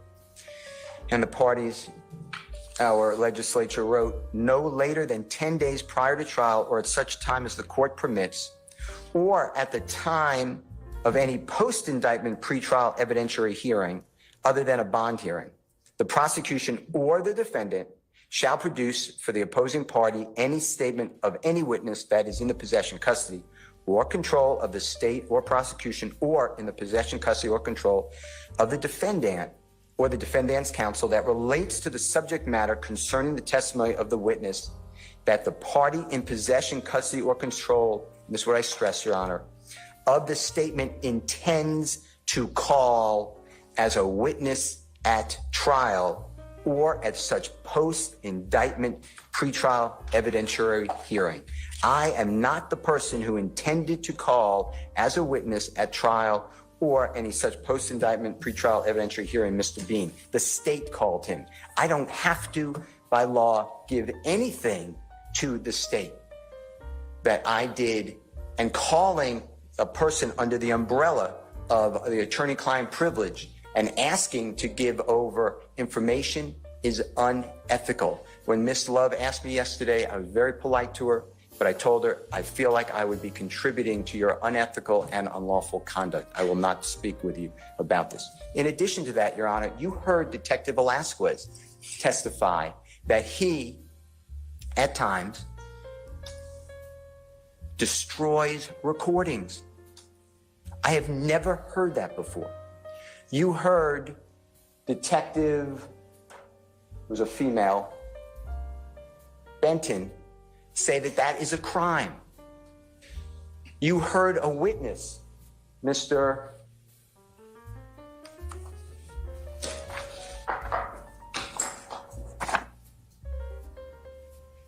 I'll get the name, but he's the one who had the car from his girlfriend, say, Nava Flores, thank you, say that he made a statement to Detective Quinn, and that statement was then erased, deleted, whatever his word is in the transcript. That's what I'm dealing with. And this is all taken together. In addition, if you remember, Mr. Williams is stopped by a police officer, and he testified, I don't know where the video is. It should be there. I don't have the video from anything that is helpful to Mr. Williams. Things that would gotten. I don't have the video in this instant. You would know how many people, the jurors, not you, would know how many people get out of the car. There's a video recording right there. Of course, I don't get that. So my point to this court is for Ms. Love to take me to task and say that I somehow did something untoward is beyond offensive, but I really don't care, because it's I've always learned that you got to listen to who it's being given from. So I don't really care. But what I do care about is we have delayed the trial for Ms. Love. I was cross-examining Mr. Bean last time. I wanted to cross-examine him now. I have every reason. I've impeached him. He said that he did not tell me or Mr. Martin things on that recording. He did not, or he doesn't remember. I've laid the foundation. The Honorable Court wants me to lay the foundation. I laid the foundation. I intend to play the recording with him. I'm also going to play the recording with Mr. Bean and Detective Quinn. Mr. Bean was asked questions by the state of Georgia. They left out all the parts that Mr. Bean admits that he lied on jail calls to his wife. The state didn't ask him about that. I will ask him, and then I plan on playing that recording. It's about 2 hours and 30 minutes. Then I have jail calls that I'm planning to play, where Mr. Bean specifically tells his wife, and he explains it on the recording to me, they gave us a story to tell. He wants to get out of jail. He adopted, inserted Jeffrey Williams, an innocent man. I'm asking the court, under all these circumstances, to use its discretion, and I would like this court to bar this trial from going forward, because this is what I'm dealing with, and it's not only now. You are going to hear this. I know I did it earlier, but you're going to hear it over and over again. And Ms. Love continues to try to make me some sort of villain. from her opening statement and defies the court order. Don't mention that I'm represented anybody. Don't mention any appeal. She puts it on the screen. She asked witnesses, did the Honorable Keith Adams or I speak with a witness? That is not bias. That's what we're supposed to do. You would go crazy on me and Attorney Adams if we didn't interview all these witnesses. That's why we take these breaks. Because the state dumped on us all these witnesses in September, October. I need to interview them. I've been doing it. And now I'm being somehow told that that's a bad idea and I have to give the state all my notes and when I met with people and who I met with them with. I'm not doing it. And it's not required by any law. If you notice, the state doesn't cite any law. The state of Georgia also gave me until 2 nights ago at midnight to provide all this information. I ignored that email. The Honorable Court was on it too. I don't know if you read it, but it is obscene. Miss Love is not my boss. I owe nothing except to the law and Mr. Williams. And that's where I am. I am so focused on the law, the court, doing it right, and my zealous advocacy for Mr. Williams. And with all this being said, I don't know how I'm standing here at 2:30 in the afternoon. It is 3:30, that clock's up. Okay. All right, 3:30 in the afternoon and arguing somehow that I'm doing something wrong. I did not hear an apology from District Attorney Love telling the court that I'm not being candid with the court. I don't want her apology, by the way. I wouldn't want it. I don't seek it. But I do want the Brady evidence. I believe that these exist. I believe that there is a memo, a statement, a recording. Nobody goes and talks with Mr. Bean. Why would he say that to the detective 6 days later? And say, I lied to your, whatever it is, coworker, well, I'm not looking at it right now. I lied to your detective, your coworker, your something. Why would he say that? And why would Detective Quinn say, yeah, all right, well, tell me what you said. What'd you lie about? Detective Quinn wasn't like, what? You were interviewed? I don't have a statement. What are you talking about? But now, of course, I'm stuck with Detective Quinn telling me, no, I don't have anything, Mr. Steele. So my point to you, Your Honor, is this is total misconduct. This is clearly misconduct. And if it's not evident, I have never, maybe the court has, but I have never seen, this is the second time. I don't know if you realize it because it was a pretrial motion. It's the second time that statements, police officers' statements are totally wiped out or changed. It happened with a pretrial, tried to suppress some evidence. Honorable Court denied it. I asked why we have 2 police reports. The officer said, I have no idea. Is that when we had the hack or something to that effect? I can't answer that. Yeah, but I believe that there is some, so there was some discussion at that point in time about it. But this doesn't make sense to me because right at the critical point, I don't know how I got it. I mean, but it was served in discovery, so I appreciate the state doing that. But D, Mr. Williams dated today, right at the critical point of he advised me during on D, Mr. Williams D, it's blank. And then on C, as in Colette or Charlie, he advised that, so it's changed, he and 3 other males. All of a sudden, we're right there with 3 other males. I also interviewed Mr. Murphy. He said, I never said there were 3 males in there. Get the recording. But I have nothing. So now I guess Mr. Murphy's lying. So Mr. Bean's a liar, and I don't get to present the truth to the jury. Mr. Murphy, I guess, a liar, I don't get to present that to jury. All because district attorney who's employed with the Fulton County District Attorney's Office, District Attorney Love tells me I can't do it and tells this court that I'm manipulating. So I am, I'm outraged. I mean, I've never, as you know, I've never been a court, but this doesn't make sense. And to have a lawyer come up and tell you, Your Honor, how lack of candor I have when District Attorney Love knows all this. This is in her own exhibit that's introduced into evidence on radio traffic. And if she doesn't know it, then say, I don't know the case. I shouldn't be making these representations. And where is the documentation that she had on March 4th telling this honorable court that Mr. Bean never went to a hospital and went right to jail, which concerned this honorable court. And you told me, hey, this is important. You're not going to manipulate anybody. I know you're not going to do it. Figure it out. I know you don't want to play games with the court or whatever your words were. You said all that. I know you wouldn't ever do it on purpose, but I need to know, because if he didn't go to the hospital, you're not going to present it, right? And I said, I won't present it. It's true. But it's not accurate.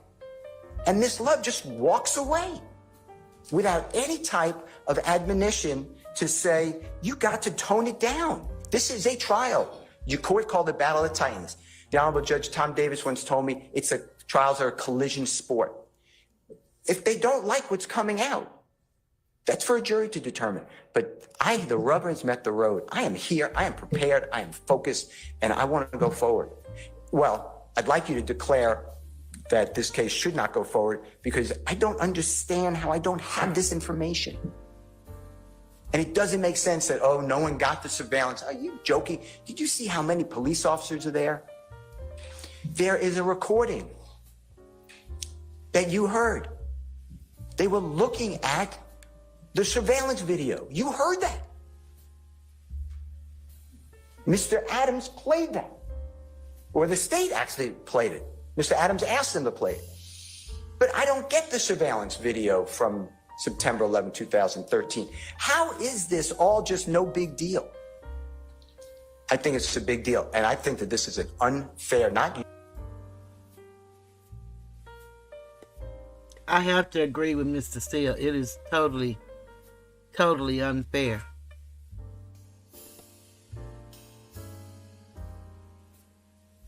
Your Honor, this is an unfair trial to put this on Mr. Williams 10 years ago, 11 years ago, and the state is not giving me Brady evidence and now trying to thwart a cross-examination. I just, my mother would tell me that I have a lot of nerve if I raise those issues. Okay. Anything else, sir? I'm going to make a decision as to the issue of Mr. Bean. But preliminarily, I'll admit Williams, 202-203, the recorded interview of Mr. Bean and Detective Quinn, and Williams C and D under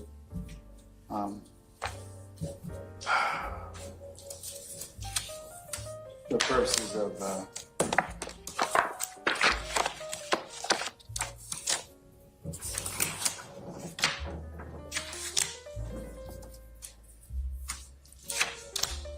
Your Honor, I also have... One sec, please. In order to make a 103 determination under OCGA 24-1-103. I also have Mr. Williams B, as in Barry Bravo. And that's I know the court said you're looking at, that's an excerpt portion of the proceedings relating to a bench conference during the testimony. I'm gonna rely upon in fact, I'll ask Miss Weaver to attach the rough transcript as the next court exhibit in order that was prepared by her. It's a lot lengthier and full and describes what happened prior to that than our bench conference. So that would be the next court exhibit in order. Okay, and that next court exhibit I was referring to as B, Mr. Williams B. Okay. I'll just ask Miss Weaver to include that as well. Okay, all right. Your Honor, I have before for the court's consideration State's Exhibit 1JWM. It is the defendant Jeffrey Williams list of witnesses, Your Honor. He lists 28 witnesses by name. His list of witnesses, number 29, states any and all co-defendants in the above referenced indictment, but more importantly, number 30, any and all witnesses named in the state's witness list are on defendant Jeffrey Williams' list of witnesses. Adrian Bean is a witness listed on the state's witness list. And since defendant Jeffrey Williams has listed Mr. Bean as one of the witnesses he intends to call, the state is entitled any interview of Adrian Bean and is entitled to know how many times, what interviews, what recordings Defendant Williams has of interviews with Adrian Bean. That's the first thing. But that would be in contravention of 1716-4 and 1716-7. I mean, yeah, you're right. You're entitled to them, but it's for his case in chief.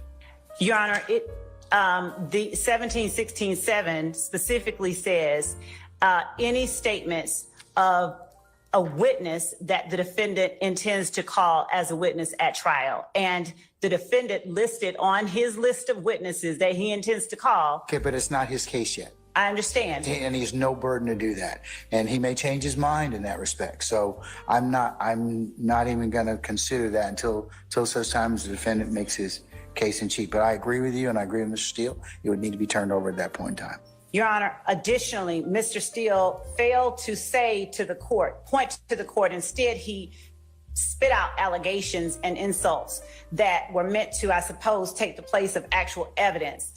There is no statement, Your Honor. He pointed to... No statement of what? There's no statement made by Adrian Bean at the hospital. I was wondering why he didn't play the interview that he had with Adrian Bean. So at this time, Your Honor, the state tenders for the court's consideration the 10-minute interview that Mr. Steele has. Can I hijack off for just a second? Folks, it's about 3:40, and can we, since I don't think we're going to get to our jury today, can I ask them to come back tomorrow? The state has no objection. Mr. Steele, anybody? Because it sounds like we haven't done anything. We're not going to. This is going to consume the rest and the residual of the afternoon in Will or Parlin's terms. All right. Tarning, if you could just release our jurors and tell them that we will see them tomorrow. Hold up. Let me give you time.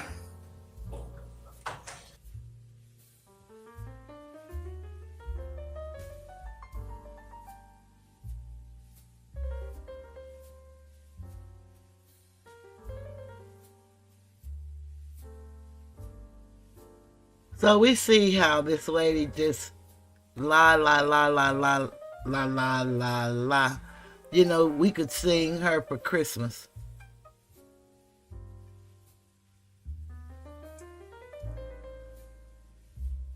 And we're just on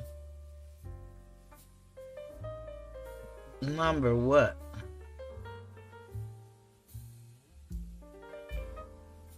Number 2?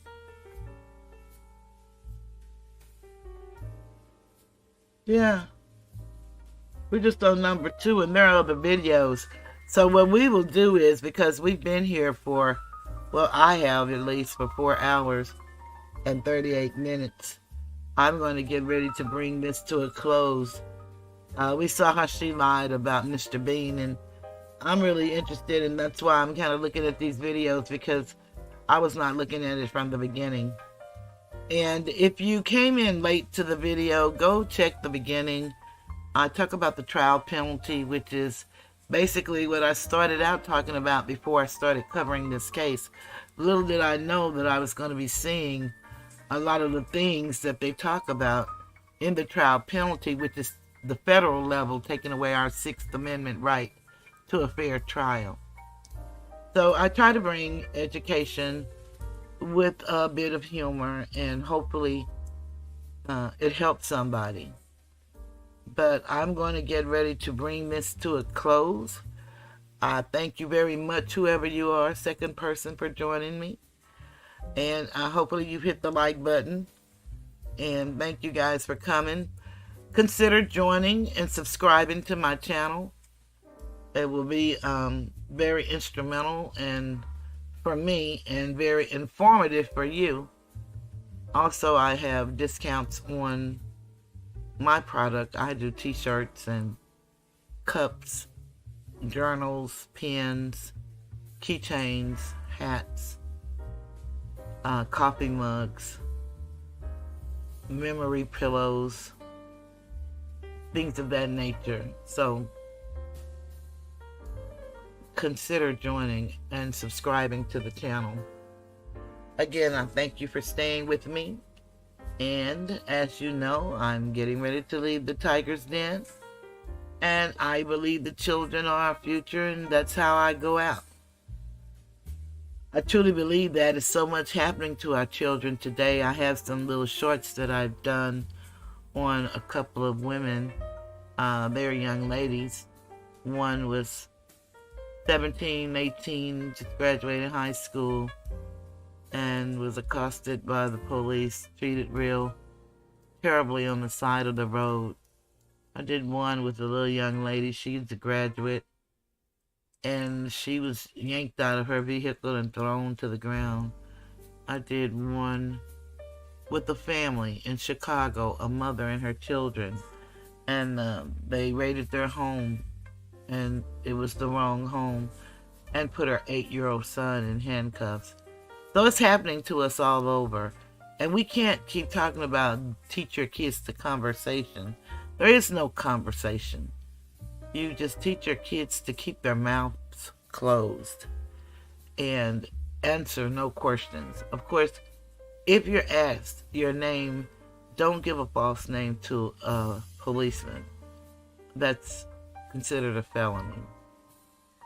If you're walking, you don't have to identify unless you're being accused of a crime. I'm not an attorney and I don't give legal advice, but those are just the laws and statutes. And if you read them yourself, you will see what they are. In the state of Texas, as far as that, it's a Penal Code 3802.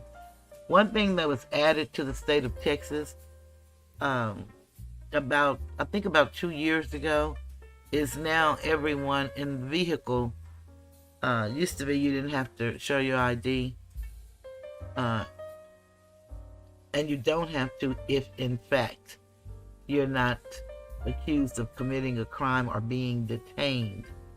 But if you are, and they're telling you they're detaining you or whatever, you have to show all of your ID. Everybody has to.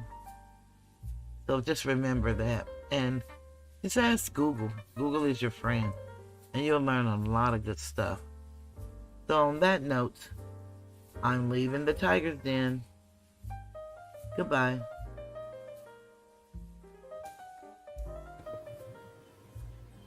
I believe the children are our future.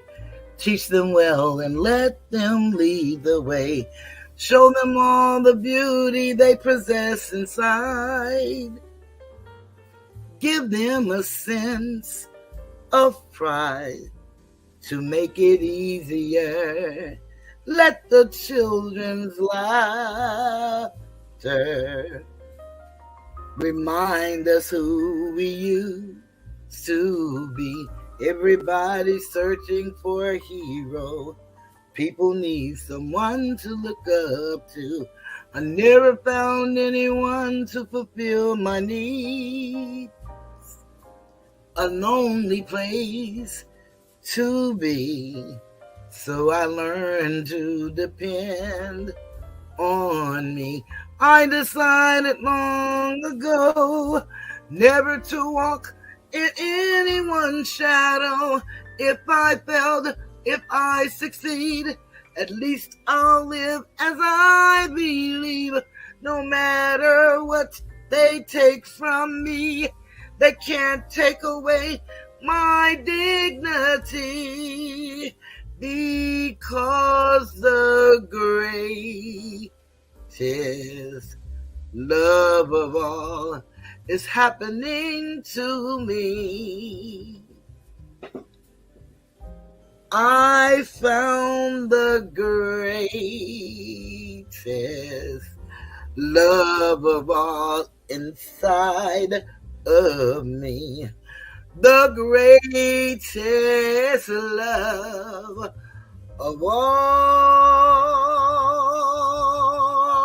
is easy to achieve. Learning to love yourself is the greatest love of all.